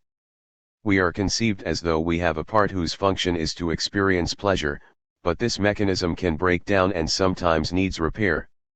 To be fixed, to be happy, however, the neurotic must compulsively take pleasure in the offerings of mainstream culture. Prescribed happiness looks exactly what it is, to have a part in it. The neurotic thus made happy must forfeit the last vestige of reason left to him by repression and regression, and to oblige the analyst, display indiscriminate enthusiasm for the trashy film, the expensive but bad meal in the French restaurant, the serious drink and the love-making taken like medicine as sex. The admonitions to be happy, voiced in concert by the scientifically Epicurean sanatorium director and the highly strung propaganda chiefs of the entertainment industry, have about them the fury of the father berating his children for not rushing joyously downstairs when he comes home irritable from his office. 39. The demand that we be happy, the diagnosis that there must be something wrong with those who cannot take pleasure in conventional modes of living, is itself a form of domination. This demand for conformity with a diseased society effaces the underlying social causes of unhappiness. Yet the gospel of happiness masks itself as a concern for psychological health, as a guide for how one should live life properly, what a state the dominant consciousness must have reached, when the resolute proclamation of compulsive extravagance and champagne jollity, formerly reserved for attaches in Hungarian operettas, is elevated in deadly earnest to a maxim of right living. 40. The injunction to be happy must be pressed on us with increasing fervor and desperation. The more problematic the social reality, the more society generally and psychology in particular admonish us to be happy and to think we must be in need of treatment if we are not. Instead of fulfilling its early critical promise, psychoanalysis became guilty of promoting a health unto death, all the while seeming to improve life, normalize it, enhance it, promising enlightenment. Instead of being marked by suffering, those who are most alienated seem determinately, resolutely happy and healthy. Adorno gives us evocative images of the sickness of the healthy, saying the traces of their unique illness cover their skin like a rash printed in regular patterns. 41. For Adorno, the following verses capture the psychic economy of post-war America: wretchedness remains. When all is said, it cannot be uprooted, live or dead. So it is made invisible instead. 42. In post-war America, the negative affective responses that Adorno sees as valuable pathways toward critique are what we immediately try to skip past on the road to happiness. Taken together, the paradigm of biological materialism and the medical model, the conventionalization of psychological illnesses as well as the American enthusiasm for all things more, better, longer, and faster work to drown out the discordant call of the non-identical qualities of psychic disease. For Adorno, psychoanalysis alienates us from the praxis of thinking, from a potential shared collective endeavor that is a central feature of a life that truly lives. Since the non-identical qualities that can stimulate critique are contained within the antagonistic features of objects, thinking exists at least as a universal possibility for those who can learn to see, listen to, and engage with particularity. 43. Not only is critical thinking, or open thinking, a praxis that points beyond itself, but it also is more closely related to a praxis truly involved in change than in a position of mere obedience for the sake of praxis. 44. There is a utopian impulse in thinking. 45. Given what is being sacrificed, no wonder Adorno describes the achievements that psychoanalysis associates with health and happiness as the profoundest mutilation, as internalized castration, as a testament to the magnitude of the loss. In addition, the way Adorno defines democracy in terms of critique, as the fulfillment of the human praxis of negation, of thinking and feeling against the conditions we are given as inevitable, further highlights the political dangers of the happiness imperative. The experience of alienation, of damaged life, is a major problem for democracy. When people cannot fully and deeply experience the world around them, they are blocked from the encounters with the non-identical that prompt them to negate and critique. As we have seen, when people are alienated from themselves, they are also alienated from democracy. In these ways, Adorno reminds us of what is lost if we listen only to the imperatives to be happy. The conventionalization of psychological illness and the promotion of exuberant vitality lift the burden of critical self-reflection from the individual, shift the focus away from the non-identical qualities of disease, and redirect energy away from an exploration of the conditions of our personal and social lives. Paradoxically, in the pursuit of happiness, we may participate in a less visible regime of domination. Because of the different ways both eviscerate life and self, Adorno draws unsettling parallels between something as seemingly innocuous as psychoanalysis and something as abhorrent as fascism. Here, too, we see the specter of the happiness imperative. There is a straight line of development between the gospel of happiness and the construction of camps of extermination so far off in Poland that each of our own countrymen can convince himself that he cannot hear the screams of pain. That is the model of an unhampered capacity for happiness. 46 Adorno did not think he had completely left fascism behind him when he emigrated to the United States.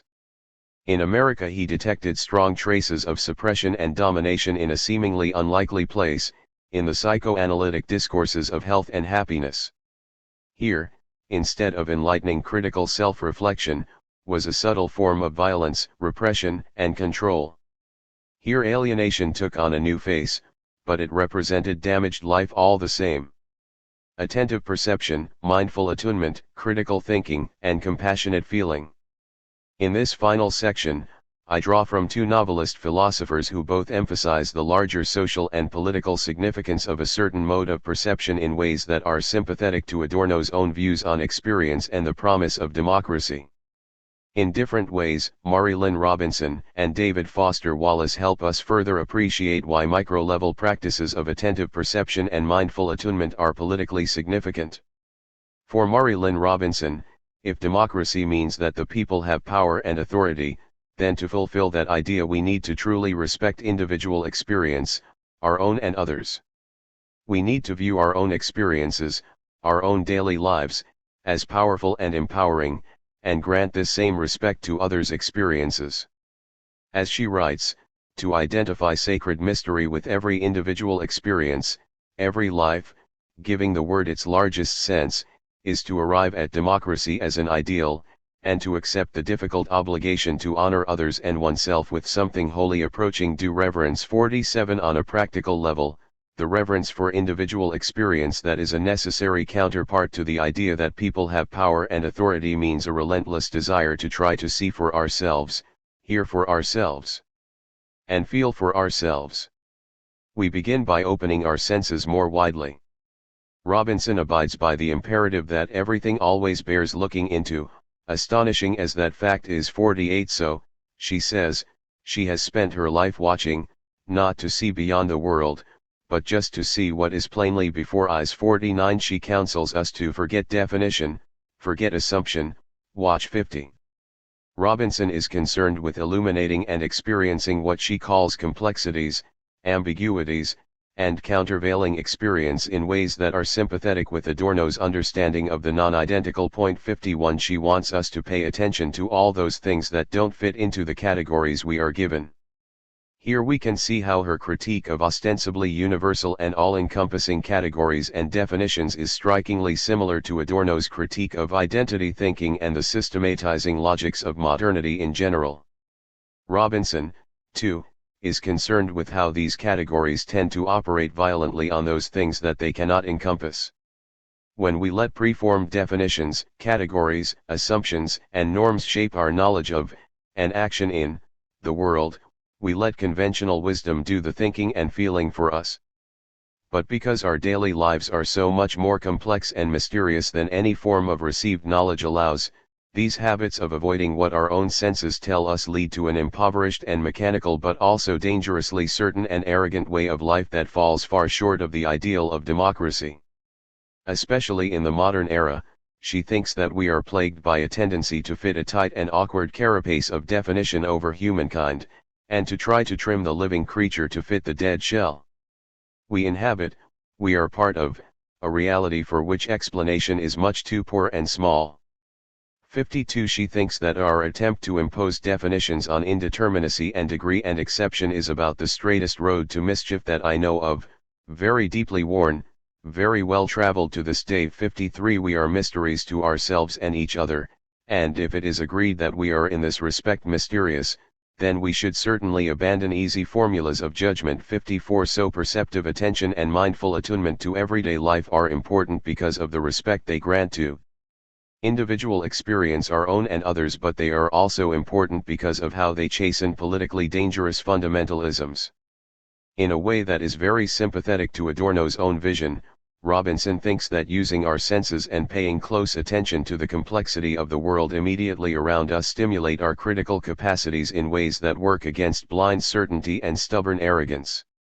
Here, opening wider the senses that we associate with the body primes us for the kind of skepticism, questioning, and critical thinking that we associate with the mind. As is true for Adorno, for Robinson, mind and body work together to facilitate the kind of heightened experience that the idea of democracy requires and that is necessary if we are to be fully empowered as individuals. These concepts come from Robinson's essays, but the figures populating her fiction also exhibit a capacity to recognize the illusory nature of the seemingly firm structures and foundations that surround them, whether those be social norms, conventions, doctrines, houses, or towns. Her unconventional heroes Sylvie and Ruth in housekeeping, Reverend Ames in Gilead, Jack and Glory in home adopt an attitude of open perception and mindful awareness to the unfathomably mysterious and ultimately unknowable world around them, apart from the disciplining and comforting constraints of assumptions and categories. 55 They work carefully to avoid being judgmental, and their own attitudes of acceptance, flexibility, and forgiveness powerfully highlight the repressive judgments and constraining conventions of others. Through their open perception, her heroes find the new, the strange, the unexpected, the disruptive, the unusual in what lies close at hand. They exemplify this democratic ethos by reminding us that what is local and familiar is always also exotic and exciting, that what seems known and comfortable can always also be strange and mysterious, and by emphasizing how the new can spring up within the terrain of the old. Her heroes perform a kind of immanent critique on comfort, familiarity, on the ideological landscape of home, finding active, vital, and vibrant contradictory value in what might initially seem given, natural, and inert, or even pathological and problematic. David Foster Wallace also sees certain forms of direct sensory experience as threatened by the forces of modernity but vitally important to our collective lives together. In his now famous commencement speech, "This is Water," Wallace explores the platitude that a good liberal arts education is valuable for teaching you how to think, but he takes this in new directions and develops a meditation on how a certain mode of thinking can allow us to experience a unique form of freedom in the midst of the day in day out of everyday life. 56 Further, like Adorno's view, like Robinson's view, Wallace's understanding of thinking is about perception, experience, and a kind of deep respect for and compassion for other bodies, for other people. Wallace begins with a story about how fish don't know what water is, because it is all they know. Their senses are immune to the things that surround them in the most immediate and direct way. For us too, the most obvious, ubiquitous, important realities are often the ones that are hardest to see and talk about. 57 We tend to go through life operating on our default settings, mechanically, not using our senses, not being alive, conscious, attentive, mindful, or aware. If the liberal arts teach me how to think, this is really supposed to mean teaching me to be a little less arrogant, to have some critical awareness about myself and my certainties. Because a huge percentage of the stuff that I tend to be automatically certain of is, it turns out, totally wrong and deluded. 58. Wallace wants us to use our bodies and our minds to overcome the most primary default setting, the feeling that everything revolves around us. He gives us, we might say, an image of the ideal liberal subject, self-interested, atomistic, independent, and to quote Wallace, uniquely, completely, imperially alone, day in and day out. 59 Here, he says, is one example of the utter wrongness of something I tend to be automatically sure of. Everything in my own immediate experience supports my deep belief that I am the absolute center of the universe, the realest, most vivid and important person in existence. 60 To get outside this default setting, you need to use your senses, to try to stay alert and attentive instead of getting hypnotized by the constant monologue inside your head. 61 Ultimately, for Wallace, learning how to think really means learning how to exercise some control over how and what you think. It means being conscious and aware enough to choose what you pay attention to and to choose how you construct meaning from experience. 62 And this is advice that really matters for how we live our lives and how we live with others. This is advice that can affect the quality of our collective lives together. Wallace gives an example of how this way of thinking can change how we engage in the drudgery of adulthood, of mindless, repetitive tasks such as fighting rush hour traffic after work to drive to a crowded grocery store, filled with confusing choices, long lines, and rushing, grumpy, distracted people, then fighting traffic to get back home to cook dinner and eat. This is the kind of thing that adult life is filled with, and the point is that petty, frustrating crap like this is exactly where the work of choosing comes in. 63 Because if I don't make a conscious decision about how to think and what to pay attention to, I'm gonna be pissed and miserable every time I have to food shop because of the natural default setting that tells me I am the center of the universe and focuses only on my hungriness and my fatigue and my desire to just get home, and it's going to seem, for all the world, like everybody else is just in my way. 64 But if we can try to get outside our own head, then we can experience our own lives and other people in an entirely different way. Instead of being frustrated with other people, we can be compassionate and imagine the struggles they themselves might be going through. Instead of being bored or angry, we can use our senses and our ability to extend beyond ourselves to find joy in unexpected places, even in supermarkets and rush hour traffic.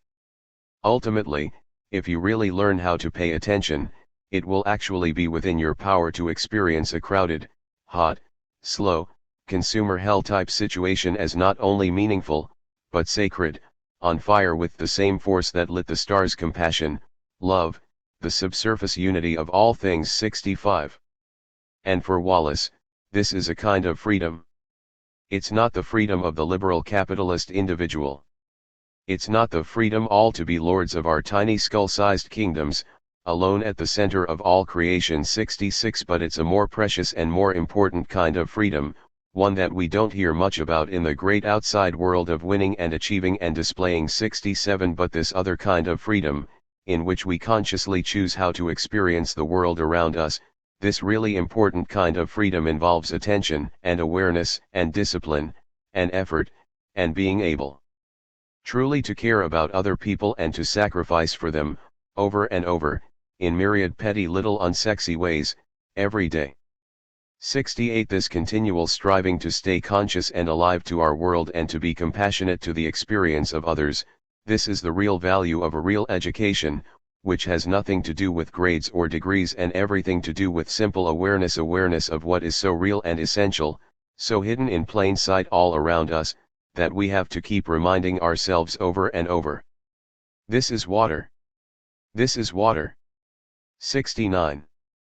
Wallace is also advocating a way of life that combines body and mind, that uses the senses and the imagination to heighten our capacity to experience the world beyond our normal, conventional robotic settings. Like Adorno, and like Robinson, Wallace advocates widening our senses to take in our world more deeply, paying attention, staying conscious, being aware, to learn to think differently and to move beyond what seems given, natural, inevitable. Further, Wallace, like Robinson, like Adorno, advocates sensing the world more deeply, directly, and immediately as a pathway to greater skepticism about the reality we are given. And finally, Wallace, like Robinson, helps us better appreciate how, in Adorno's work too, all this sensation, attunement, attention, and perception take place in service of larger ideals such as freedom and democracy. All these thinkers elevate these concepts beyond their conventional definitions and ask more of them, and ask more of us who try to fulfill the potential of these promises. And for all three, thinking is not valued for its own sake, but for the way it can change our way of being with others in the world. For Robinson, Wallace, and Adorno, thinking, and the heightened mode of experience that prompts us to think, works in service of compassion, in service of attentiveness to the pain and suffering of others, in service of greater respect and reverence for other bodies. The sympathies among these three thinkers also serve the purpose of reframing the conventional wisdom about Adorno's excessive intellectualism. In fact, Adorno draws complex connections between the mind and the body, between somatic experience and cognitive capacities, between our ability to sense the world around us and our ability to think critically about it. The mind works in service of these other, larger goals, then. As Wallace says, this is as it should be. Think of the old cliché about the mind being an excellent servant but a terrible master. 70. The final stars in Adorno's constellation of ideas are education and democratic pedagogy. Ultimately, for Wallace, as for Adorno, education is also in service of these larger goals of truly experiencing our daily lives, thinking for ourselves, practicing compassion, and enjoying an unconventional kind of freedom. The real task of education, for Wallace, is to cultivate this greater capacity for compassion, this ability to get outside the imperial self. For Adorno, education is vitally important for teaching us how to think critically. Thus, education is understood as a broadly civic project that moves beyond the institution of the school and aims to foster people's ability to identify the non-identical currents and the counter-tendencies of their own daily lives. Education cultivates this attentiveness to the contradictions, disjunctures, disharmonies, and dissonances of our own bodies and minds and of the world around us. In this way, education is also about encouraging us to experience our lives more deeply and with greater attention. But education, importantly for Adorno, should show us how to be softer, less hard, less cold, less steely in the face of the pain and suffering of other bodies. Learning how to think against conventional society and learning how to feel against it are both part of the educational program that Adorno introduces, as we will see in the next chapters. 4. Democratic leadership. Egalitarian guidance and a plan for empowering the people. Today, perhaps more than ever, it is the function of democratic leadership to make the subjects of democracy, the people, conscious of their own wants and needs as against the ideologies which are hammered into their heads by the innumerable communication of vested interests.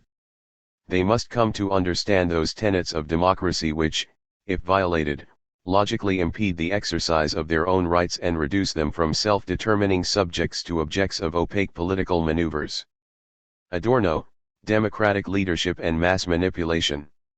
In 1950, Adorno published an essay, written in English, titled Democratic Leadership and Mass Manipulation in the volume Studies in Leadership, Leadership and Democratic Action, edited by Alvin W. Goldner.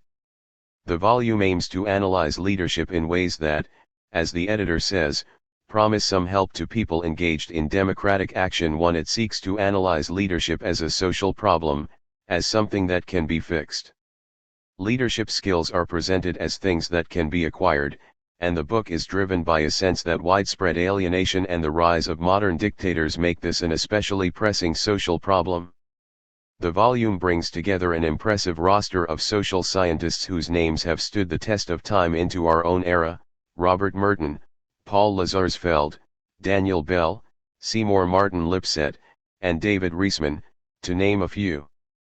The tenor of the volume is left-leaning, with citations to Erich Fromm and Herbert Marcuse in the editor's introduction and essays that, as Goldner notes, frequently appeal to common sources such as Marx, Freud, Durkheim, and Weber.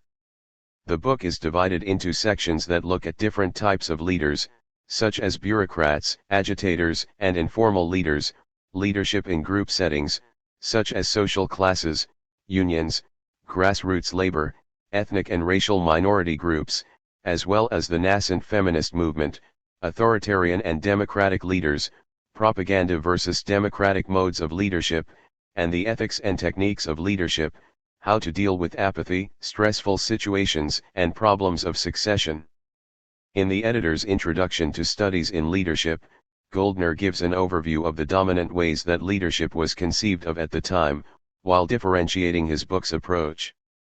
Traditionally, leadership studies were characterized by great man theories, a kind of aristocratic social theory arguing that it was men of a distinctive stamp, predestined by their possession of unusual traits, who led events and molded situations too. Under this theory, scholars focused on studying the traits possessed by leaders, their distinctive ways of acting, their personality characteristics. Here the particular attributes of the individual were what permitted him or her to become an effective leader. The next category of leadership studies that Goldner discusses, the situationists, distinct from the later situationist movement of the late 1960s, emerged out of a polemic against the traits and great man school of thought. The situationists developed the antithetical position that it was the situation that determined the leader's traits, a position shaped by their adherence to democratic values, the belief that leaders were not born but made. 3. Goldner's volume is more sympathetic to this democratic theory of leadership, but he thinks the situationists were ultimately co-opted by the bureaucracy. Bureaucratic organizations funded many studies that in turn limited the scope of this school of thought. Situationists became too much governed by the research needs of bureaucracies, characterized by highly formalized offices, limited and specific situations, and delimited areas of responsibility and authority. Point 4. The knowledge gained from these studies focused on articulating what kind of person could be effective in these specific situations, but this radical emphasis on leadership traits in relation to concrete situations and roles, narrowly conceived, while useful to bureaucratic organization, is not of equal value to democratic organization. 5. Goldner's volume is firmly committed to carving out space for democratic forms of leadership over and against the anti-democratic and authoritarian social tendencies of the day. As he says, in short, it is a frankly partisan book, one that supports democratic values, but this is its only commitment, no other values are insisted on by the editor. Point 6. This is a book that seeks to examine leadership in a way that is useful to those engaged in democratic action. The problem confronting Democrats is how to use leadership for realizing their goals, rather than how to get along without leadership. 7. Goldner's volume seeks to analyze leadership with a focus on the wide variety of situations and problems that arise in democratic societies like the United States, with an eye toward specific challenges such as apathy and propaganda. He is interested in exploring the role of leadership in democratic social action, in how to organize effectively in ways that are also democratic. Adorno's contribution to the volume is sympathetic with these broad concerns. But his essay does not conform with the definition of democratic leadership that Goldner sets out in his introduction, a definition to which the other essays in the volume generally adhere. Goldner is not interested in the attainments or traits possessed by great leaders, he is interested instead in the varied modes of ascendancy of leaders in a democratic society, their techniques and problems. 8. But his volume does subscribe to other mainstream components of the concept of leadership. Leaders are described, in the literature, as those whose status is recognized as superior to others engaged in the same activity and as those who emit stimuli that are responded to integratively by other people. 9. Regarding the first component, though some scholars want to measure status informally, Goldner asserts that an approach to leadership suitable for use on the action level must include those characteristics of leaders, such as power, prestige, and authority, which in large degree accrue to and are reinforced by formal statuses. 10. Under a democratic model, formal and informal norms, as well as the skills needed for specific situations, work by popular selection to allow some to rise in status. Regarding the second component of this definition, leaders also generate followers in the group. The book as a whole is guided by this definition of leadership. A leader will, then, here be considered as any individual whose behavior stimulates patterning of the behavior in some group. By emitting some stimuli, he facilitates group action toward a goal or goals, whether the stimuli are verbal, written, or gestural. Whether they are rational, non-rational, or irrational in content is also irrelevant in this context. Whether these stimuli pertain to goals or to means, cluster about executive or perceptive operations, is a secondary consideration, so long as they result in the structuring of group behavior. 11.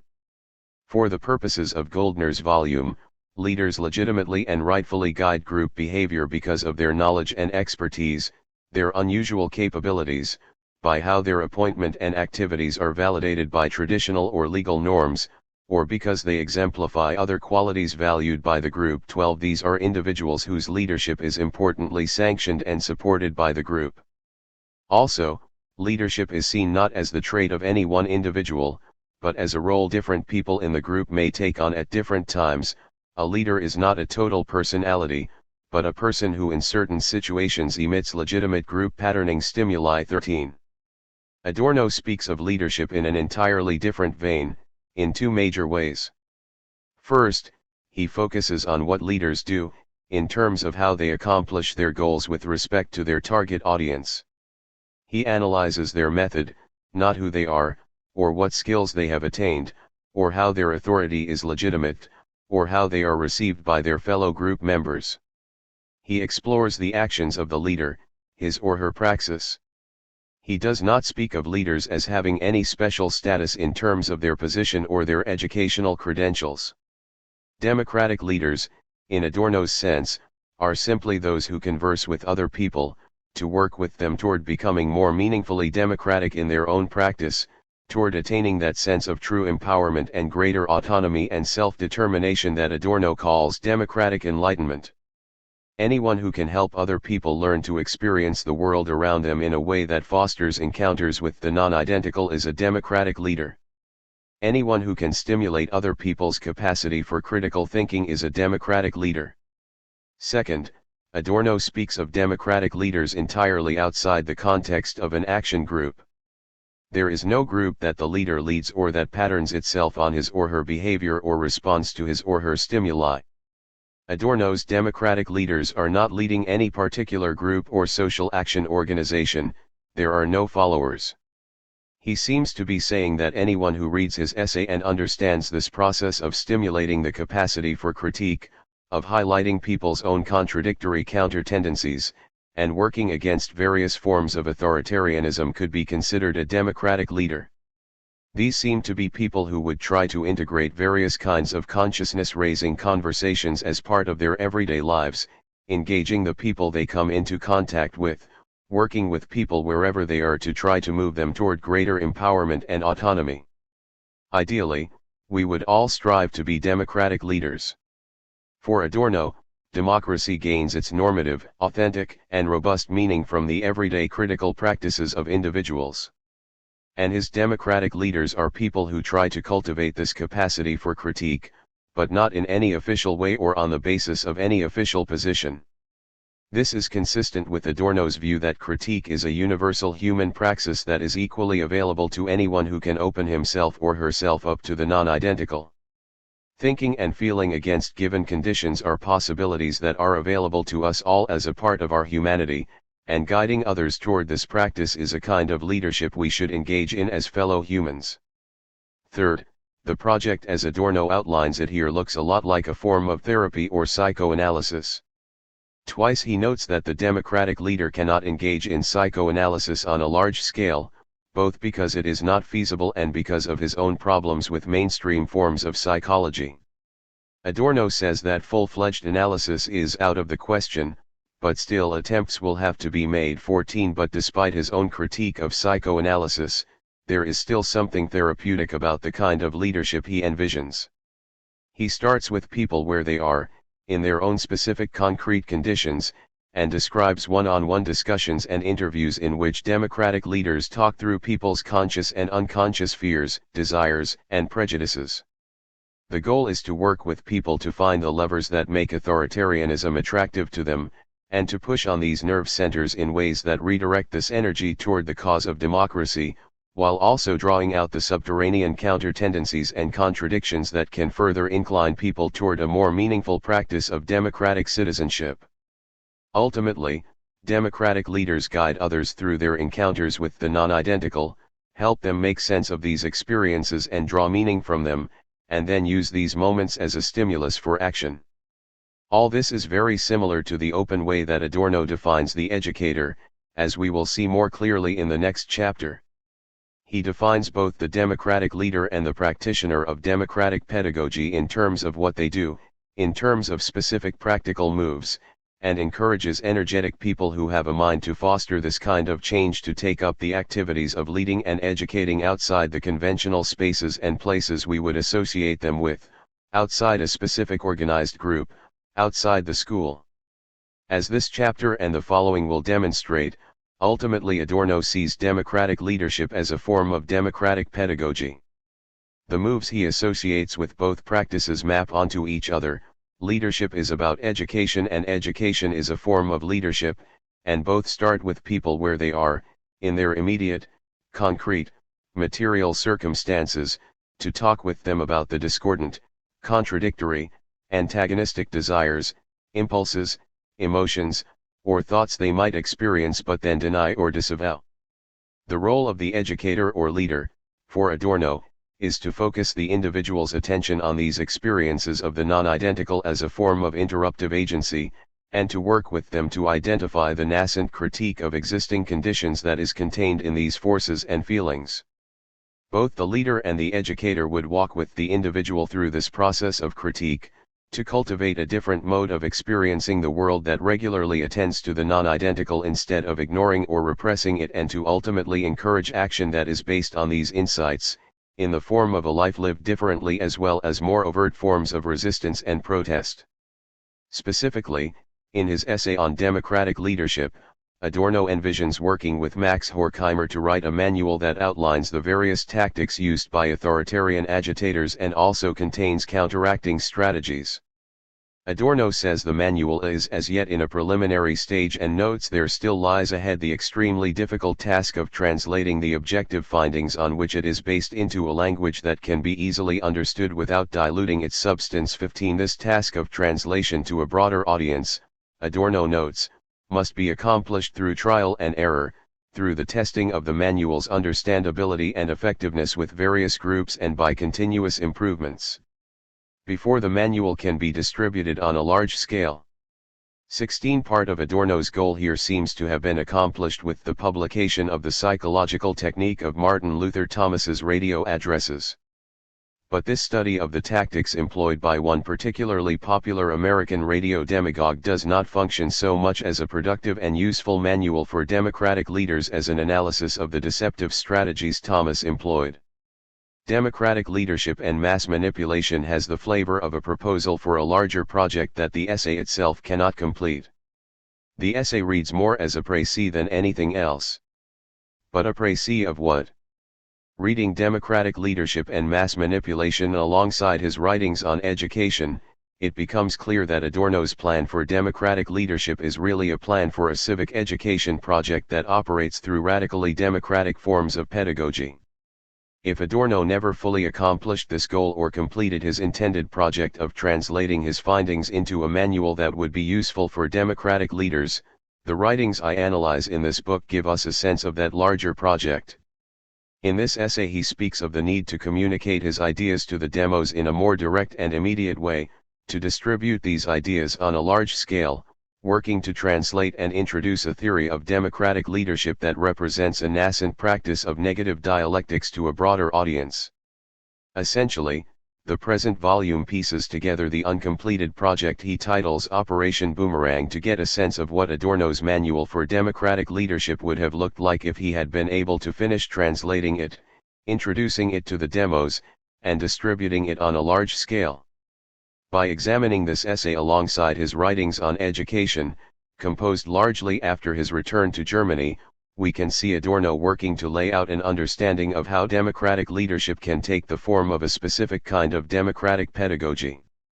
In this way, Adorno's piece on democratic leadership provides an illuminating lens through which we can better understand the strategies he undertakes in texts such as Current of Music, the psychological technique of Martin Luther Thomas's radio addresses, and even the Stars Down to Earth.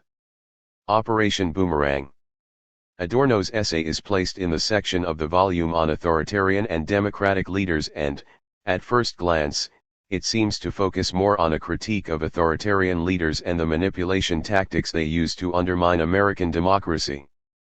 Adorno makes connections between Hitler and American demagogues who also take on fascist methods, appealing to people's sense of powerlessness, manipulating them, and also stirring up anti-Semitism. But Adorno's essay actually balances itself between authoritarian modes of leadership and the counteracting form of truly democratic leadership that would be its obverse. He explores what makes American demagogues so popular, and then focuses on how we can use this knowledge to create a robustly democratic form of leadership that will be able to cultivate more truly democratic citizens. He is concerned with how an ostensibly democratic American landscape actually bears strong resemblance to Hitler's Germany, populated with hollow and inflated leaders who demonstrate a phony charisma and prey on the powerlessness and impotence of citizens to cultivate obedience and irrationality. Adorno's starting point is that the promise of democracy in America is not being fulfilled. In fact, today, democracy breeds anti-democratic forces and movements. 17. Adorno begins by noting that democracy in the United States is being undermined by threats to autonomy in official and institutional political and economic realms. He cites, as just two examples, the rise of modern parties and their subservience to the world of finance and other vested interests in society, as well as the fact that democracy is increasingly equated with voting and elections that are controlled by the established leadership. 18 Institutional factors undermine citizens' everyday practices of democracy, with dire consequences. When the people feel that they are unable actually to determine their own fate and are disillusioned about the authenticity and effectiveness of democratic political processes, they are tempted to surrender the substance of democratic self-determination and to cast their lot with those whom they consider at least powerful, their leaders. 19. Democracy, for Adorno, is not defined in a merely formalistic way, in terms of institutions, representation, or the will of the majority. 20 Rather, the content of democratic decisions matters, as well as how people reach those decisions. In addition, meaningful democracy is about what Adorno calls, at one point, the dialectics of lived experience. 21 By this he means that democracy is a practice, a doing, rather than a being. It is not something you have, but something you strive to enact. For Adorno, as we have seen, democracy is defined by people's ability to engage in the praxis of thinking in their everyday lives, but also by their ability to attend to the non-identical elements of the world, including pain, suffering, and psychic unease, that encourage critique if we can hear their call. So democracy, in terms of the dialectics of lived experience, is about thinking and feeling against the world we are given. As we have seen, Adorno's theory issues a kind of ethical imperative for us to attend to suffering, to let our gaze rest on pain, and to resist hardening ourselves and becoming cold. These corporeal, somatic, and affective elements are part of the practice of critique and thus are important elements of fulfilling the promise of democracy. And if, as we have seen, Adorno identifies many de-democratizing forces in American society as well as a thought-controlling mass culture, the situation is not entirely bleak. In this short essay on leadership, Adorno emphasizes how grassroots democracy, as opposed to official public opinion, shows amazing vitality. 22 He also says, those who prate about the immaturity of the masses overlook the mass potential of autonomy and spontaneity which is very much alive. 23 But most important, he argues that there are strong counter-tendencies we can see in citizens that work against the all-pervasive ideological patterns of our cultural climate. 24 Adorno's proposed form of democratic leadership, which he also calls democratic enlightenment, has to lean on these counter-tendencies and has to draw on all the scientific knowledge available regarding how to appeal to the whole self, the intellectual as well as emotional self, to work with people to help them see how the dominant ideology is actually at odds with some of their own values and beliefs. 25 Adorno understands that what authoritarian leaders do well is to appeal to the cognitive self as well as the passionate self, the conscious as well as the unconscious, but of course they do this in service of anti-democratic causes. Adorno argues that a truly democratic form of leadership can't just give them the facts and tell people that what they believe is wrong. 26 It must work with people on a personal, individual level to help them see the contradictions in their own lives and to draw out the lessons of the counter-tendencies that exist at the level of their beliefs or their practice. As we have seen, when he speaks of counter-tendencies, Adorno means the non-identical energies that course through us as we live in the world. These are the forces that interrupt our tendencies to accept and adapt to given conditions. Counter-tendencies are contradictory, antagonistic currents that make us stop and think. Counter-tendencies can take the form of effective responses, manifesting as forces, feelings, and intensities that can push us toward change if we can learn to stay with them and draw out their meaning. Instead of ignoring, repressing, or disavowing these interruptions and rushing on to the next thing, Adorno thinks democratic leaders are those people who could help us pause and analyze the significance of these encounters with the non-identical. If the democratic leader emerged with the rise of modern democracy as someone who was supposedly qualified to guide the rank and file through rational argumentation, Adorno thinks that today the truly democratic functioning of leadership has vanished, if it ever really existed in the first place. 27 But he does want to hold on to this idea of guiding people through rational argument through a conversation, almost like a therapy session, to help them more clearly appreciate how certain ideologies work against their own stated desires and interests, in ways that go against the grain and create the tensions, contradictions, twinges, and interruptions that he calls counter-tendencies. Democratic leaders can help people recognize how their consent is manufactured, so to speak, how their desires and needs are manufactured. But for Adorno, these processes whereby people adapt and conform, however smooth and seamless their internalization of social authority seems to be, don't happen without some part of the self, however small, kicking back. Democratic leaders can help turn these moments of unconscious rebellion into more conscious acts of resistance, through one-on-one conversations, discussions, interviews, and other unspectacular ways of encouraging people to engage in a politics of self-cultivation and transformation. A truly democratic leader would bring about the emancipation of consciousness rather than its further enslavement, but Adorno is adamant that there cannot be any inconsistency between ends and means, because that would impair the sincerity of the whole approach and destroy its inherent conviction. 28 But Adorno's whole method is based on turning negatives into positives, subverting and inverting authoritarianism for democratic purposes, turning things inside out and upside down, pitting opposing forces against each other to create something productive. The metaphors Adorno uses to describe his plan for democratic enlightenment signal this dialectical method. In Democratic Leadership and Mass Manipulation, he uses the following terms to describe this plan for democratic leadership. On the most meta level, the project is called Operation Boomerang because of how he intends to use the mobility of prejudice for its own conquest, to turn one thing against itself and send it flying in another direction. 29 The other meta-concept Adorno invokes is the idea of the vaccine. He speaks of studying the pathological tendencies of existing democracy in America so as to derive from them, as it were, vaccines against anti-democratic indoctrination. 30 A vaccine provides protection by working through and with the disease itself, the cure is created from the pathology. So Adorno's project for democratic leadership and democratic enlightenment will start with people where they are to invoke change and move them to a better place, but it will do so in two related ways. First, by drawing out their internal contradictions and highlighting how their own beliefs and practices contain counter-tendencies that push against the cause of authoritarianism and toward the cause of democracy, and second, by working with people, in conversation and dialogue, to create vaccines from their own pathologies, to turn their own feelings of impotence, their own longings for genuine relationships, all of which are pathologies stoked by modern mass society against the fascist agitator, now exposed as a swindling manipulator. But there is an important secondary level to Adorno's method of democratic leadership. If it operates by immanent critiques, by dialectics, by inversions, reversals, boomerangs, and vaccines, it also works on both a rational and extra-rational level. Adorno wants to draw on all the lessons he's learned from studying the authoritarian personality and from analyzing the methods of fascist demagogues. He knows that anti-democratic movements gain traction by appealing to the whole person, playing on a person's fears and passions rather than just appealing to the rational and cognitive self.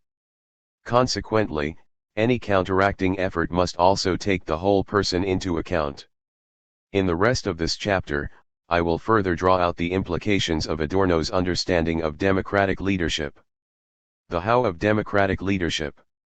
The authoritarian leader keenly connects stimuli and susceptibility, shrewdly reading the culture and exploiting not just the predominant intellectual beliefs and values of the people, but their fears, desires, and emotions. Anti-democratism feeds on age-old traditions and strong emotional sources, and the programs of American fascist agitators serve as an outlet for aggressiveness and pent-up fury. 31 Drawing lessons from the success of anti-democratic movements, Adorno says that democratic leaders must study this correspondence between stimuli and patterns of reaction. 32 This will enable them to use the agitator's technique of lies as a guide for the realistic transformation of the truth principle into practice. 33 These susceptibilities represent important levers and nerve centers, which can be redirected toward the cause of democracy and can induce people to reflect about their own attitudes and opinions, which they usually take for granted. 34 He wants to press these levers and stimulate these susceptibilities, but he intends to turn them around to serve the cause of democratic enlightenment and empower the people toward greater autonomy and self-determination. In what follows, I look at several specific examples that Adorno cites to get a sense of what this form of democratic leadership would look like in action, to paint a picture of the how of democratic leadership. In all these examples, the person who has taken on the role of leader works with other individuals to bring some kind of internal tension or conflict that they harbor to the level of conscious thought and to work with them to think through its larger implications. Leaders enter into the unique worlds of the individuals they are in dialogue with to find their own specific levers, nerve centers, or counter-tendencies, all of which are ultimately encounters with the non-identical. The personal nature of these interviews, discussions, or workshops is important. The specific experience of unease or antagonism must be truly meaningful to the individual for him or her to be moved by critically analyzing it. In the first example, Adorno discusses how certain kinds of individuals might be encouraged to engage in the kind of introspection that he sees as a necessary part of the kind of enlightenment he wants to foster. As he notes, the individual who is susceptible to the authoritarian leader resists serious introspection and is incapable of finding fault with himself, and instead externalizes all problems onto the outside world. 35 And yet this person is also deeply insecure and internally conflicted. The unwillingness to search in oneself is first of all an expression of the fear of making unpleasant discoveries. 36 At the same time that he avoids any real or serious introspection, however, the insecure person is likely to consult quacks of every description, from the astrologer to the human relations columnist. 37 This, at least, shows a distorted desire for some greater level of self-awareness. This is a lever, a nerve center, that can be drawn on productively in service of the truth principle. These individuals would benefit from, and also perhaps be flattered by and feel a narcissistic pleasure in, personal interviews that would help them uncover the motivations that lead to their feelings of prejudice, their desire to submit to an authority, and so on. As Adorno notes, such interviews might provide the prejudiced persons with a kind of relief and ignite what some psychologists call an aha experience. 38 Here the democratic leader would foster a deeper mode of experience by working with the individual to confront his or her inner conflicts and insecurities and misplaced desire for greater understanding.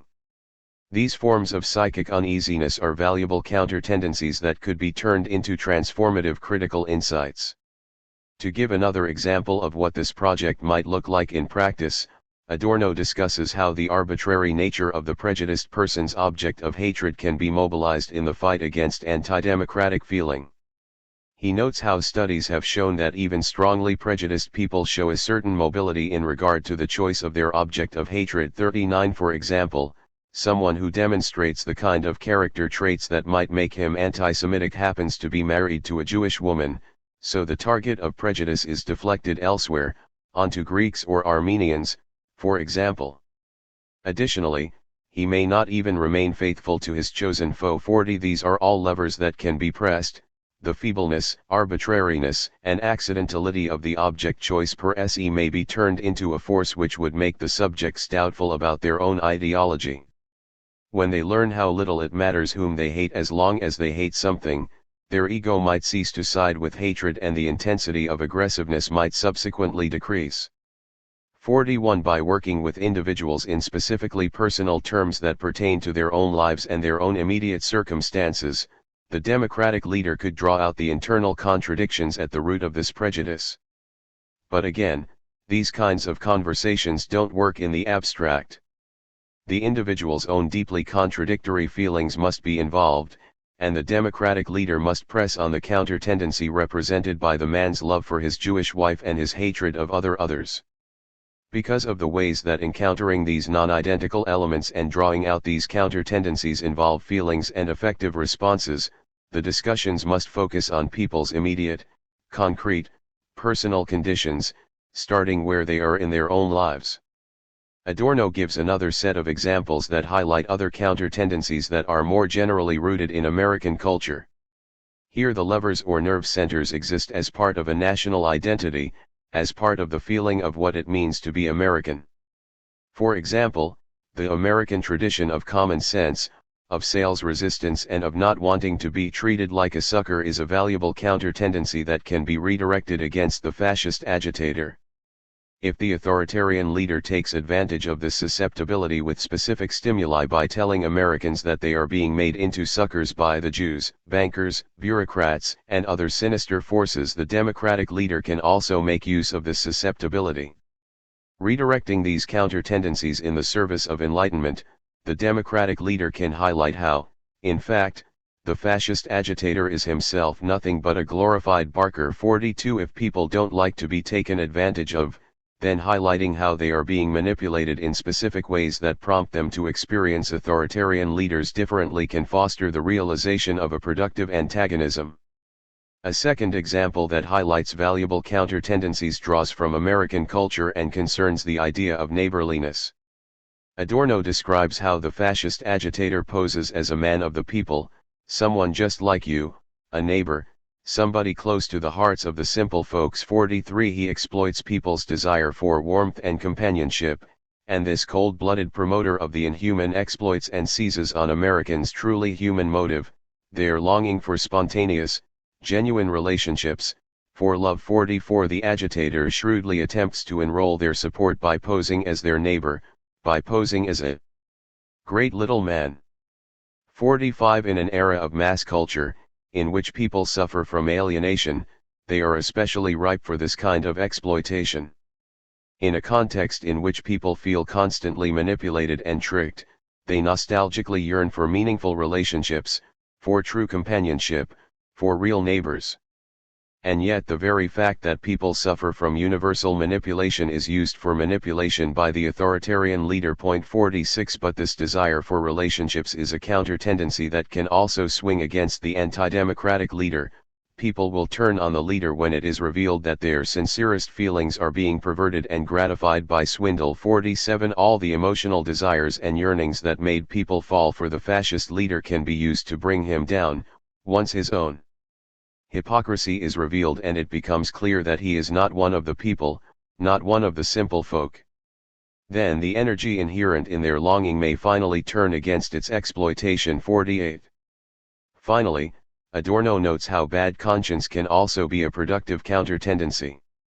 He notes that those who voice anti-Semitic ideas do so with a somewhat bad conscience and find themselves to a certain extent in a conflict situation. 49 Adorno wants to help people transition from a naive to a reflective attitude, which works to weaken the violence of their ideas. 50 As we have seen, Adorno thinks that feelings and different affective responses can be valuable critical indicators of larger social problems. Critique is not generated just by intellectual concerns, but also by feelings such as guilt.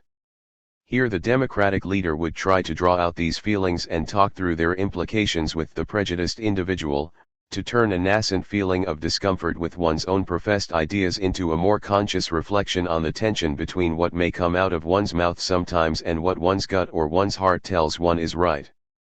Throughout these examples and in the essay generally, Adorno is redirecting, inverting, turning things around, inside out, and upside down. He invokes the dialectical language of a counter-tendency, a boomerang, and in these examples a vaccine. Adorno's use of the metaphor of vaccines, like his image of the boomerang, is especially appropriate and illuminating. A vaccine is a prophylactic that improves one's immunity to a particular disease. A vaccine is prepared with a weakened form of the disease-causing microbe or toxin itself. The vaccine works because the weakened form of the disease-causing agent is administered to the body, which stimulates the immune response. Then in the future, when confronted with the real toxin, the immune system recognizes and remembers the disease-causing microorganism and destroys it. Similarly, In his writings on American culture, Adorno focuses on pathological qualities, the disease-causing toxins, we might say. But he thinks that by drawing these pathologies into our consciousness, highlighting their existence, and examining how they operate, we can work toward a cure, so to speak.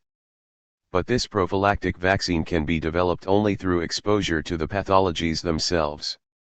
Adorno discusses various different pathologies from which we might derive vaccines, but one that he emphasizes is the pervasive American sense of passivity and impotence. The dominant culture of liberal capitalism cultivates a dependent citizen, but this is in contradiction with its ostensibly democratic values of independence and autonomy. By highlighting these non-identical elements and drawing out specific contradictions, by exposing Americans to their own pathologies and disease-causing toxins, a vaccine for these problems might be derived. Indeed, as Adorno writes in a piece on education, anyone who wishes to bring about change can probably only do so at all, by turning that very impotence, and their own impotence, into an active ingredient in their own thinking and maybe in their own actions. 251 Thus, Adorno's form of democratic leadership is one that works to develop prophylactic vaccines by injecting us with the consciousness of the pathology itself. As we have seen, though, Adorno notes that it would be naively idealistic to assume that it could be achieved through intellectual means alone. 52 Instead, he advocates a form of leadership that highlights these contradictions, draws out these counter-tendencies, and works to create these vaccines, calling it the truth principle. Anti-democratic leaders employ forms of manipulation and propaganda to play on people's desires and emotions, and this is expressly forbidden to anyone trying to lead in a truly democratic way. Democratic leadership should not aim at better and more comprehensive propaganda but should strive to overcome the spirit of propaganda by strict adherence to the principle of truth. 53 But Adorno does recognize that to gain the support of the masses one has to take them as they are and not as one wants them to be. In other words, one has to reckon with their psychology. 54 Further, Adorno recognizes that people actually have a libidinal attachment to propaganda itself. Political propaganda and advertising campaigns excite and stimulate emotions and stir affective responses that people then become attached to: elevated blood pressure, excitement, desire, anger. So the renunciation of propaganda would, therefore, require an instinctual renunciation on the part of the masses. 55 Thus, the democratic leader or the educator has to find a nerve center or lever that is also linked to our affect. The inner conflict or tension that is identified and pressed, so to speak, also has to be something that we care deeply about, that is tied to our most profound feelings about who we are and what we believe. This is why Adorno gives examples of levers or nerve centers that touch on one's love for one's wife, for example, or one's identity as an American. The democratic leader must work at the same level as those who would manipulate individuals into democratizing directions, the level of affect, emotion, desires, and feelings. This is all a lot for the truth principle to break through. Here Adorno refers to truth in the way he writes about it in other more theoretical works such as Negative Dialectics. Truth is attained by drawing out the contradictory, non-identical qualities over and against surface appearances and harmonies. The non-identical, for Adorno, contains utopian qualities that resist what is and the status quo, and drawing out these qualities is tied up with his understanding of truth in a non-positivistic way. Thus, the truth principle would have to break through the walls of inertia, resistance, and conditioned mental behavior patterns. 56 As he puts it, the irrational element has to be fully considered and attacked by enlightenment. 57 Democratic leaders should try to promote insight into the irrational dispositions which make it hard for people to judge rationally and autonomously. 58 Democratic leaders should seek to emancipate people from the grip of all-powerful conditioning, and the truth that they will spread pertains to facts which are clouded by arbitrary distortions and in many cases by the very spirit of our culture. 59 Adorno wants to convey information that results in the kind of uncomfortable, disruptive, but productive and illuminating kind of unsettlement that accompanies a confrontation with the non-identical. As he puts it, The shock evinced by the dawning awareness of such a possibility may well help to bring about the aforementioned lever effect. 60. The democratic leader or educator must push a lever that is compelling enough to the individual that he or she cannot comfortably and blithely pick up his or her life in exactly the same way afterward. All this demonstrates why the process of working with individuals to turn counter tendencies into vaccines must be personal and work directly from the individual's own life context. Adorno recognizes the power of affect in shaping our thought and action, and he appreciates how extra-rational forces shape the self. So the democratic leader or the educator must start with an individual's immediate, concrete circumstances and engage him or her on a deep and personal level to be able to speak to the nerve centers that will cause this specific individual to react, to push his or her own particular levers. Leaders must also work with people in an egalitarian way, to encourage them to open up by appealing to them as equals, rather than lecturing them or chastising them in ways that would make them close down in defensiveness. Adorno's plan for democratic pedagogy and his program for democratic leadership converge on all key points. His plan for democratic leadership follows the same principles he outlines in his writings on democratic pedagogy, as we will see in the next chapter. Then, in chapter 6, we will be able to see how Adorno himself puts this plan of democratic leadership as democratic pedagogy into action. 5. Democratic pedagogy. Resistance and an alternative model for civic education. The only real concrete form of maturity would consist of those few people who are of a mind to do so working with all their energies towards making education an education for protest and for resistance. Theodor Adorno and Helmut Becker. Education for Maturity and Responsibility. After his return to Germany in the years following World War II, Adorno wrote a number of essays and gave radio addresses and interviews exploring how schools, teaching, and civic education could change to become less prone to fostering authoritarian tendencies and more conducive to robust democracy. 1 Scholars have begun to note how these essays present an image of Adorno that differs from the flawed, conventional reading of him. Here he writes with an eye toward productively informing practice, participates in the German public sphere, shows himself to be engaged in post-war politics, and is even, at times, quite optimistic about the ways that education can cultivate meaningful democracy. The existing scholarly treatments of Adorno and education focus on topics ranging from the profession of teaching to his suggestions for reforms to institutional and cultural education. 2 Ultimately, however, there is a missing piece in all these works. 3 Scholarship on the topic to date fails to recognize how Adorno's writings on education are part and parcel of his more theoretical works, introducing and translating his ideas into different languages to make them more accessible to a wider audience. 4 None of the existing essays on this theme situates Adorno's writings on education deeply enough in his larger theory and practice of negative dialectics. 5 None of them mentions or refers to the role of the non-identical in his thought as the stimulus to critique. 6 None explores the role of experience and Adorno's thoughts on how we apprehend the material objects of the world. 7 And though several pieces recognize how Adorno's writings on education are important for democracy, none fully appreciates how his essays on pedagogy encourage a way of thinking and feeling against what we are given that is democratic, that exemplifies the essence of his definition of democracy. 8 In short, despite the valuable ways that scholars advance our understanding of Adorno by shining a spotlight on his neglected and largely unappreciated work on education, and despite the ways they work to reframe the flawed conventional image of him, they fail to link his writings on education closely to the constellation of concepts that are all part of his democratic project: experience, critique, negative dialectics, and leadership. This is where Adorno and democracy builds on the existing literature, showing how his work on education connects to each of these constituent parts of his theory and practice of democracy. Adorno's thoughts on experience and critique build up to a theory of education that this chapter will parse out and examine. To draw out the democratic value of Adorno's writings on education more clearly and fully and to give us a sense of the radical nature of his work, however, I begin this chapter by putting him into conversation with an unexpected interlocutor, Paulo Freire. Freire's Pedagogy of the Oppressed is perhaps the classic text on radical democratic pedagogy, very well known inside and outside the academy for how it outlines a revolutionary form of leadership that prefigures the kind of egalitarian, non-hierarchical, critically transformed world it envisions and idealizes. The book was first published in Portuguese in 1968 and was aimed towards citizens of Latin American countries suffering under the legacy of colonization.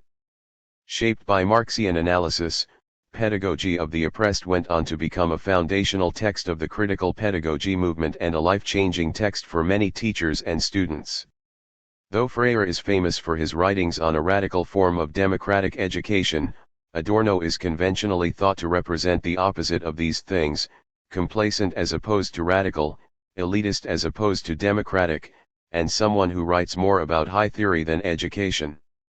But Adorno began to work explicitly on the topic of education after his return to a German state trying to democratize in the aftermath of fascism. Adorno's writings on education are quite extensive, and they share many of the same fundamental commitments that we see in Freire's work. Freire's alternative model of revolutionary leadership based on a radically democratic pedagogy helps illuminate the significance of Adorno's own writings on education and helps us appreciate how concerns with democratic pedagogy shape his thoughts on leadership, as well as his practice of cultural critique in the United States. The parallels between what Freire presented in a fully fleshed-out style in the late 1960s and what Adorno was pushing toward, in a more scattered way, in the 1940s and 1950s, are striking. In short, putting Adorno into conversation with Freire, and seeing the sympathies and alliances between them, valuably furthers this book's project of reframing and reconfiguring our conventional image of Adorno. Paulo Freire and Theodor Adorno describe similar social problems. Though they focus on different kinds of societies, in different places and times, the worlds they describe are structured to dominate, stultify, and render humans dependent on oppressive structures of authority. Freire and Adorno describe a landscape where norms, conventions, structures, and institutions work to create a passive, docile, unthinking, and obedient citizenry that feels incapacitated and dependent rather than being an active, critical, thinking, and questioning citizenry that feels itself capable of intellectual emancipation and even revolutionary change. Both see great potential in humans, but the tremendous optimism they project onto human capabilities lies in stark contrast with the far more pessimistic portrayals of the structures of modern societies that we find in their work. But perhaps most important, Freire and Adorno combine a deeply textured portrayal of modern conditions of violence, oppression, and domination with a resolute sense of the human potential to change these conditions. For both, humans fundamentally possess a capacity for critical thinking and intellectual emancipation that is then dulled and deadened by the dependency-inducing culture of modernity. The challenge, then, concerns how to unleash those capabilities and potentials in the context of a society that works to contain them. Both thinkers struggle with the question of how to move from the point A of oppression and dependency to the point B of emancipation and revolutionary agency. But even more crucially, they struggle with the question of how to do this in a radically democratic way. For Freire and Adorno, there can be no intellectual vanguard pushing the deluded masses into this new day. There is no faith in this kind of leadership and no sense that a party of the few can force revolutionary cultural change. But neither do they believe that the cultural contradictions of class will automatically stimulate a consciousness-raising experience on the part of the dominated. So there must be a way of making space for the growth, development, and unleashing of these critical capacities that will allow humans to be the subjects of their own history in a way that is democratic as opposed to authoritarian, egalitarian as opposed to hierarchical, dialogic as opposed to monologic, and engaged as opposed to elitist. There must be a form of education that can move people from point A to point B in a way that is itself consistent with the democratic values that are supposed to characterize point B itself. There must be a process that is consistent with the possibility that is being projected. Adorno and Freire both articulate a democratic form of pedagogy in which the means reflect the ends in just this way. I will discuss Freire first, then show how Adorno's thoughts on education resonate with this more famous and radical pedagogy of the oppressed. Paulo Freire's Pedagogy of the Oppressed. Freire's own work dealt with oppressed peoples in Latin America, in countries with a legacy of colonialism and violent oppression. But in Pedagogy of the Oppressed, he writes of oppression and alienation in broad terms that allow the tools of his book to transcend their original context. Indeed, his advice contains notable parallels with Adorno's and also valuably speaks to the condition of citizens in so-called advanced industrial capitalist nations, countries with their own forms of oppression and their own legacy of cultivating a culture of alienation, silence, and dependency on the part of citizens. 9.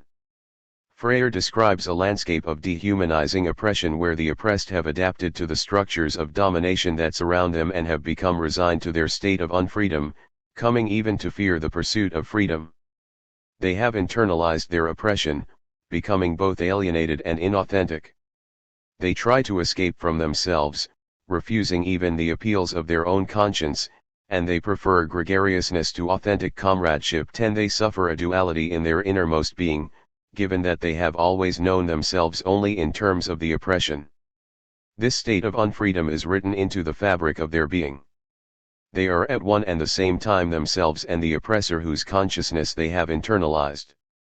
The conflict lies in the choice between being wholly themselves or being divided, between ejecting the oppressor within or not ejecting them, between human solidarity or alienation, between following prescriptions or having choices, between being spectators or actors, between acting or having the illusion of acting through the action of the oppressors, between speaking out or being silent, castrated in their power to create and recreate, in their power to transform the world.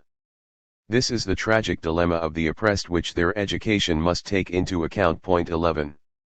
These forms of oppression are replicated and reified under the dominant model of what Freire calls the banking concept of education. Here students are imagined as containers and receptacles to be filled by the teacher. The more completely she fills the receptacles, the better a teacher she is. 12. But the teacher does not teach the students by starting where they are or by appealing to their immediate material circumstances and their current knowledge, but, rather, fills the students with information that is alien to their own experience of the world. The stream of words that come from the teacher are emptied of their concreteness and become a hollow, alienated, and alienating verbosity. 13. In this hierarchical form of pedagogy, the students are treated as objects and the teacher is the only subject with power or agency. The teacher presents himself to his students as their necessary opposite. By considering their ignorance absolute, he justifies his own existence. 14. The teacher bestows knowledge like a gift on those considered ignorant, in a way that works to maintain this hierarchy. Freire is not concerned with what the students learn, but how they are being taught, not just the substance of education but the style of it, the relationships it creates, the consciousness it cultivates, and the feelings it generates. Under the traditional model, the students are positioned as passive figures, devoid of agency, capable of adapting to the world only as it is given to them. The banking concept of education works to create obedient subjects who do not question this world. It stifles their creative and critical energies in ways that maintain existing power relations that serve the interests of their oppressors. Like all authoritarian systems, this form of education also works to present the existing reality as the only possible reality, unchangeable, just the way things are, as motionless, static, compartmentalized, and predictable. 15. Freire notes how the banking model may wear the cloak of humanism, but this only masks the effort to turn women and men into automatons, the very negation of their ontological vocation to be more fully human. 16. For Freire, this form of education not only stultifies the student's capabilities, but also acts violently on the qualities of critique and praxis that he sees as fundamental to our humanity. This is why he emphasizes how alienated students are under the banking model. They have lost the critical and creative capacities that define us as humans. The banking model speaks to students in a hierarchical, authoritarian voice instead of entering into dialogue with them. But because Freire sees this kind of dialogue, the words that we use to build our world, as a right of every human being, the banking model of education alienates people from something essential to their being in the world. For Freire, human beings are not built in silence, but in word, in work, in action. Reflection. 17. Like Adorno, Freire sees this capacity for critical thinking, and for the dialogue that helps us analyze and rebuild the world, as the praxis of all humans, not just the province of intellectuals, but while to say the true word which is work, which is praxis is to transform the world, saying that word is not the privilege of some few persons, but the right of everyone 18 and further, he sees dialogue as an existential necessity, because it is in speaking their word that people, by naming the world, transform it. 19 Without this, people experience a form of violence and oppression, an alienating loss of self. This has overt political implications for Freire.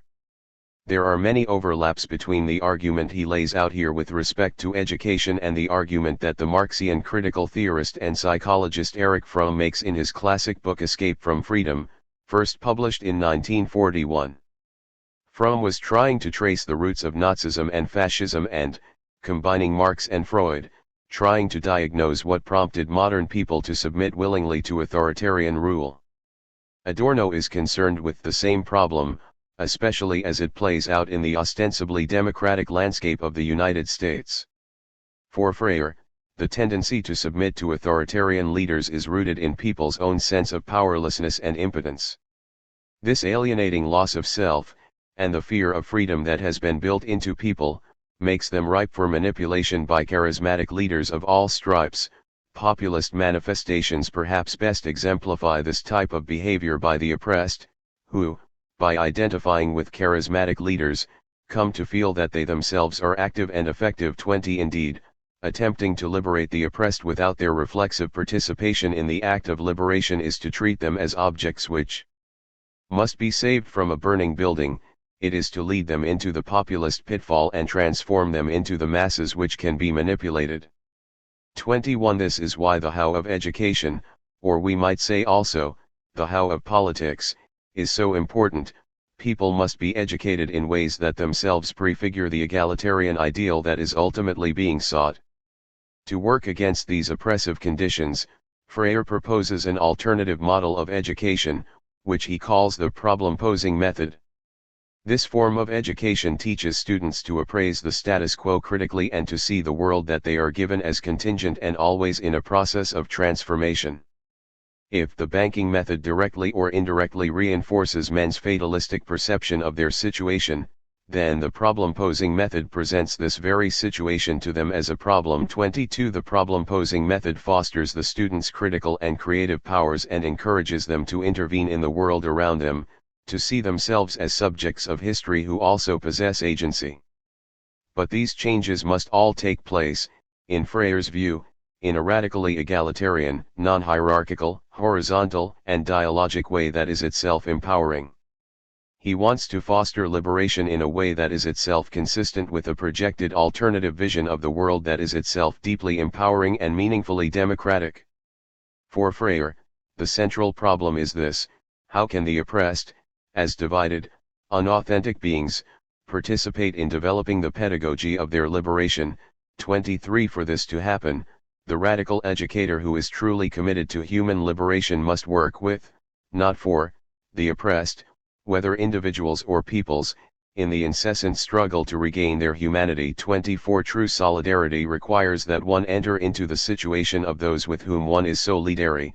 It is a radical posture. 25 Talking with, not for, or to, the people and entering into a dialogue are the central tools for a pedagogy of the oppressed.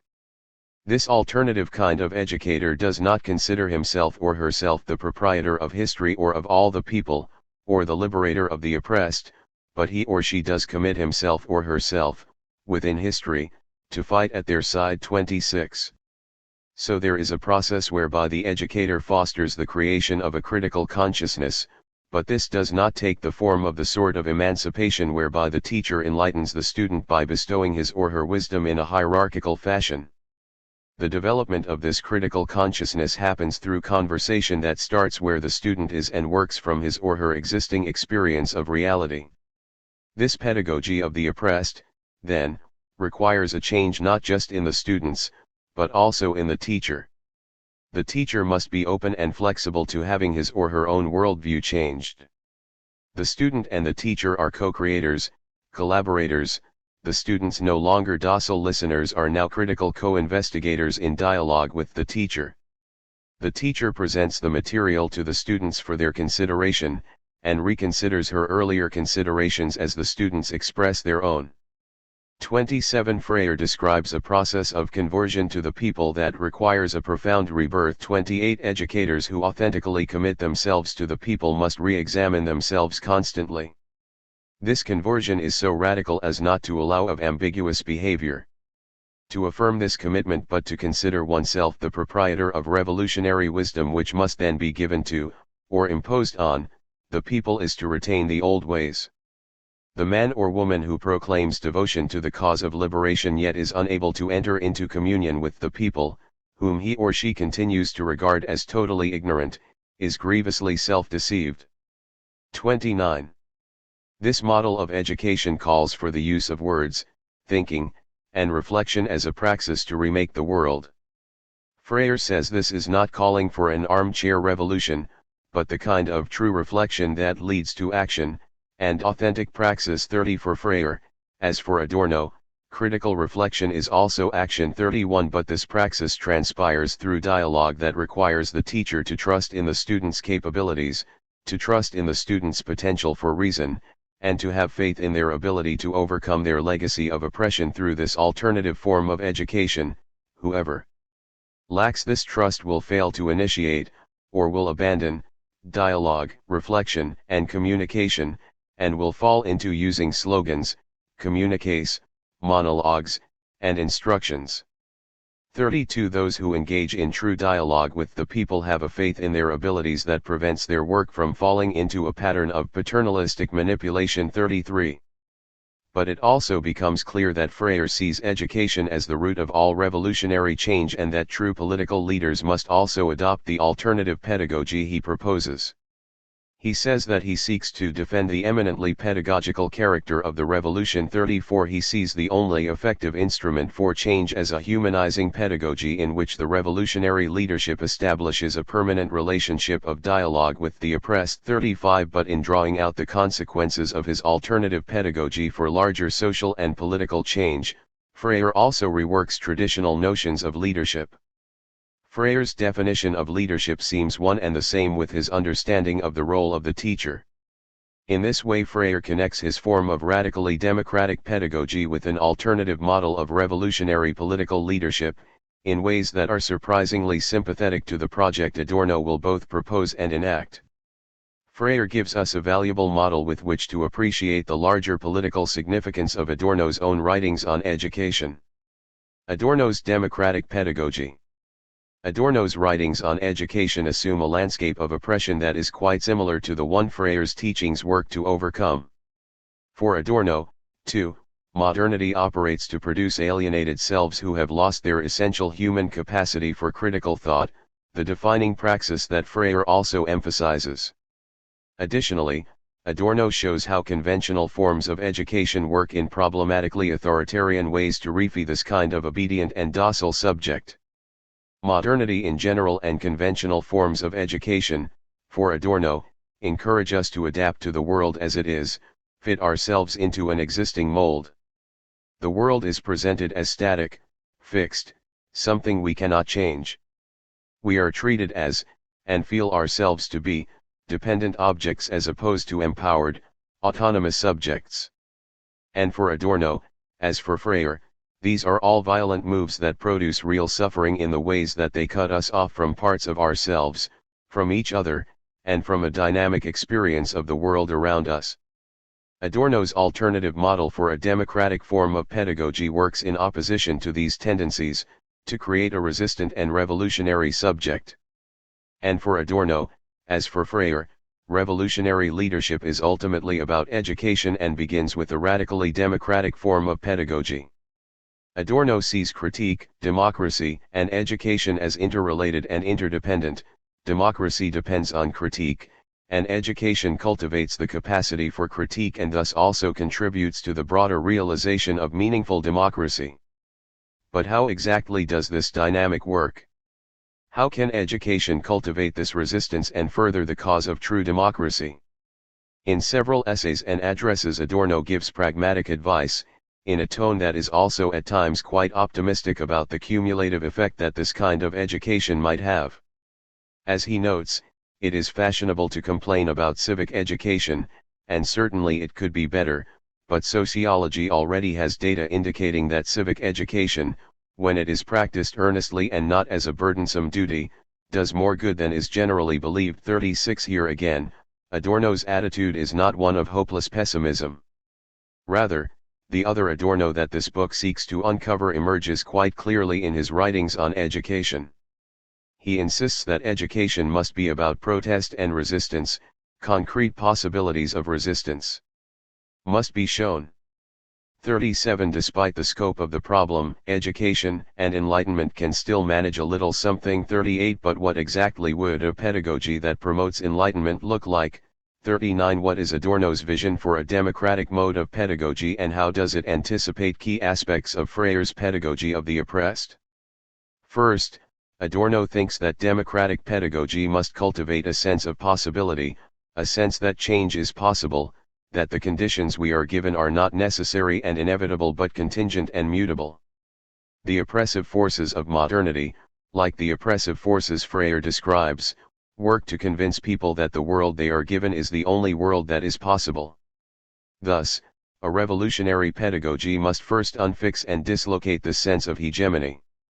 Toward this end, Adorno says that education should foster the recognition that we are all both subjects and objects, who are neither wholly constructed nor wholly free, but can at least in small ways think against and resist the forces that would control and contain us. Education can teach us that we are neither simply spectators of world history, free to frolic more or less at will within its grand chambers, nor does world history, whose rhythm increasingly approaches that of the catastrophe, appear to allow its subjects the time in which everything would improve on its own. This bears directly on democratic pedagogy. 40 Adorno reminds us that social relations make up the world. We are not only spectators looking upon this predominance of the institutional and the objective that confronts us, rather it is after all constituted out of us. This societal objectivity is made up of us ourselves. 41 The world makes us, but we also make up the world, and in this doubleness lies the possibility of perhaps changing it. 42. Second, a democratic form of pedagogy must cultivate people's autonomy, by which Adorno means their ability to trust in themselves, to maturely trust in their own powers.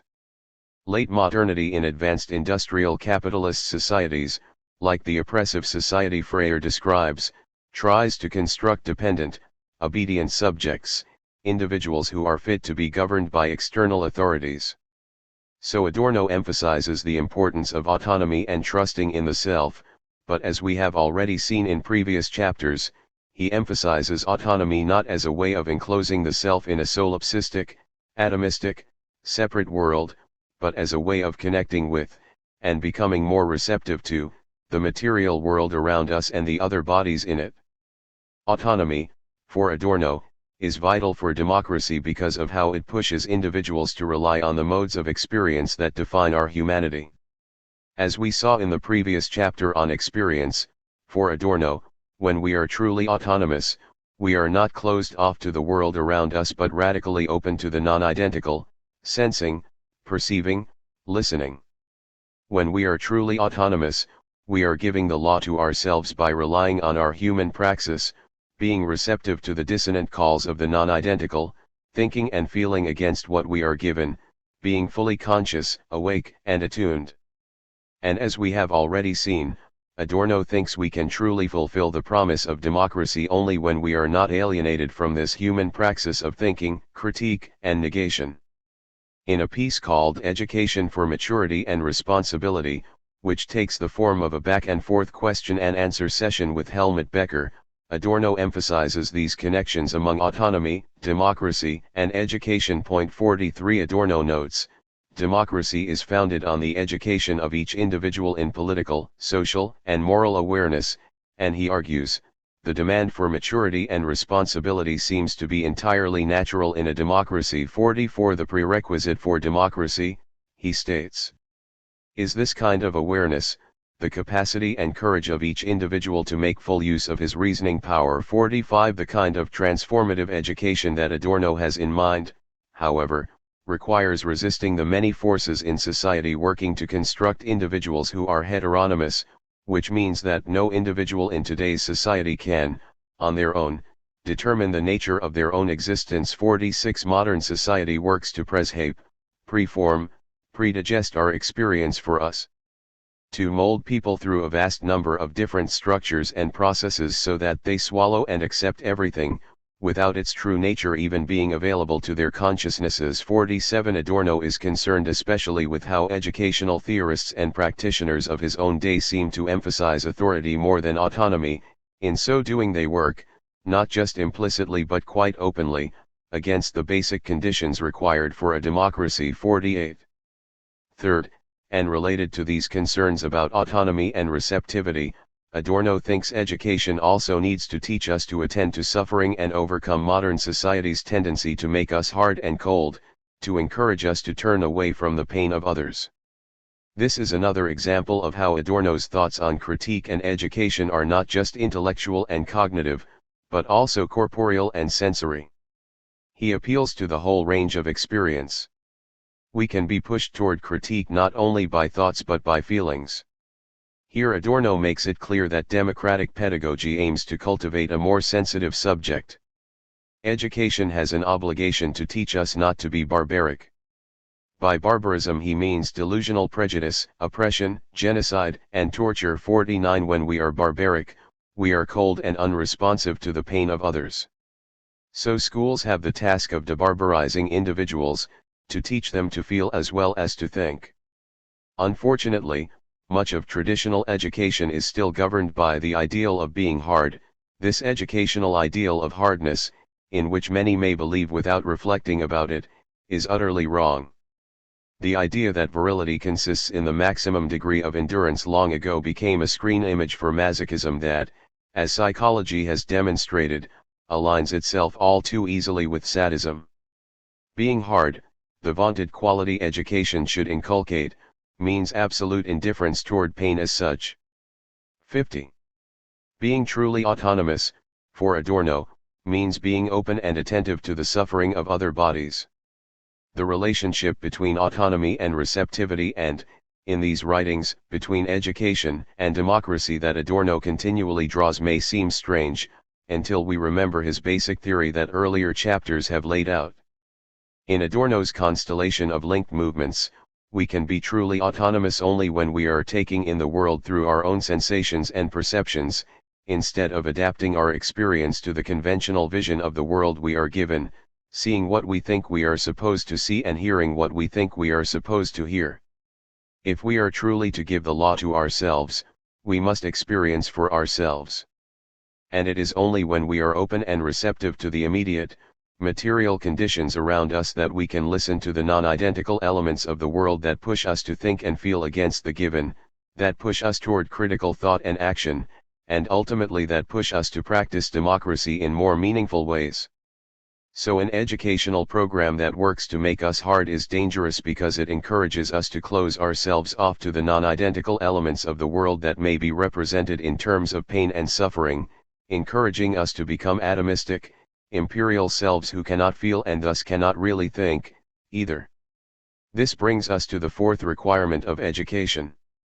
In the interest of fulfilling the three prerequisites for meaningful democracy and a fulfillment of our human praxis as autonomous, perceptive, experiencing humans, Adorno thinks that education must teach us to be skeptical of collective movements that often work against these ideals. Not surprisingly, given its focus on autonomy and self-reflection, education also entails cultivating a skepticism of the collective, which Adorno thinks can too easily turn into another form of authority that we blindly obey and which can also harden our sensibilities. People who blindly slot themselves into the collective already make themselves into something like inert material, extinguish themselves as self-determined beings. With this comes the willingness to treat others as an amorphous mass. 51. People become alienated from themselves, and when we become alienated from ourselves, as we have seen, we also become alienated from democracy, and humanity turns into barbarism, as Adorno himself witnessed. My generation experienced the relapse of humanity into barbarism, in the literal, indescribable, and true sense. The pathos of the school today, its moral import, is that in the midst of the status quo it alone has the ability, if it is conscious of it, to work directly toward the debarbarization of humanity. It is up to the school more than anything else to work against barbarism. 52. He continues to develop this theme in Education After Auschwitz, where he says, the premier demand upon all education is that Auschwitz not happen again. 53. Auschwitz represents the barbarism all education strives against. 54. But the barbarism that was manifested so horrifically in Auschwitz is evident in a less extreme way in the administered world generally. The literal killing of the self that took place in the death camps was emblematic, for Adorno, of the devastating potential of the administered world of modernity generally. The evisceration of the thinking, feeling, experiencing, perceiving subject is a consequence of the culture industry, the logic of abstract exchange, and the tendency for identity thinking that characterizes idealism. One can speak of the claustrophobia of humanity in the administered world, of a feeling of being incarcerated in a thoroughly societalized, closely woven, net-like environment. 55. The weave of this net is dense, making it hard to escape, and the pressure exerted by the prevailing universal upon everything particular has a tendency to destroy the particular and the individual together with their power of resistance. 56. The metaphor of a claustrophobic net is an apt and vivid way to describe the loss of self that Adorno sees as the dominant threat of modernity. He imagines a net that cloaks and covers us, blocking us off from the experience of the world around us, making it impossible for us to use our senses to apprehend what is around us. We are closed off, rendered insensate, unable to take in the particular things around us. And for Adorno, this destruction of particularity also works to destroy us and our powers of resistance, because we are able to think and feel against given conditions only through our encounters with the non-identical elements of our world, the little particularities that resist universal systems. So education must work against the deadening net of the administered world by cultivating our capacity for autonomy, which also helps further the ideal of democracy. As Adorno says, the single genuine power standing against the principle of Auschwitz is autonomy, if I might use the Kantian expression, the power of reflection, of self-determination, of not cooperating. 57. Fifth, Adorno shows that making these changes in how we understand the role of education also requires rethinking how we teach, both revaluing the work of professional educators as vitally important work for democracy and expanding what counts as education to encompass civic education projects outside the classroom. Regarding official instruction in the classroom, in an essay titled Taboos on the Teaching Vocation, Adorno argues that placing more social value on the profession of teaching is part of the cause of advancing meaningful democracy. Unfortunately, he says, compared with other academic vocations such as law or medicine, the teacher's profession unmistakably smacks of something society does not take completely seriously. 58. Speaking of the German context in this case, he says that nevertheless symptoms are evident that permit the hope that, if democracy in Germany realizes its opportunity and seriously develops further, all this will change. 59. But education and teaching also need to transcend the classroom. After criticizing others for thinking about education in ways that are too limited, too much within the framework of the institution, particularly of the school, Adorno makes some suggestions about broader civic education projects. 60 Here, as we will explore more in the next chapter, we begin to see how his ideas of democratic leadership join with his thoughts on democratic pedagogy. Democratic leadership becomes a form of democratic pedagogy in which those few people who are of a mind to do so with all their energies towards making education an education for protest and for resistance. 61 Two things are especially important about this plan for an alternative form of civic education. First, those who would lead and educate are simply volunteers with a passion for change and some critical insights they want to discuss with others. They have no official status or certification beyond this desire to empower other individuals to experience their world differently. Second, the goal of this form of education is not to fill students with information, but to change their experience of, and response to, the conditions in which they are already immersed. This education for protest and resistance starts with people where they are, in their existing culture. Adorno describes senior classes of students being taken to see commercially produced films, and the students could quite simply be shown what a con is being presented, how hypocritical it all is. 62 Or the same thing could happen with radio broadcasts or magazines. For example, a magazine could be read with them, and they could be shown how, by having their own inner needs and desires exploited, they are being taken for a ride. 63 The important point is that in order to change the state of consciousness, the normal primary school system cannot suffice. Adorno says he could envision a series of possibilities. One would be, I am improvising here, that television programs be planned with consideration of the nerve centers of this particular state of consciousness. Then I could imagine that something like mobile educational groups and convoys of volunteers could be formed, who would drive out into the countryside and in discussions, courses, and supplementary instruction attempt to fill the most menacing gaps. 64 As we will see in the next chapter, the radio programs that Adorno produced were centrally tied to his project of democratic cultivation. So one becomes a true educator, in Adorno's view, not through being officially certified, but simply, as he said above, by being of a mind to work with others to help cultivate our common human capacities for critique. In the broadest terms, these civic projects of democratic pedagogy would work to cultivate people's capacity for critical self-reflection. What we can do is give people contents, give them categories, give them forms of consciousness, by means of which they can approach self-reflection. 65 Here Adorno reminds us that the educator's task is to work with people where they are, starting from their own immediate, material conditions, and work with them to develop new ways of critically analyzing their own impulses, desires, thoughts, feelings, and ways of perceiving their situations. Ultimately, Adorno's thoughts on education as a whole refer to Kant's essay What is Enlightenment?, in which he describes enlightenment as having the courage to use our own understanding and emerge from the tutelage of other authorities. But, for Adorno, we are made into dependent students by a vast array of modern forces, the new tutors that shape our understanding of the world for us. As Adorno says, to begin with, all we try to do is simply open people's minds to the fact that they are constantly being deceived, because the mechanism of tutelage has been raised to the status of a universal mundus vult decepti. The world wants to be deceived. Making everyone aware of these connections could perhaps be achieved in the spirit of an immanent critique, because there can be no normal democracy which could afford to be explicitly against an enlightenment of this kind. 66. This idea that education is fundamentally about helping us use our own minds and bodies to apprehend the world is helpful in reminding us that education, for Adorno as for Freire, is about working with people in a horizontal and egalitarian way, to develop their own critical consciousness. Freire emphasizes the importance of talking with, not to, or for, people and entering into relationships of solidarity with them to work to develop a more critical posture toward their own life conditions.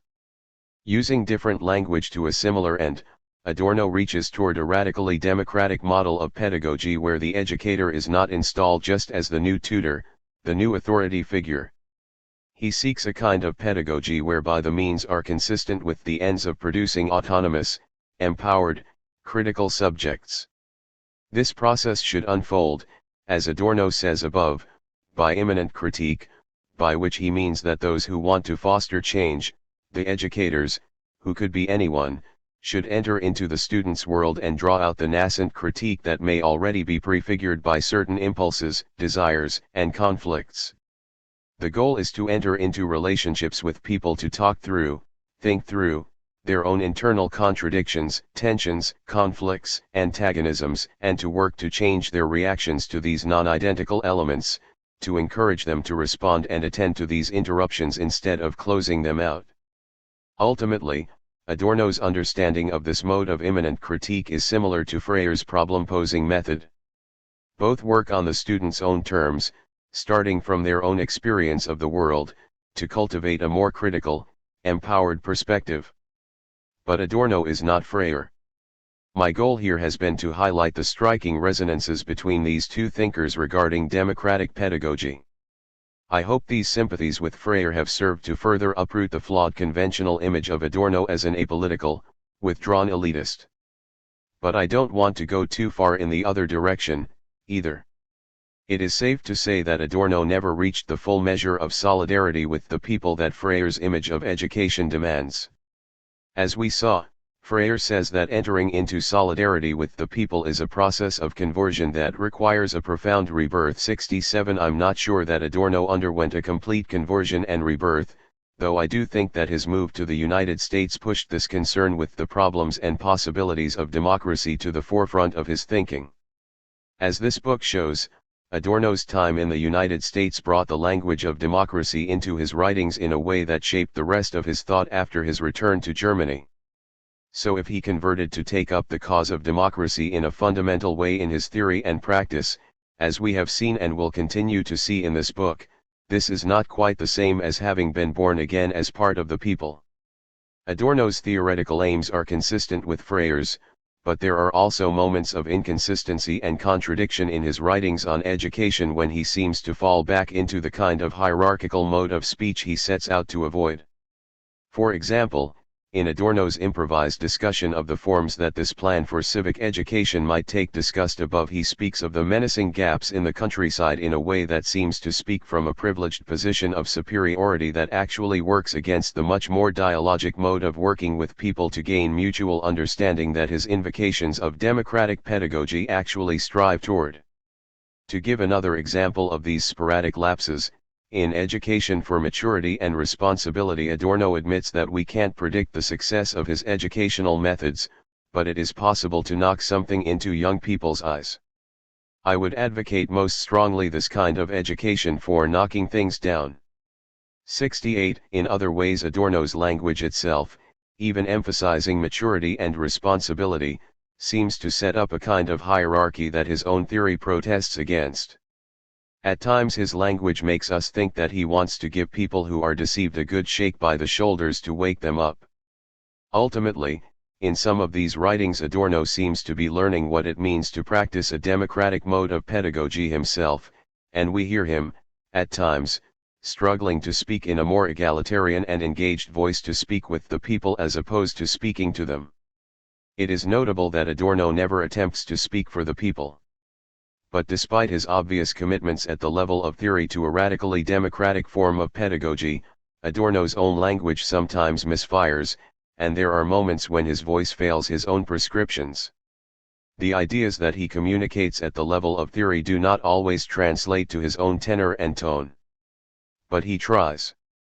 If Adorno is never fully converted to the people, his time in America does convert him to the cause of democracy and changes his thinking and action thereafter, as well as his register of communication, despite these occasional tonal misfires.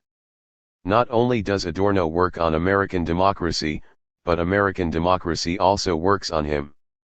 Further, Adorno's own occasional struggles bear witness to a valuable dialectical tension that might be said to exist at the heart of these ideas about democratic leadership and pedagogy themselves.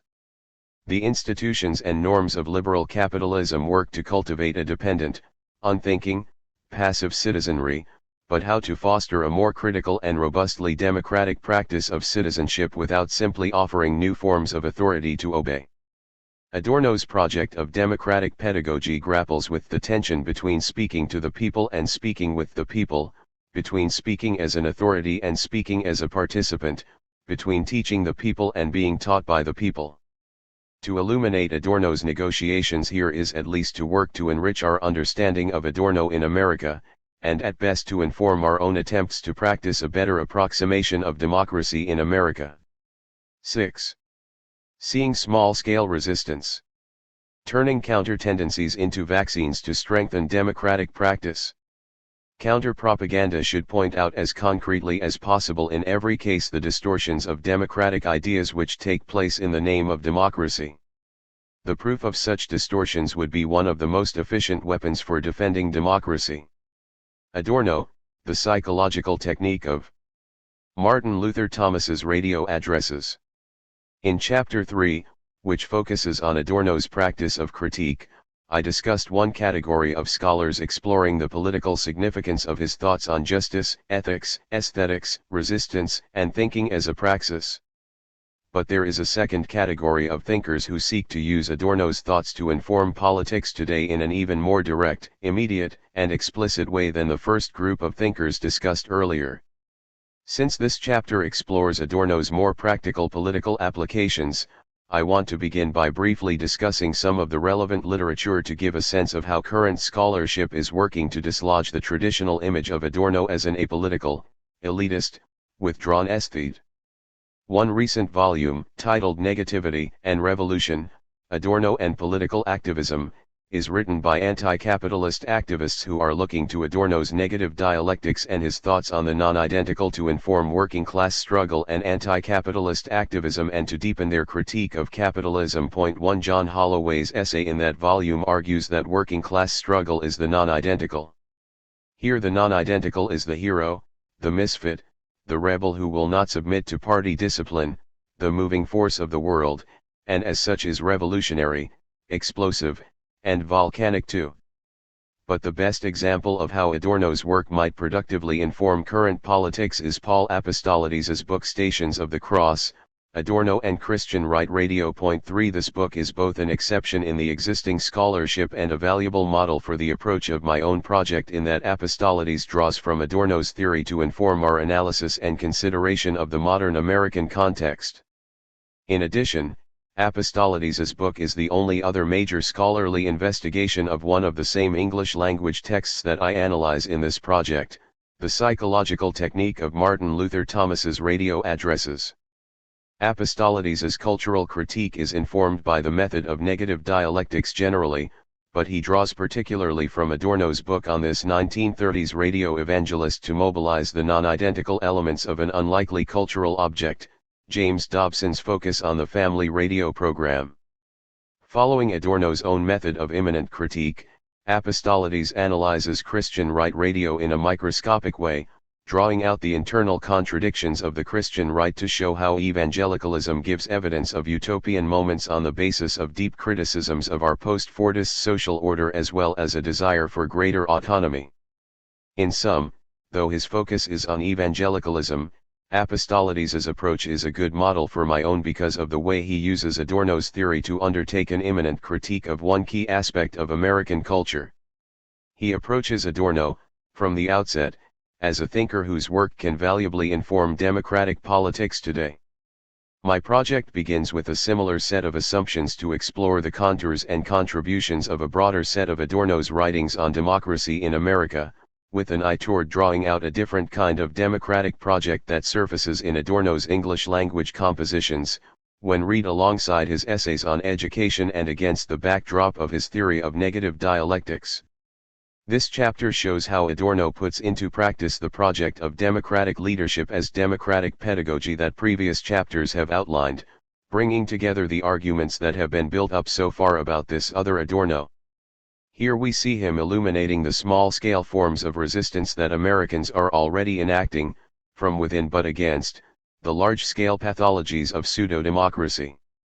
If they are nurtured and developed, these counter-tendencies represent the possibility and the hope for a stronger practice of democracy in everyday life.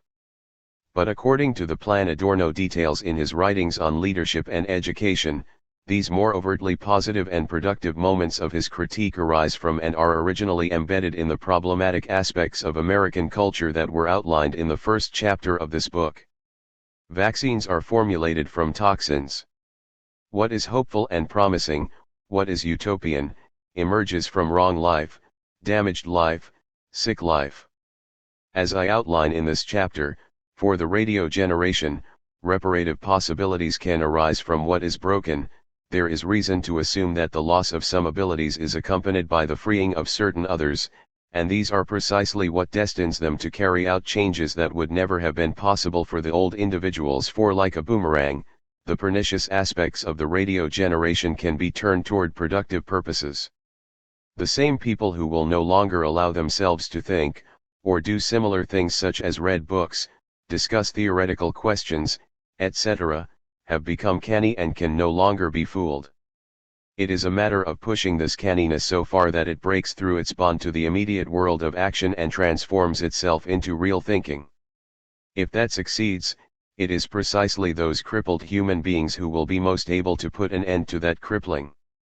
Their coldness can become a readiness to make sacrifices for truth, their improvisation can turn into a cunning in the fight against the giant organization, and their speechlessness can become a willingness without words or arguments to do what needs to be done. 5.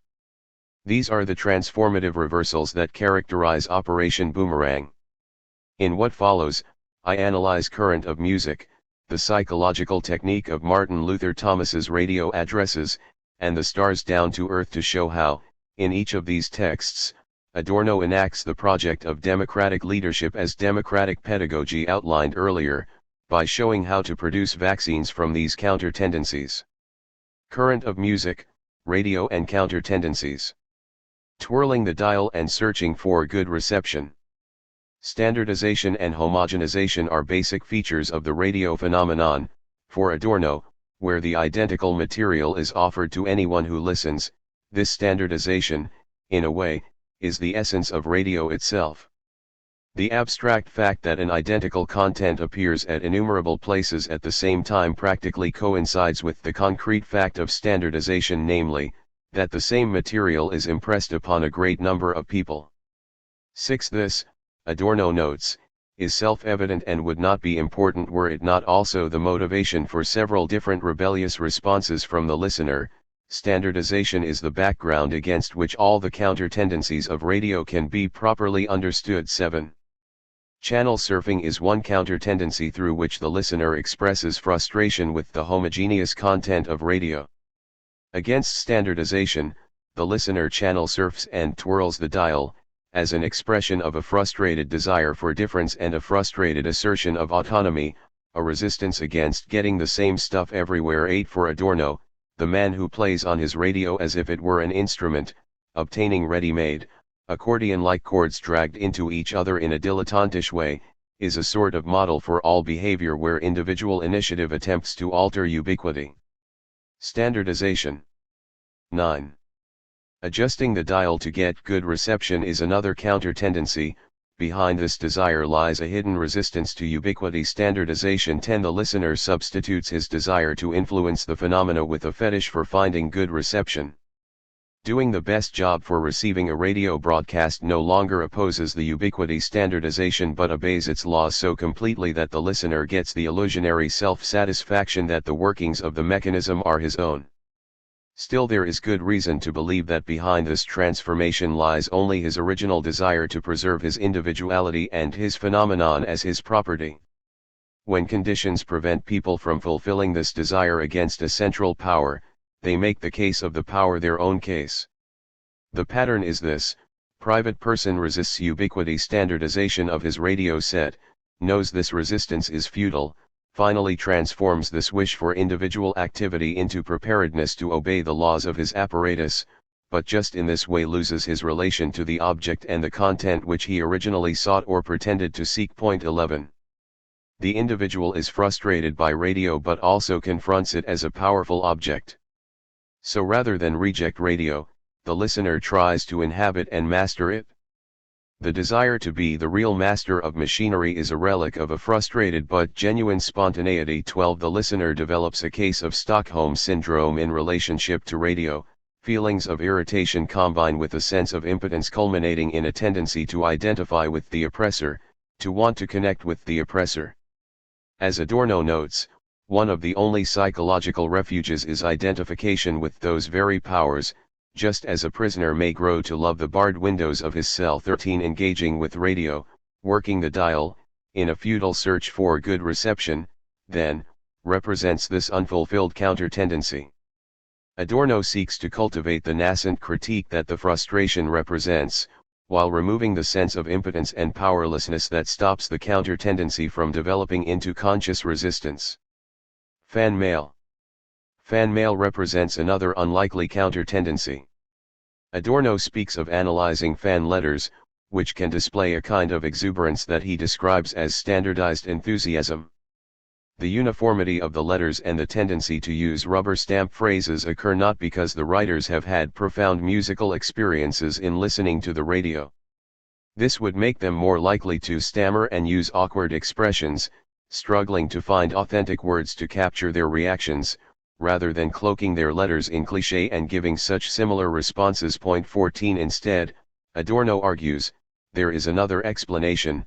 The listeners were strongly under the spell of the announcer as the personified voice of radio as a social institution, and they responded to his call to prove one's cultural level and education by appreciating this good music. They took refuge in repeating, often literally, the announcer's speeches on behalf of culture. 15 This is essentially a form of manufacturing consent. Adorno notes that the fan mail writers identified those songs which they regarded as most popular with those they happened to like themselves because the announcer plugged certain songs and then people imagined those were their own favorites. 2.16 So the fan mail writer parrots what the announcer has already told him to think, using the same language he has heard on the radio but claiming it as his own. This is just another example of how capitalism and the culture industry cultivate dependent, passive subjects. The standardization of production in this field, as in most others, goes so far that the listener has virtually no choice. Products are forced upon him. His freedom has ceased to exist. This process, however, if it were to work openly and undisguised, would promote a resistance which could easily endanger the whole system. The less the listener has to choose, the more is he made to believe that he has a choice, and the more the whole machine functions only for the sake of profit, the more must he be convinced that it is functioning for him and his sake only, or, as it is put, as a public service. Point 17. Again, though, there is a counter-tendency at work here. Even from inside this homogenized and oppressive structure, there is still a small part of the self that resists being told what to like and what to think. This assertion of self, even within a system of standardization, this pseudo-individualism, takes the unlikely form of fan mail. As Adorno says, the consumer is unwilling to recognize that he is totally dependent and he likes to preserve the illusion of private initiative and free choice. 18 The very urge to write a letter, no matter the content, Adorno says, is a small attempt by the listener to impress his will upon broadcasters and to engage, to participate, to have one say. 19 These letter writers feel somewhat lost and neglected in the face of ubiquity standardization, but even while they are criticizing the phenomenon, they compensate for this lost feeling by attempting to re-establish personal participation in the phenomenon and by trying to attract the attention of the institution from which it originated. 20 The very fact of reaching out and writing the letter signals a refusal to remain fully within the passive, impotent, dependent position dictated by the culture industry. Writing fan mail is a form of action through which the individual maintains the original motive of individual resistance and does not flatly accept what is offered to him. 21 When we listen closely to the dissonant object of radio, Adorno notes, facts apparently so far apart as dial twirling and fan mail writing begin to speak and these important counter-tendencies become apparent. 22. Switching off. Turning the radio off is the last chance left for the listener to escape ubiquity standardization. This counter-tendency represents the most extreme feelings of frustration and impotence on the part of the listener, since it is absolutely impossible for the individual actually to impress his own will. He seeks refuge in one last loophole. He completely destroys the phenomenon. 23 In fact, Adorno argues, the act of switching off, this drive to destroy the radio, is actually a way that individuals signal their cognizance of how the forces of modernity work to condemn them to destruction. But their sense of impotence and dependence also drives a feeling of futility in the face of the liquidation of the individual. Rather than work for change, rather than rebel, the individual feels that no real alternatives exist and thus passively waits for the apocalypse, so to speak. People engage in a fruitless gesture of oppression that creates the illusion of might and power. Adorno says that he has observed that people switch off their radios with a sort of wild joy, just as if they were shouting "I shut his mouth for him," 24 But this really only means that the erstwhile rebel is withdrawing from contact with the very public events he believes he is altering. 25 As Adorno notes, the drive for destruction represented by switching off can be described more accurately as a desire of those who are condemned to impoverishment or demolishment, who reflect their own annihilation by annihilating the whole, who console themselves by hoping for what they fear, and who even prefer a world catastrophe to a change of conditions. 26. Spite and resentment. Another counter-tendency is represented in the feelings of spite and resentment people direct toward particular songs, saying how much they hate the song when it comes on the radio, with a disproportionate amount of energy and animus. As we have already seen, listeners feel impotent against the power of radio and the power of the culture industry. Even if they feel nascent frustration against the standardizing, homogenizing, and oppressive aspects of radio, they are also disillusioned about any possibility of realizing their own dreams in the world in which they live, and consequently adapt themselves to this world. 27 So they can only take a busman's holiday and escape from the modern world that frustrates them by escaping to that same world. The escape provided by popular music actually subjects the individuals to the very same social powers from which they want to escape, and makes itself felt in the very attitude of those masses. 28 And so there is no outlet for the frustration people feel except to direct their rage at a certain kind of popular music or a particular song. They can't hate the entirety of the culture industry or the entirety of the radio because they see no alternatives to it and feel that any attempt at real change is futile.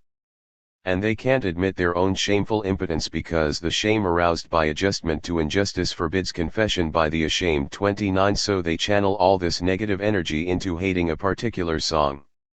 To dislike the song is no longer an expression of subjective taste but rather a rebellion against the wisdom of a public utility and a disagreement with the millions of people who are assumed to support what the agencies are giving them.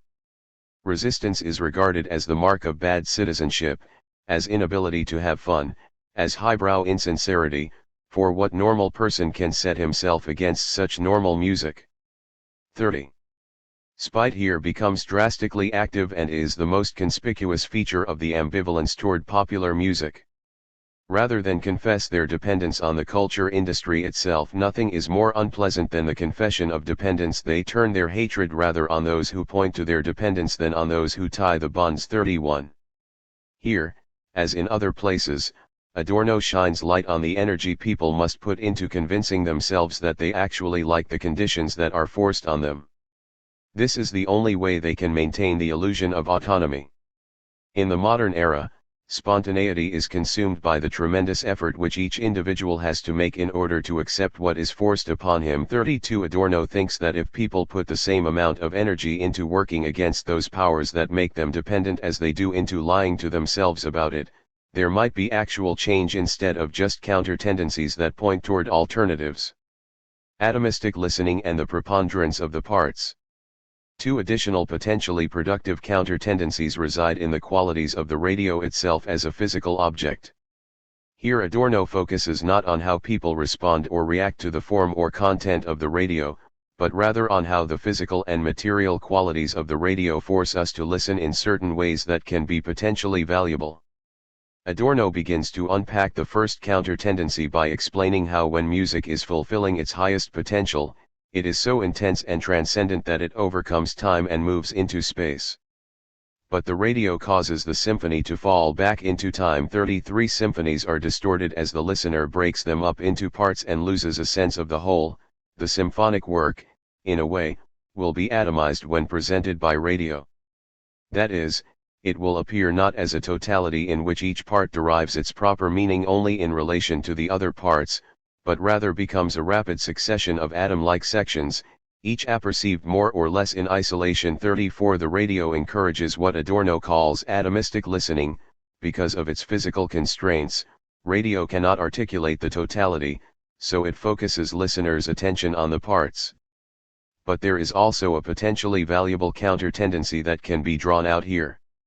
When the parts become preponderant over the whole, the listener's attentiveness to particularity is sharpened and, whereas elsewhere Adorno speaks of the value of a microscopic gaze that allows us to see the non-identical, Here he speaks of a kind of microscopic mode of hearing.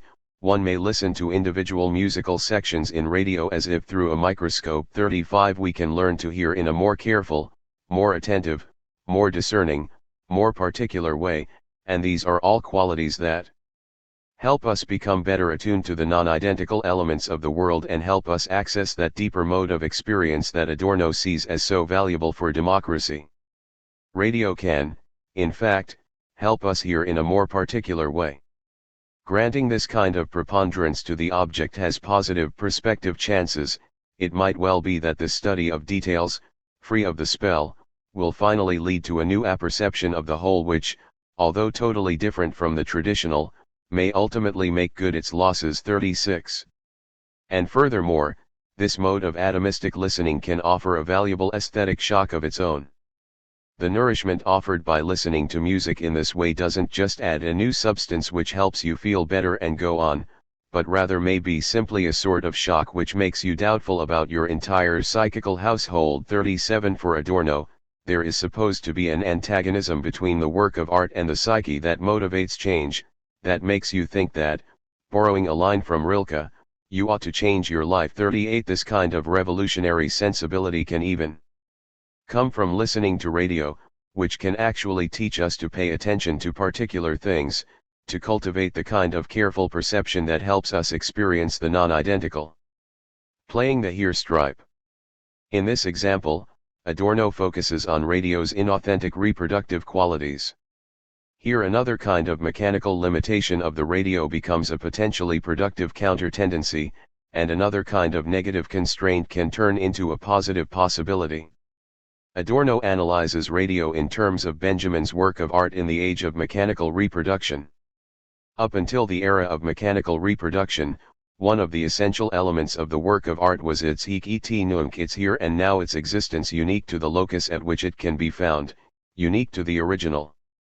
For Benjamin, as Adorno notes, only the original sustains its authority, and the aura of the work of art is only the way this authenticity is expressed in the phenomenon of the artwork. 39 Live music, Adorno notes, has such an aura, but it is vanishing as music is played on a phonograph or over the radio.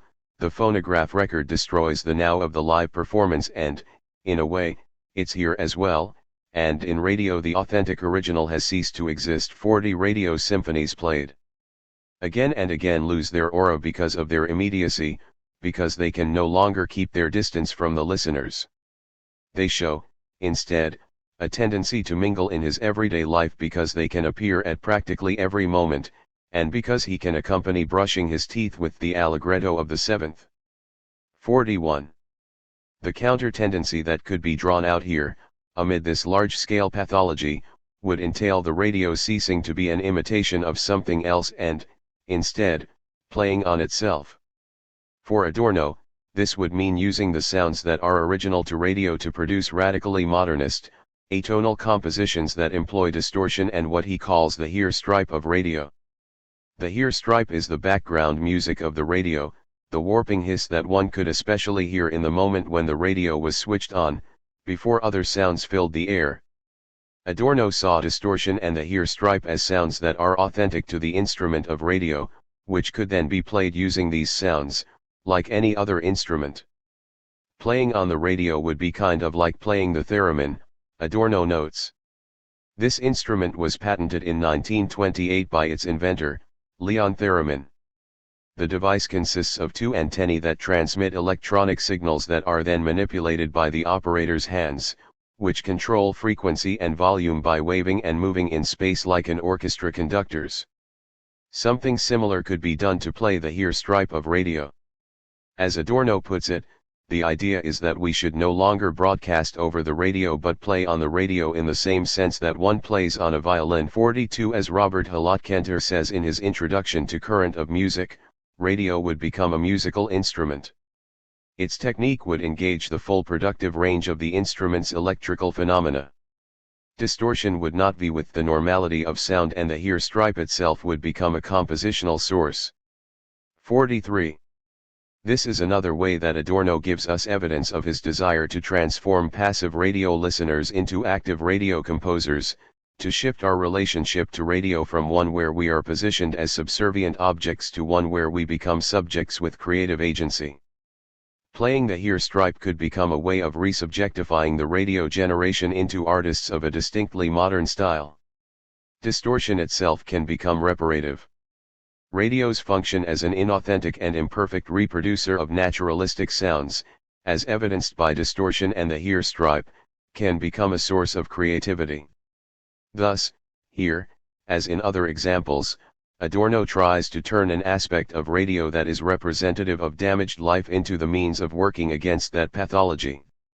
The psychological technique of Martin Luther Thomas's radio addresses. In the first chapter of this book, we saw the pathological elements that Adorno identified in the addresses of this right-wing radio demagogue. But once again, this is only part of the story. Adorno also sees some small-scale avenues toward resistance, subversion, and change in the dynamics between this authoritarian figure and his American audience. Here, too, he moves beyond a diagnosis of the problem to also discuss tactics for counter-propaganda to work against this manipulation in the name of more meaningful democracy. The most important counter-tendency he discusses concerns democracy, specifically how, in the United States, even an authoritarian demagogue such as Thomas has to appear to work through the medium of democracy. Thomas must assume a hollow democratic style to appeal to his audience, steeped as Americans are in the rhetoric of democracy. The fascist agitator can be successful only by deforming democratic ideas to his own purposes, but in doing so he still has to appeal to and negotiate them as living forces, given the prevailing culture. But this strategy can also backfire for Thomas, in productive ways. By perverting democratic ideas, he is always bound to hurt the very feelings which he wants to utilize. 44 If democracy actually is important to Americans, pointing out the manipulations that take place in its name could be an effective pathway toward democratic enlightenment. As Adorno says, Thomas's persistent references to democracy, to democratic personalities, such as Jackson or Lincoln, and to the American Constitution exceedingly significant from the point of view of counter-propaganda. 45 Adorno advocates drawing out this counter-tendency by helping the demagogue's audience think through the contradictions, antagonisms, and tensions between Thomas's style and meaningful democracy. Counter-propaganda should point out as concretely as possible in every case the distortions of democratic ideas which take place in the name of democracy. The proof of such distortions would be one of the most efficient weapons for defending democracy. 46.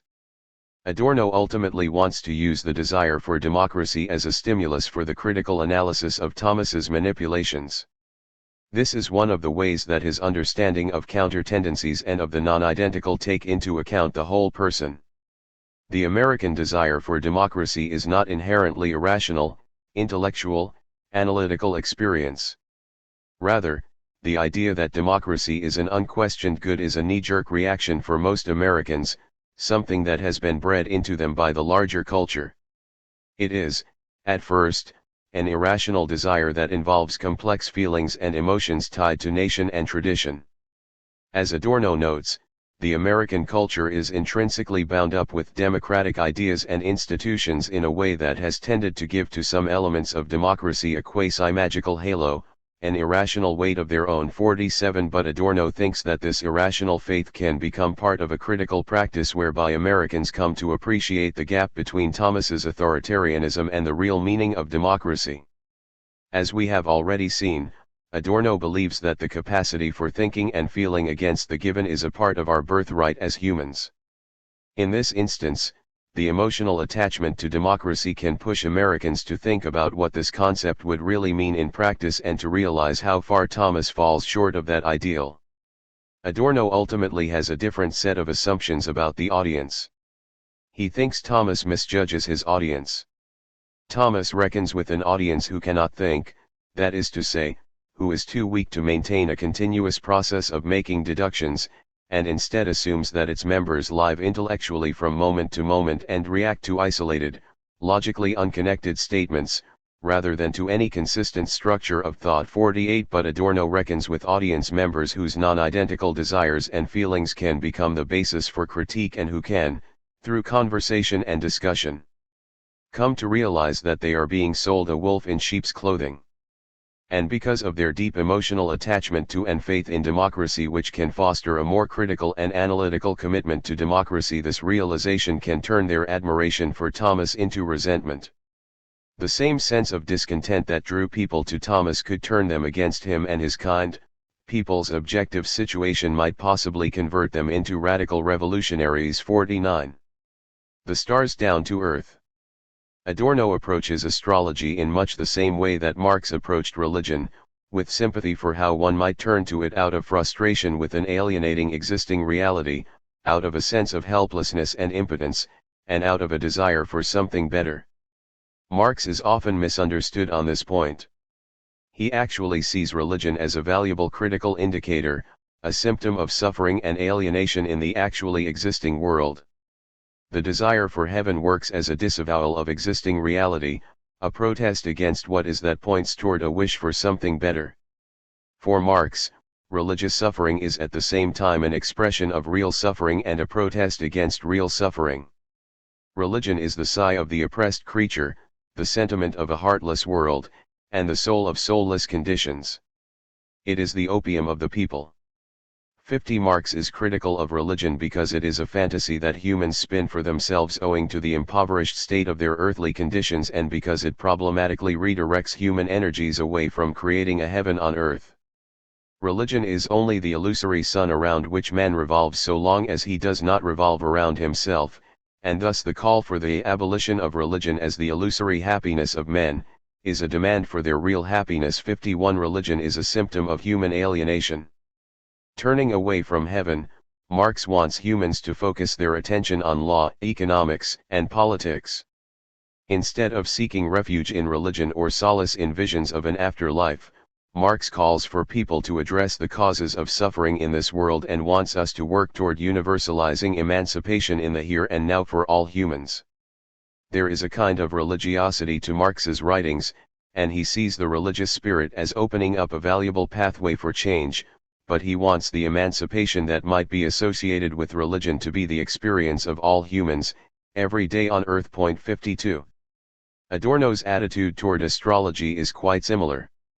Astrology is a representation of an authoritarian social order, but it also encompasses contradictory elements that might be drawn out to work against the latent threats it poses. 53. But Adorno is concerned not just with highlighting the roots of fascism deep in the heart of what is supposed to be an exemplary democratic nation, but also with drawing out the counter-tendencies that would allow us to work against it. He says, "We want to utilize our studies of astrology as a kind of key to more widespread social and psychological potentialities." 54. The feelings that motivate people to turn to astrology columns can be more productively turned in other directions, and this seems to be what drives Adorno's investigation. In this way, astrology columns are both part of the problem and potentially part of the solution.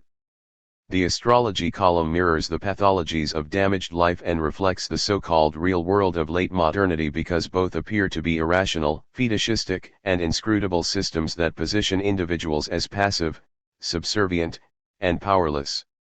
Adorno notes that the system of the real world also positions individuals as dependent objects in an all-comprising net of organization with no loopholes. 55. People face the existing world of late modernity as a complicated mechanism that offers no way out, and they suspect that this closed and systematic organization of society does not really serve their wants and needs. 56. Given how the real world also has a fetishistic, self-perpetuating irrational quality, strangely alienated from the life that is thus being structured, people find it easy to accept the false world of astrology. 57. Ultimately, even people with a supposedly normal mind are prepared to accept systems of delusions for the simple reason that it is too difficult to distinguish such systems from the equally inexorable and equally opaque one under which they actually have to live out their lives. 58. And, at least the confusing system of astrology, another kind of administered world that positions people as subservient,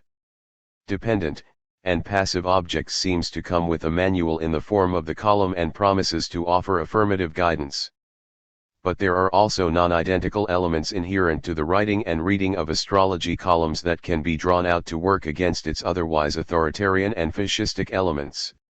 If modern life presents itself as a system on which we are dependent, the astrology column also names that dependence and recognizes the frustration that individuals feel. The astrologer's advice exacerbates the irrationality and impotence of individuals, but it also reflects the dismal and retrograde conditions of modernity back to the reader and stimulates a hope for change. If the column makes individuals feel threatened, it also affirms that the threat is real and widespread, that others feel it, too. The astrologer's advice reifies adjustment and accommodation rather than structural change, but it also addresses some real contradictions of modern life. The columns also testify to a desire for change, a desire to act and exert agency, and a hope that things might be otherwise. Despite the ways it conditions them, people want at the same time desperately to get away from the existent 59. If astrology is ultimately an ideology for dependence, a way of coping with dependence instead of changing it, it is also a record of frustration with social conditions under modern liberal capitalism. Adorno wants to put pressure on all the counter-tendencies contained here, to capture the critical energies that are misdirected into astrology, lost in this irrationality, and use them to generate more substantive structural changes.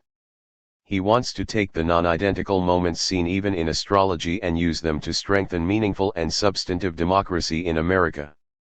The first potential pressure point Adorno describes concerns the knowledge of wrong life that the astrologer must have. The column calculates, probably correctly, that whoever is subject to cold, dehumanized, rigid and alienated social relationships feels insufficiently understood, feels lost, and has a desire to turn to external authorities such as an astrology column. Point 60. The astrologist has wide and deep knowledge of the most frequently recurring problems prescribed by the setup of modern life and figures out a number of typical situations in which a large percentage of his followers might at any time find themselves. 61. He is familiar with the insoluble situations and impasses of modern life, with the threatening conditions that stimulate each individual's hope for some effective interference from above. 62. In short, to appeal to readers, the astrologer must be intimately acquainted with people's frustrations, their fears, their everyday concerns. Adorno notes, in order to fulfill such exacting tasks, the columnist really has to be what is called in American slang, a homespun philosopher. 63. The very way that the astrology column is framed provides a kind of witness to damaged life, wrong life, and the pathologies of modern America. The structure and content of the column also testify to the contradictions that people experience in their lives. The astrology column assumes that people are incessantly beset by irreconcilable and contradictory requirements of their own psychological economy as well as of social reality. The column constructs its addressee as being frustrated. 64. People turn to the column because they don't feel free and empowered, despite the promises of liberalism, but feel like dependent objects. Or they turn to the column out of a sense of bewilderment, given the contradictions between American values of independence and the social pressure to conform. For Adorno, the column is witness to the fact that Americans do indeed, on some level, recognize that classical liberal ideas of unlimited individual activity, freedom, and ruggedness are incompatible with the present developmental phase in which the individual is more and more required to obey strict organizational demands made by society, that the same person can hardly be expected to be thoroughly adjusted and strongly individualistic at the same time. 65. These contradictions are potentially productive counter-tendencies of the column that could be captured and turned into more conscious and change-oriented critical insights.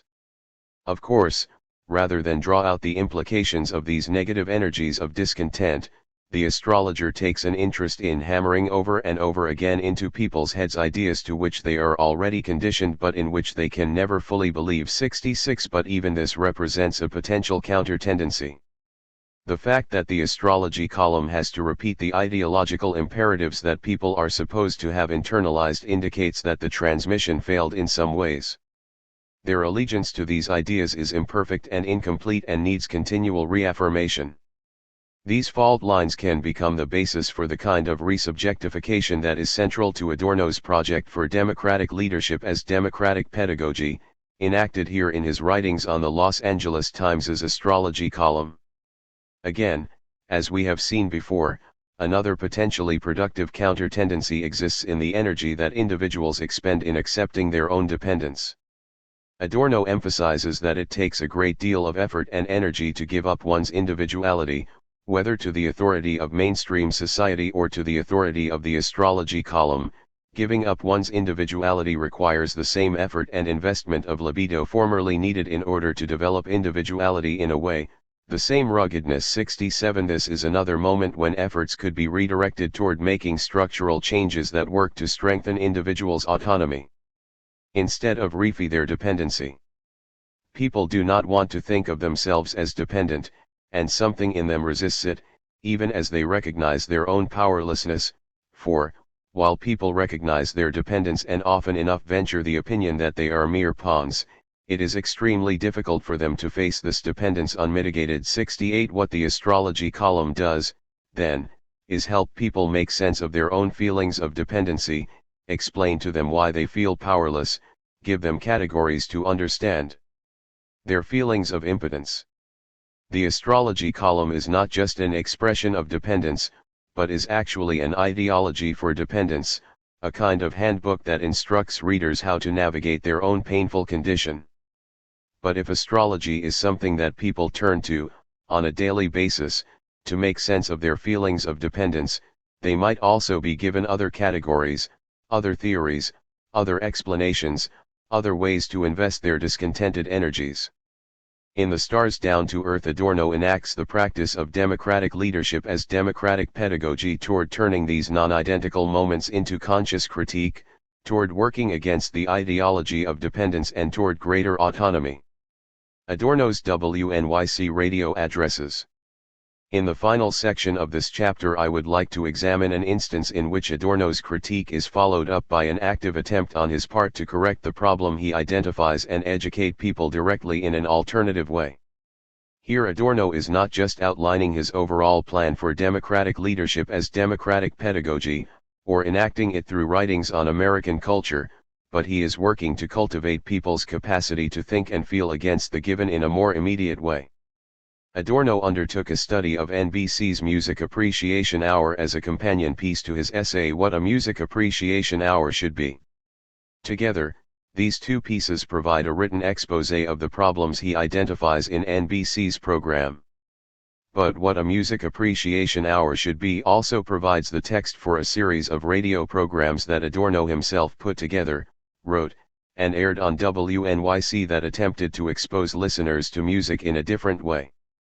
In Current of Music, there is a list of 12 lectures that begin the course. 69 He also aired a number of radio programs based on this model on WNYC. The inaugural program aired on February 22, 1940, and the remainder were broadcast in spring of that year. In the analytical study of NBC, Adorno highlights a number of shortcomings that his own radio show then aims to remedy. The purpose of the present study is to point out that radio, at its benevolent best, in a nationwide, sustaining program of purely educational character, fails to achieve its aim, namely to bring people into actual living relation with music.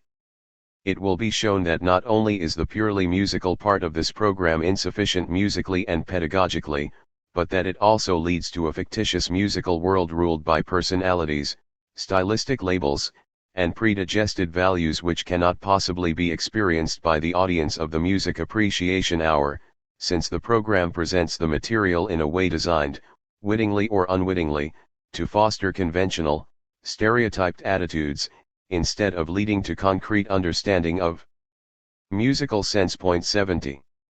At root, the problem lies with the conflict between the appreciation of music and the place of radio in general and NBC in particular as a part of corporate culture, embedded in a capitalist mode of production. The idea of promoting music appreciation in this way is especially problematic given how the system uses its own putative unselfishness and altruism as an advertising medium for selfish purposes and vested interests. 71 In ways large and small, NBC's Music Appreciation Hour is tied up with this larger system, whether in terms of sponsorship, of promotions, or of the way it seems to present knowledge of music, ability to identify and recognize classical music as a kind of cultural capital that might elevate the masses. Musical education primarily takes the form of drilling students so they can recognize themes and identify composers, rather like a spelling bee.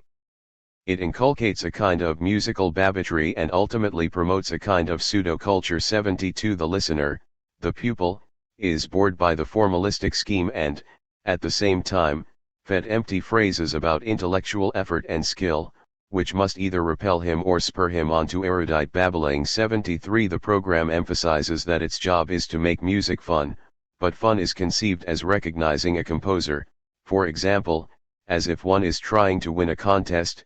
These principles, borrowed from the sphere of commercialized entertainment and shallow in themselves, lead, even if excusable as pedagogically expedient in inducing people to listen, to distortions of musical sense and cultural absurdities.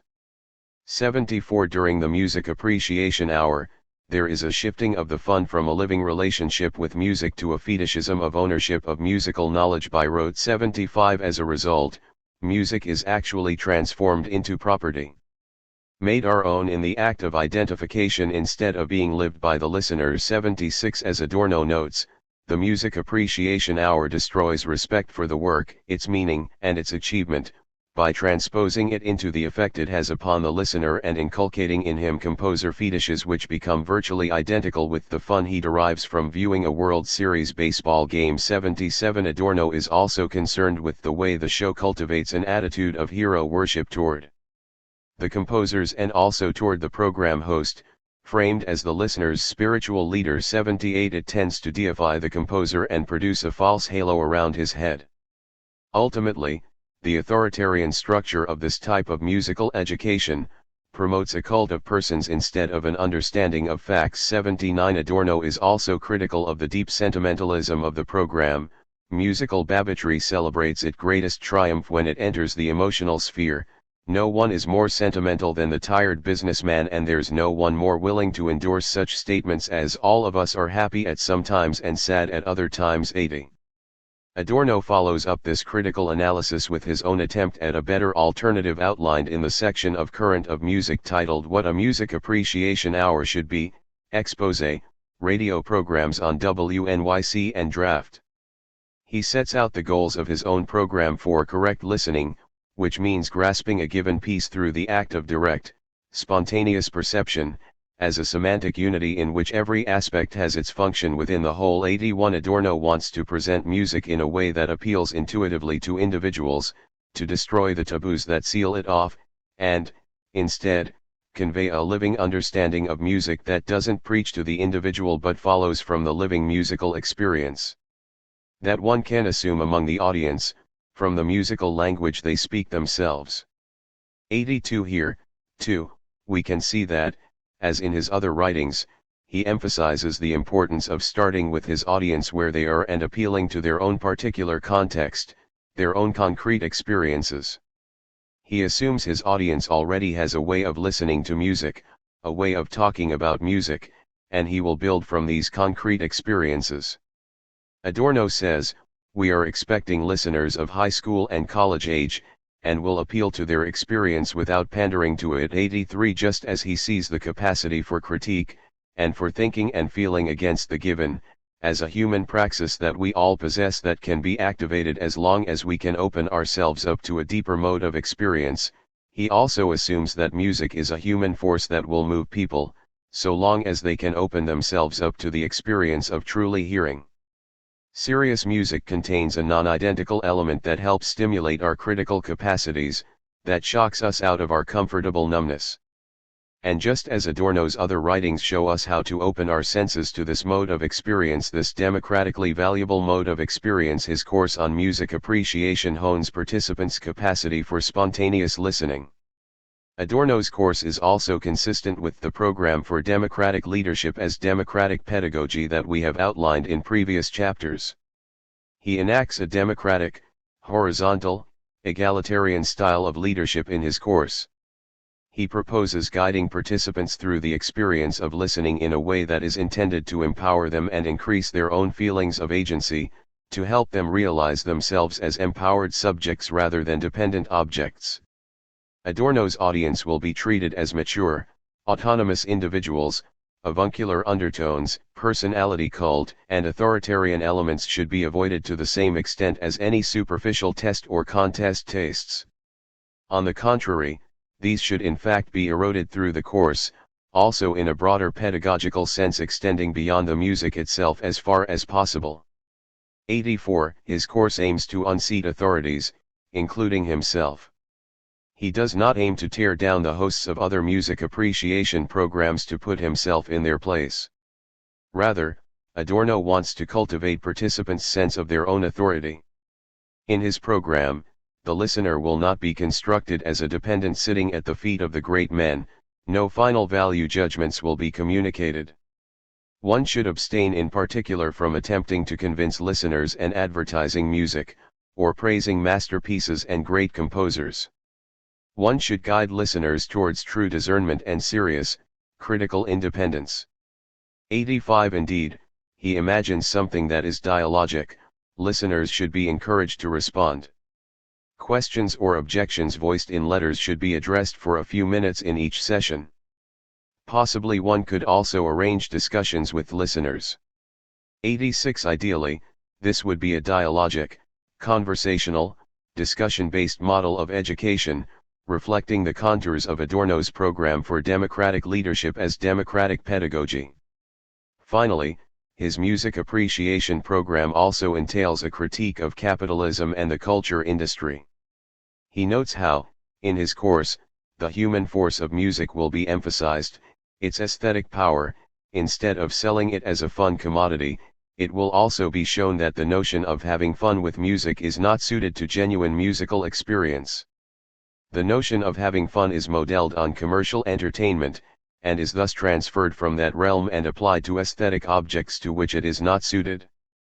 87. Adorno thinks that serious music can prompt a critique of the alienating, conforming, identifying forces of modernity. Serious music prompts the kind of encounter with the non-identical that pushes one to think and feel against the given world of the culture industry. A living experience of music is not fun but, rather, stimulates the human praxis of thinking. For Adorno, it is actually impossible with serious music to have the kind of fun that is derived from commodities. 88. Ultimately, then, even the experience of listening to music is connected with Adorno's overall democratic project, because music stimulates the capacity for critique, on which democracy depends. It now becomes clear why democracy is a theme that threads through current of music. What we listen to and how we listen are politically important. Depending on the nature of this listening, music can either advance or retard our practice of meaningful democracy, our ability to sense and experience the non-identical elements that push us to think and feel against what we are given and act to change our world. Conclusion. This chapter has brought together all that we have learned about Adorno's democratic project, showing what his plan for democratic leadership that works through a democratic form of pedagogy looks like in action. Here we see him putting into practice a nascent form of negative dialectics as well as the lessons laid out in his writings on leadership and education. Here, too, Adorno works through, step by step, the democratic theory that this book has drawn out from all the various texts that have been analyzed.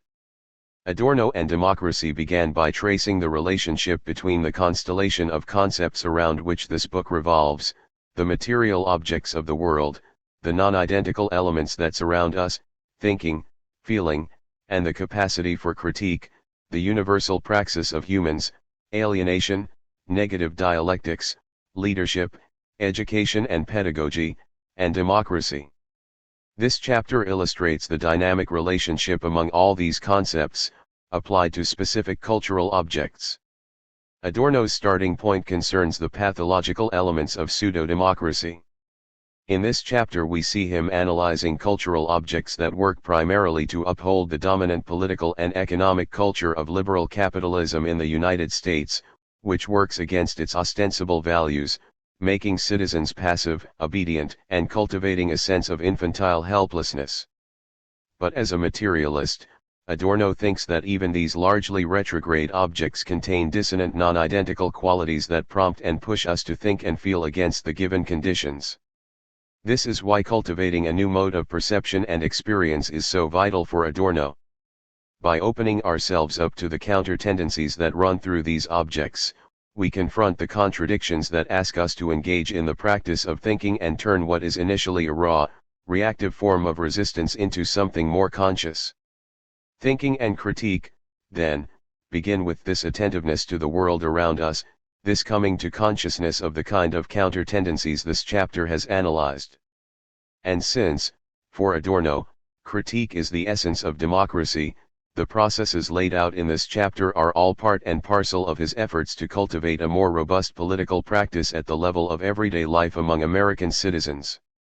Furthermore, in introducing and translating these ideas in more accessible language as well as over the airwaves, Adorno himself undertakes the program for democratic leadership in the form of democratic pedagogy that he advocates in the texts analyzed in earlier chapters of this book. His plan for democratic leadership as democratic pedagogy works through an analysis of the small-scale, unspectacular, everyday twinges, pauses, interruptions, and anxieties that we all experience when we are open to the world around us. Turning our nascent experience of counter-tendencies into more conscious forms of resistance is the goal of Adorno's overall democratic project. The image of a phoenix arising from the flames is far too dramatic an image of rebirth to really capture what Adorno imagines. And yet there is, in his writings on democracy in America, a sense of recreation and renewal, a redemption of latent democratic forms in American culture that he wants to foster and facilitate, a world-building enterprise that he undertakes as a political theorist and a democratic theorist. Conclusion. Adorno and a post-capitalist politics. In this book we have seen Adorno lay out the theoretical underpinnings for a democratic politics, outline a plan to put it into action, and begin to enact that project in his own writings and radio addresses. My goal has been to connect the dots between Adorno's writings in a way that seems true to his intentions, in hopes of convincingly and persuasively demonstrating how his work as a whole has a surprisingly compelling and productive democratic project at the core.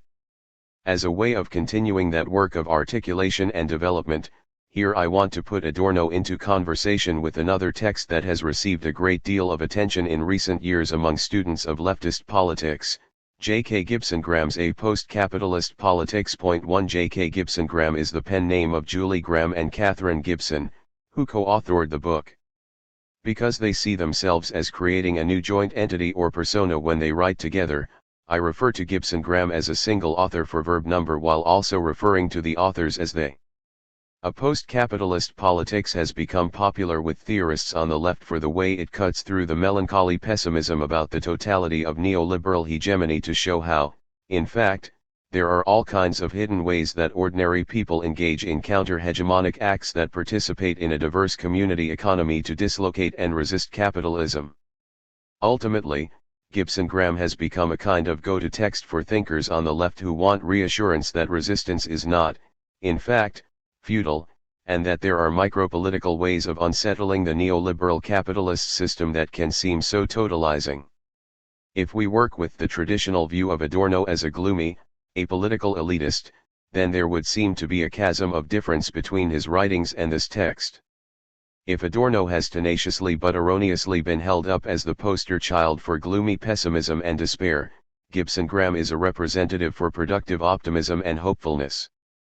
But at the close of this book, we have the complete architecture of a remodeled Adorno in front of us, another Adorno, and are positioned to recognize the overlaps and points of agreement between these seemingly divergent thinkers. Gibson Graham focuses on capitalism, whereas this book has explored Adorno's writings with a particular emphasis on democracy.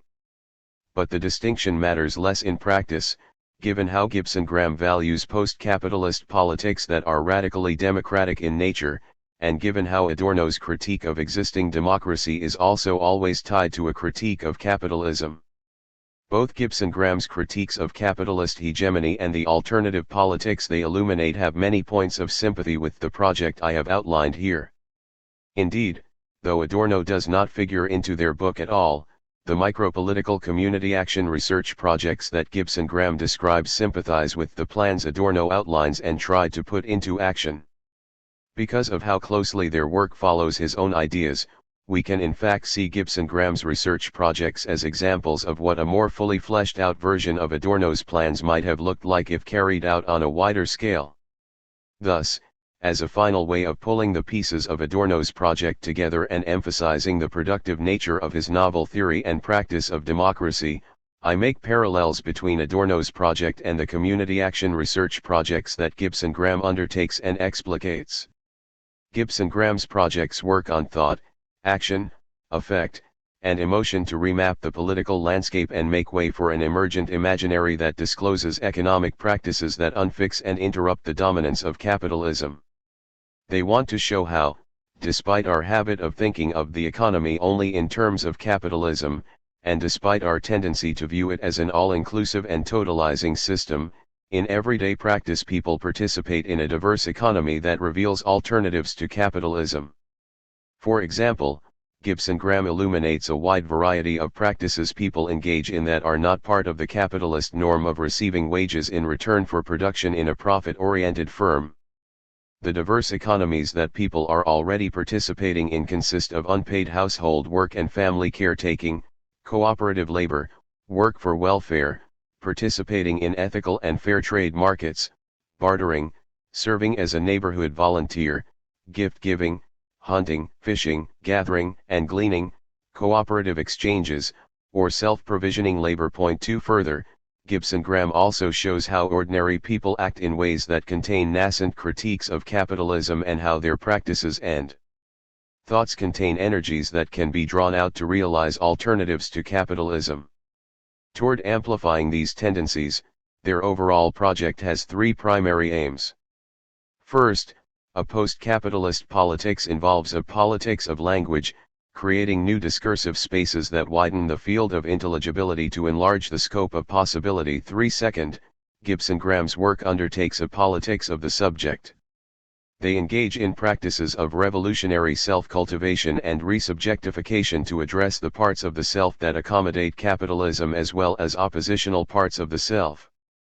They recognize that individuals are both powerfully constituted and constrained by dominant discourses, yet also available to other possibilities of becoming. For understanding the subject as a zone of possibility, they work to cultivate modes of thinking and feeling, dispositions and attitudes, emotions and desires that can foster the wider realization of the emergent alternatives to capitalism.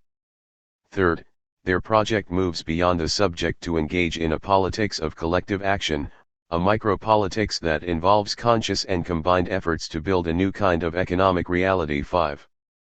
Gibson-Graham works to realize these goals, in part, through a number of community action research projects. The two projects they focus on the most in their book were located in the Latrobe Valley in Australia and the Pioneer Valley in Massachusetts. In the Latrobe Valley project, they worked with people who were marginalized and displaced by mainstream visions of developing the region, people who were unemployed, people whose jobs had been retrenched, and single parents. 6 In the Pioneer Valley, economic and social development was also a goal of planners and business leaders who wanted to attract business to the region. The Pioneer Valley is composed of diverse regions, some economically depressed and deindustrialized, some thriving. In both research projects, much of the work was undertaken by community researchers who were themselves local.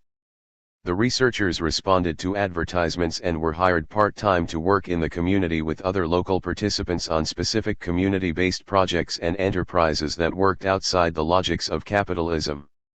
The research projects were explicitly based on Paulo Freire's idea that participation in research could try to, as Gibson-Graham puts it, break down the power differential between the researched and the socially powerful by enabling the oppressed to become researchers of their own circumstances. 7 For example, in the Pioneer Valley Rethinking Economy project, 17 local community researchers were trained to conduct interviews with other locals who were active in non-capitalist sectors of the diverse economy, over several months. In other instances, one-on-one interviews and discussion sessions were held between researchers and participants that allowed for in-depth exploration of their views and opinions. Focus group sessions were also conducted with business and community leaders. It is important to note that the participants in these projects were by no means all like-minded critics of capitalism. They were just local people who had been affected in different ways by economic changes to the regions.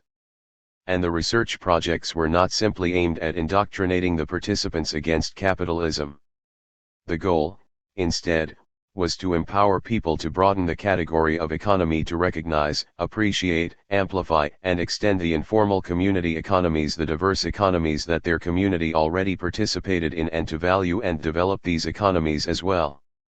Their community action research projects explicitly took in the whole subject in their efforts to prompt individuals to engage in a process of resignification, reframing, and re-narrativizing themselves. The projects aimed to empower the participants as subjects in ways that would encourage them to take control of their own community economy, instead of positioning themselves as dependent objects waiting for conventional economic development to save them. The people engaged in our research conversations had a chance to encounter themselves differently, not as waiting for capitalism to give them their places in the economy, but as actively constructing their economic lives, on a daily basis, in a range of non-capitalist practices and institutions. 8. Ultimately, Gibson-Graham's community action research projects give us an example of what an expanded version of Adorno's Operation Boomerang might look like. His thoughts on experience and encountering the non-identical, his project for democratic leadership and pedagogy, and his analysis of counter-tendencies and vaccines all find resonance with Gibson-Graham's projects. First, if Adorno describes a specific form of democratic leadership as democratic pedagogy to draw out the lessons of the counter-tendencies and contradictions he finds, Gibson-Graham undertakes community action research projects with a similar goal and intent. Like Adorno, Gibson-Graham works to illuminate possibilities, but additional forms of leadership and education are also necessary to fully realize the possibilities they identify, to widen these openings. But for our purposes, what is most important is how the community action research projects coordinated with local people to draw out their own nascent critiques and empower them to think, feel, and act with a new sense of their own possibilities. These research projects worked with people in their immediate conditions to awaken different non-capitalist economic possibilities, in a way that revolved outward from the participants' own thoughts and actions. The projects collaborated with the participants in a non-hierarchical, egalitarian, and democratic way, starting where they were to walk together to a new point along their path. These community action research projects and community partnership projects work to listen to experiences of subjection and to identify the energies and intensities that might be harnessed by a politics of becoming nine. In his writings on leadership and education, Adorno also describes how his own proposed form of democratic pedagogy needs to take place outside the classroom, how it needs to be deinstitutionalized from schools and cultivated throughout society in a kind of broad civic education program. The type of community action research projects that Gibson-Graham undertakes provide an excellent model that gives us a better sense of how Adorno's goals could be met and how the form of democratic leadership that he envisions could be carried out. The process Gibson-Graham describes is one that is deeply situated in the community, and all the work that the projects undertake is both in and for the local people, drawing from the nearby population and taking place in a particular place with a history and present conditions with which the researchers are familiar. Indeed, Paulo Freire's work on the pedagogy of the oppressed is a node connecting Adorno with Gibson-Graham. We have seen how Adorno's writings sympathize with Freire's emphasis on working with the people and starting from their own experiences of the world and their immediate conditions. Freire's work is also a touchstone for Gibson-Graham. What Adorno wants to do, and what Gibson-Graham also does, is to turn ordinary people into leaders, to make into a leader anyone who can help others cultivate critical insights about their own internal contradictions and counter-tendencies. Leaders, for Adorno, are not people who possess special status or credentials, as we have seen. Democratic leaders are, rather, people who can experience the non-identical elements of the world around them in ways that prompt them to recognize the contingency of given conditions and engage in critical negation, and then work with others in an egalitarian way to help them reach similar insights. A second point of sympathy between Gibson Graham and Adorno concerns the kinds of reactions, responses, and behaviors that they seek out to cultivate as pathways to change. For Adorno, the non-identical elements of the world that can prompt a more meaningful practice of democracy can take various forms, manifesting themselves as feelings of uneasiness, contradictory desires, and negative affective responses. He looks to develop and cultivate the nascent forms of resistance represented in these counter-tendencies, but political change begins with these humble, modest, small-scale changes in how we experience the world around us, how we process our thought, how we learn to think against what we are given, and ultimately feel empowered to act as subjects to engage in wider world-building activities. Gibson Graham's community researchers look for similar moments in their discussions and start small. The language that they use maps onto Adorno's understanding of the non-identical. In their conversations, community researchers searched out momentary eruptions that break familiar patterns of feeling and behavior, offer glimmers of possibility, and their projects work to cultivate these glimmers. According to Gibson Graham, 10 two kinds of openings proved most productive in Gibson Graham's efforts to encourage these processes of empowerment and resignification. They looked for the discursive non-closures signaled by contradictory ways of thinking and speaking, and the ethical opening of persons to one another that conversation provokes and enables. 11 Borrowing a term from William Connolly, they searched for and guided the fugitive currents of energy that were released by the conversation and the process of collective reflection. 12 Gibson Graham sees these micropolitical energies as the starting point for more macropolitical movements and the basis for a politics of becoming. They quote Connolly, who states that macropolitical proposals will not get far until micropolitical receptivity to has been nurtured across several registers and constituencies. 13 For Connolly, fugitive energies release subjects from preset judgments that sanctify the universality or naturalness of what already are, thus allowing them to participate in new and surprising movements. 14. The kinds of reactions that Gibson Graham looks for as openings are also often affective, embodied, and emotional responses. We saw earlier how Adorno's understanding of the non-identical encompasses both thinking and feeling against the given, and how his understandings of the pathways toward change involve both the mind and the body. Similarly, Gibson Graham recognizes that the process of becoming a different economic subject is not so much about seeing and knowing as it is about feeling and doing. 15 Changing the world is about changing the self, and the project of history making is never a distant one but always right here, on the borders of our sensing, thinking, feeling, moving bodies. 16 They are looking to prompt changes in habits, dispositions, and the ways of being prior to reflection that we almost never think about. 17 But what is most helpful about Gibson Graham's work is how they show what all these moves and moments look like in action, through the discussions that take place in their community action projects. Gibson Graham's work shows how effective Adorno's vision of democratic leadership as democratic pedagogy might be, how practical it is, and how it could be replicated in these kinds of community action research projects across the country. For example, at a focus group composed of business and community leaders, Gibson Graham describes a discussion of proposals to bring new forms of traditional economic development to the Latrobe Valley, attracting good jobs by recruiting major capitalist employers via subsidies and other inducements to locate in the region, trying to attract new businesses to the area to revitalize a deindustrialized and depressed economy. 18 But beneath the surface enthusiasm for these traditional ideas about economic redevelopment, it became clear that there were also a lot of reservations and a fear that traditional economic development also brought with it costs and possibilities of social failure. For example, people spoke about their concerns that there would be no one left at home to raise children and that the younger generation would suffer. These fears and vulnerabilities erupted through the smooth surface of rational interchange and destabilized the explicit closures and certainties of development.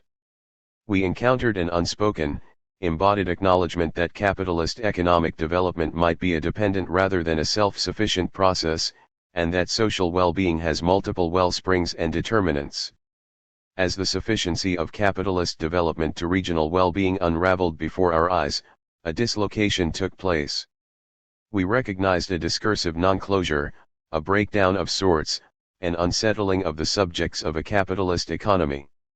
Over the course of the project, we would return to this moment as an emotional opening for a counter-discourse of the household-based neighborhood economy and its contributions to social well-being and economic development. 19. Later, through a question-and-answer session, the participants began to chart the previously invisible diverse economy that characterized the community and the strengths, capacities, and assets of the community. This kind of conversation was typical of their work. In discussions with community researchers, participants worked to expand each other's ways of thinking about the economy and to map out a sense of how the community was already participating in many activities that worked outside the capitalist hegemony. The discursive reframing and re-narrativizing made people aware of how they were subjects of a diverse economy with agency of their own, not just objects of a capitalist economy outside their power and control.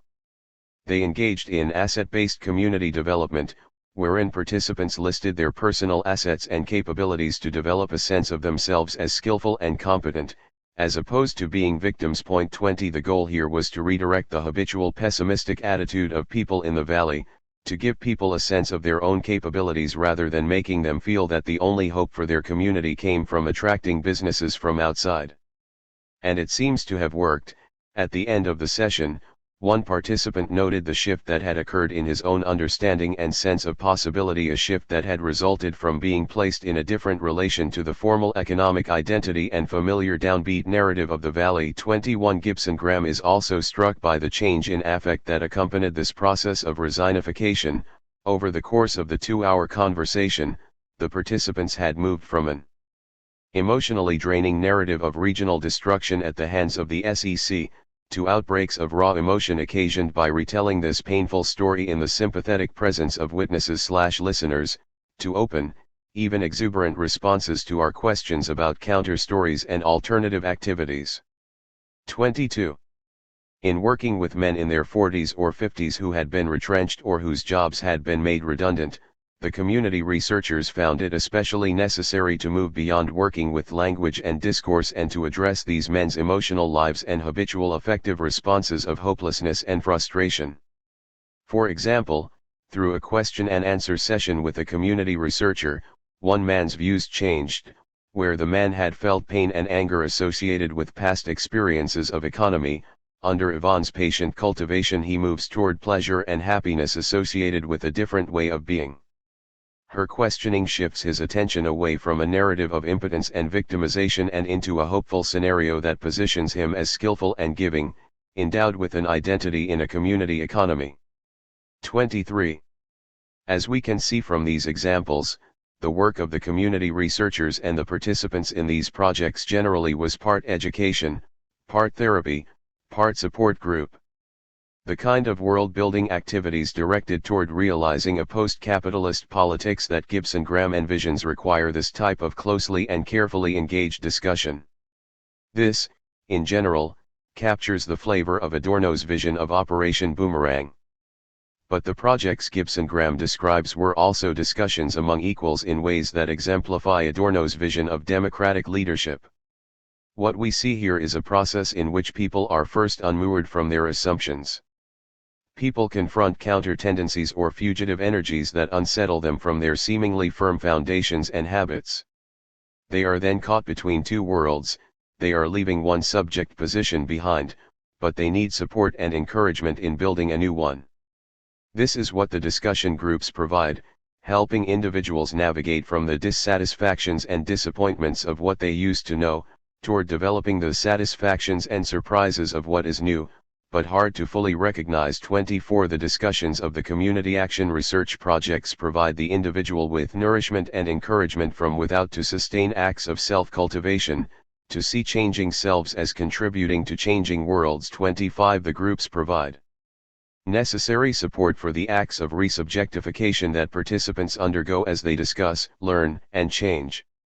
Ultimately, Gibson Graham helps us appreciate how Adorno, who might usually be seen as an exemplar of what Eve Sedgwick would call the paranoid style of theorizing, takes on a reparative style of reading the surrounding culture in the writings that are the focus of this book. Point 26 For Sedgwick, the paranoid style of theorizing wants to know the whole world in advance. It produces strong theories that describe the world in monolithic terms, as an all-encompassing ordered system that is predictable and stable. Paranoid styles characterize those on the left who bemoan regimes and systems of oppressions and repression that seem to offer no escape. The exemplar of paranoid strong theories, for Gibson Graham, is the narrative of neoliberal global capitalism as a hegemonic regime. This is a theory that maps out the whole world with certainty, but if it definitively establishes what is, it also pays no heed to what it does. 27 Neoliberal global capitalism is described as a phenomenon that has colonized the economic landscape, as well as our imaginations. This totalizing theory of our contemporary world affords the pleasures of recognition, of capture, of intellectually subduing that one last thing, but it is also hopeless in its certainty and offers no relief or exit to a place beyond. 28. This kind of strong theorizing leaves no possibility for interruptions, exits, alternatives, or redirections, in ways that also satisfy a desire for a kind of paranoid control that submits the world to rational order. Those on the left can be guilty of a paranoid attachment to knowing the world in a systemic and predictable way, even if this means being attached to a disposition of melancholy and hopelessness. Walter Benjamin recognized the possibility of this form of left melancholia, where an attachment to one particular analysis of the world or one specific identity becomes a force preventing the birth of a better alternative, an emergent possibility. So if paranoid readings of the world produce strong theories, they may also be characterized by a desire to cling to the known past, even if this prevents the realization of the better future.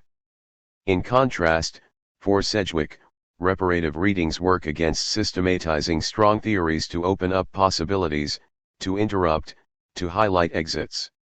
Reparative modes of theorizing are characterized by an effective disposition of hopefulness, creativity, and opportunity as opposed to melancholy loss. Reparative readings are weak modes of theorizing that are not all-encompassing, all-knowing, or totalizing, but leave space for something unexpected to happen, something new to emerge.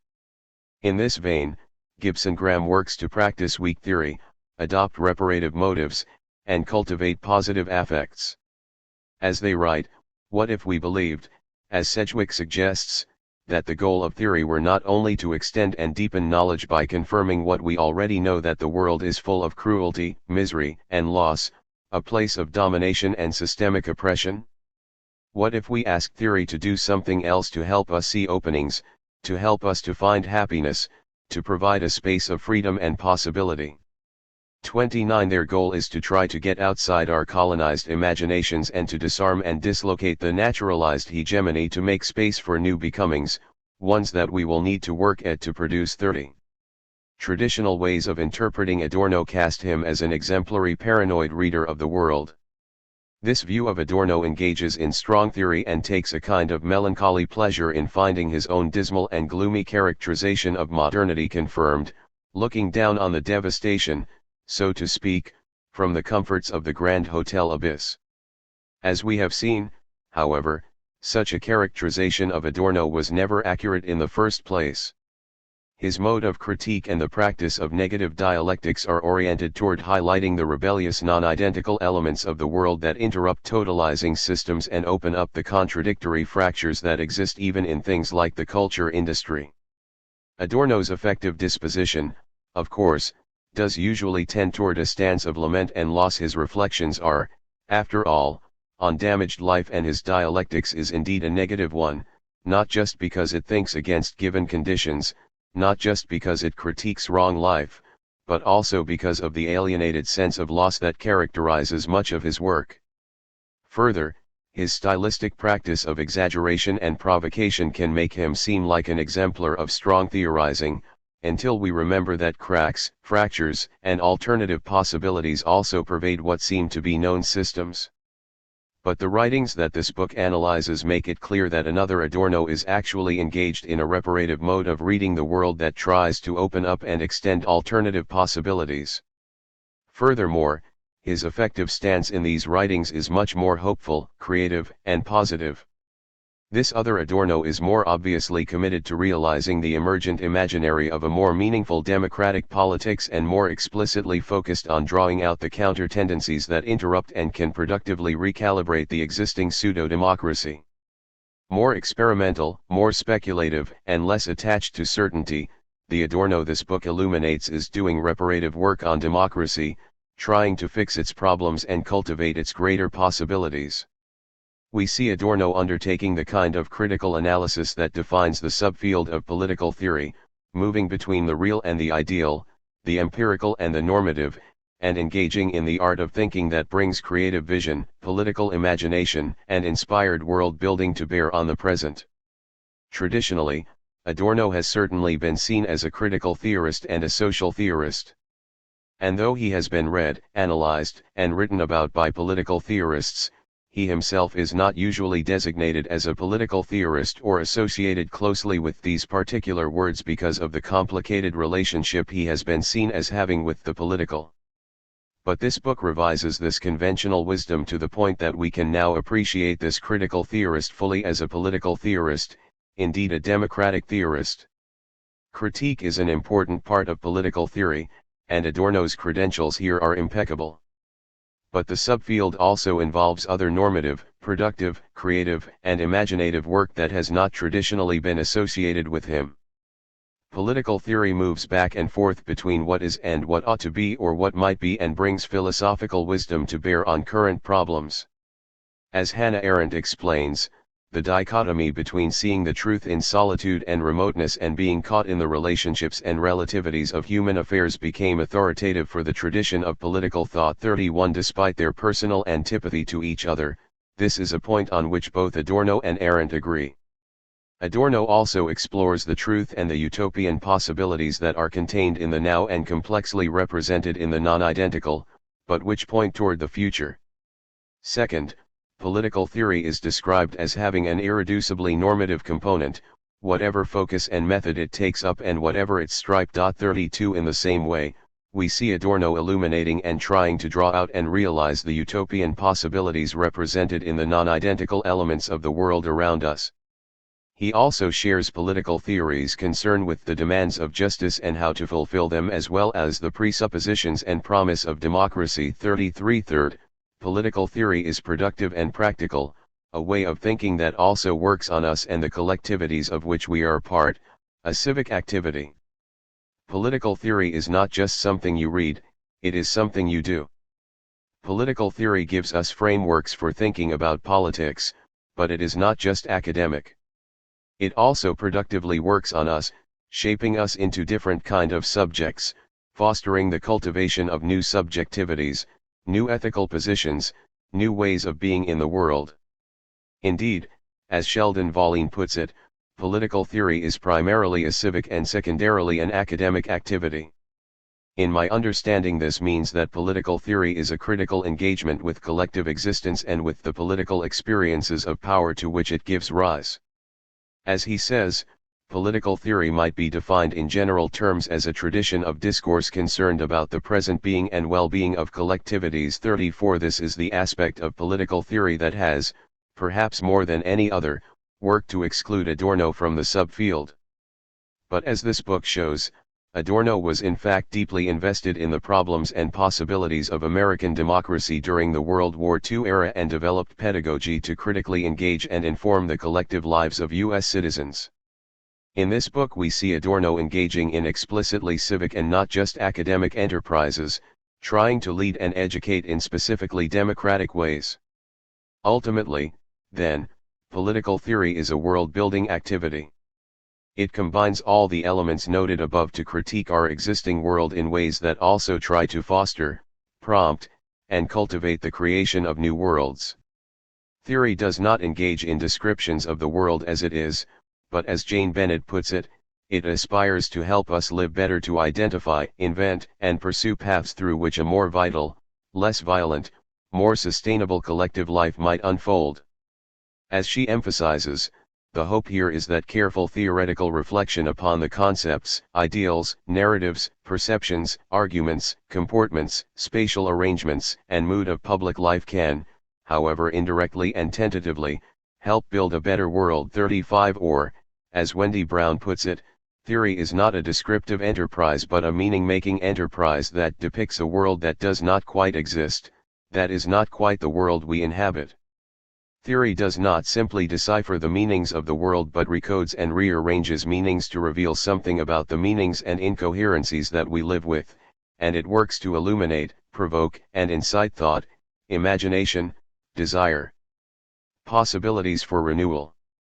36 Theory fabricates the world as it interprets the world, and, thus, theory's most important political offering is this opening of a breathing space between the world of common meanings and the world of alternative ones, a space of renewal for thought, desire, and action. 37 Adorno undertakes just this sort of a world-building enterprise in his work generally, even if this has not always been recognized. The very practice of negative dialectics is a form of critique that is also a world-building project, given the ways it draws alternative future possibilities out of the non-identical qualities of the present. But this book shows how Adorno's efforts to introduce and translate his nascent theory of negative dialectics to an American audience, writing in English and in a more accessible register, really highlights the democratic, civic, and pedagogic aspects of his work as a whole in the most explicit way. If Adorno's work is always actually political theory, though perhaps unrecognized as such, then his work on, in, and for America makes it impossible to deny how his work is part of the productive, political, and imaginative world-building enterprise that defines the subfield. Here Adorno is directly aiming at educating people to see the world around them in a different way, to perceive, experience, and sense in ways that court the disruptive, unsettling, and interruptive encounters with the non-identical elements of the material and ideological components of everyday life in ways that dislocate and denaturalize what seems real, solid, and inevitable.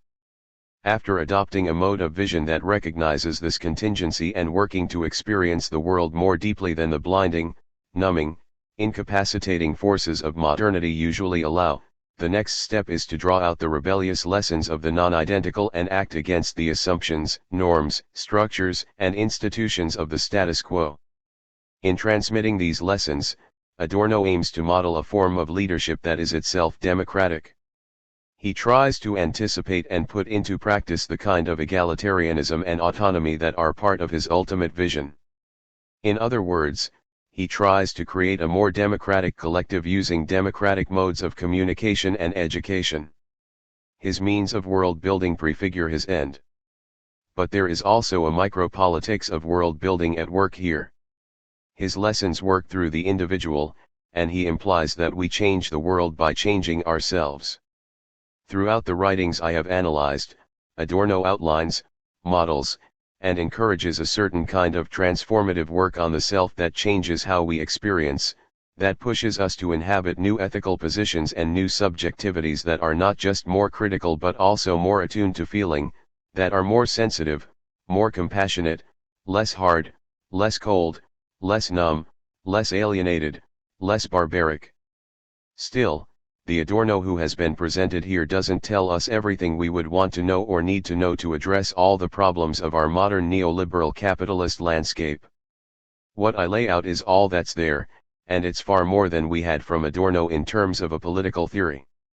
Ultimately, however, the portrait of democratic leadership in the form of democratic pedagogy that this book paints is not everything, and it's still not enough. But it's also not nothing. Adorno's democratic theory deepens and develops our understanding of him. It gives us a new sense of how a commitment to democracy fits into his theory of negative dialectics and his materialism, while also showing how his American writings promote and put into practice a plan for strengthening democracy through a form of pedagogic leadership. But in keeping with Adorno's vision of autonomy and his faith in the critical capacities that can be stimulated by our engagement with the non-identical and our attentive experience, the rest of the story is up to us. The alternative he envisions would derive its basic contours from his Marxist principles, of course, but the substance of that collective world-building enterprise is not prefigured, it is left up to the demos. In Adorno we now have another valuable resource with which to inform leftist politics that work against neoliberal capitalism. Now that he has checked out of the Grand Hotel abyss once and for all, we can deepen our efforts to read him as a political theorist, as a democratic theorist, whose thoughts on the America of the past can inform the problems of the present and even help usher in the alternatives of the future. Acknowledgements. It's a pleasure to have the opportunity to acknowledge the people who have invested their time and energy in reading and responding to this project. In chronological order, I would like to thank Paul Apostolides for the valuable feedback he gave me as chair of a panel I co-organized at the April 2011 Western Political Science Association conference, titled Adorno and Democracy, Complexity and Contradiction, Possibilities and Potential. Thank you also to the other panelists, Michael Bray and Andrew Douglas, for their insights on Adorno generally and my paper specifically. I would like to thank the participants of the American Democracy Forum Conference at the University of Wisconsin at Madison, in May 2011, for inviting me to present a paper drawing from this book and for providing a stimulating space for discussion. Thanks especially to John Zumbrunnen, Elizabeth Beaumont, Jack Turner, and Jimmy Casas-Clausen.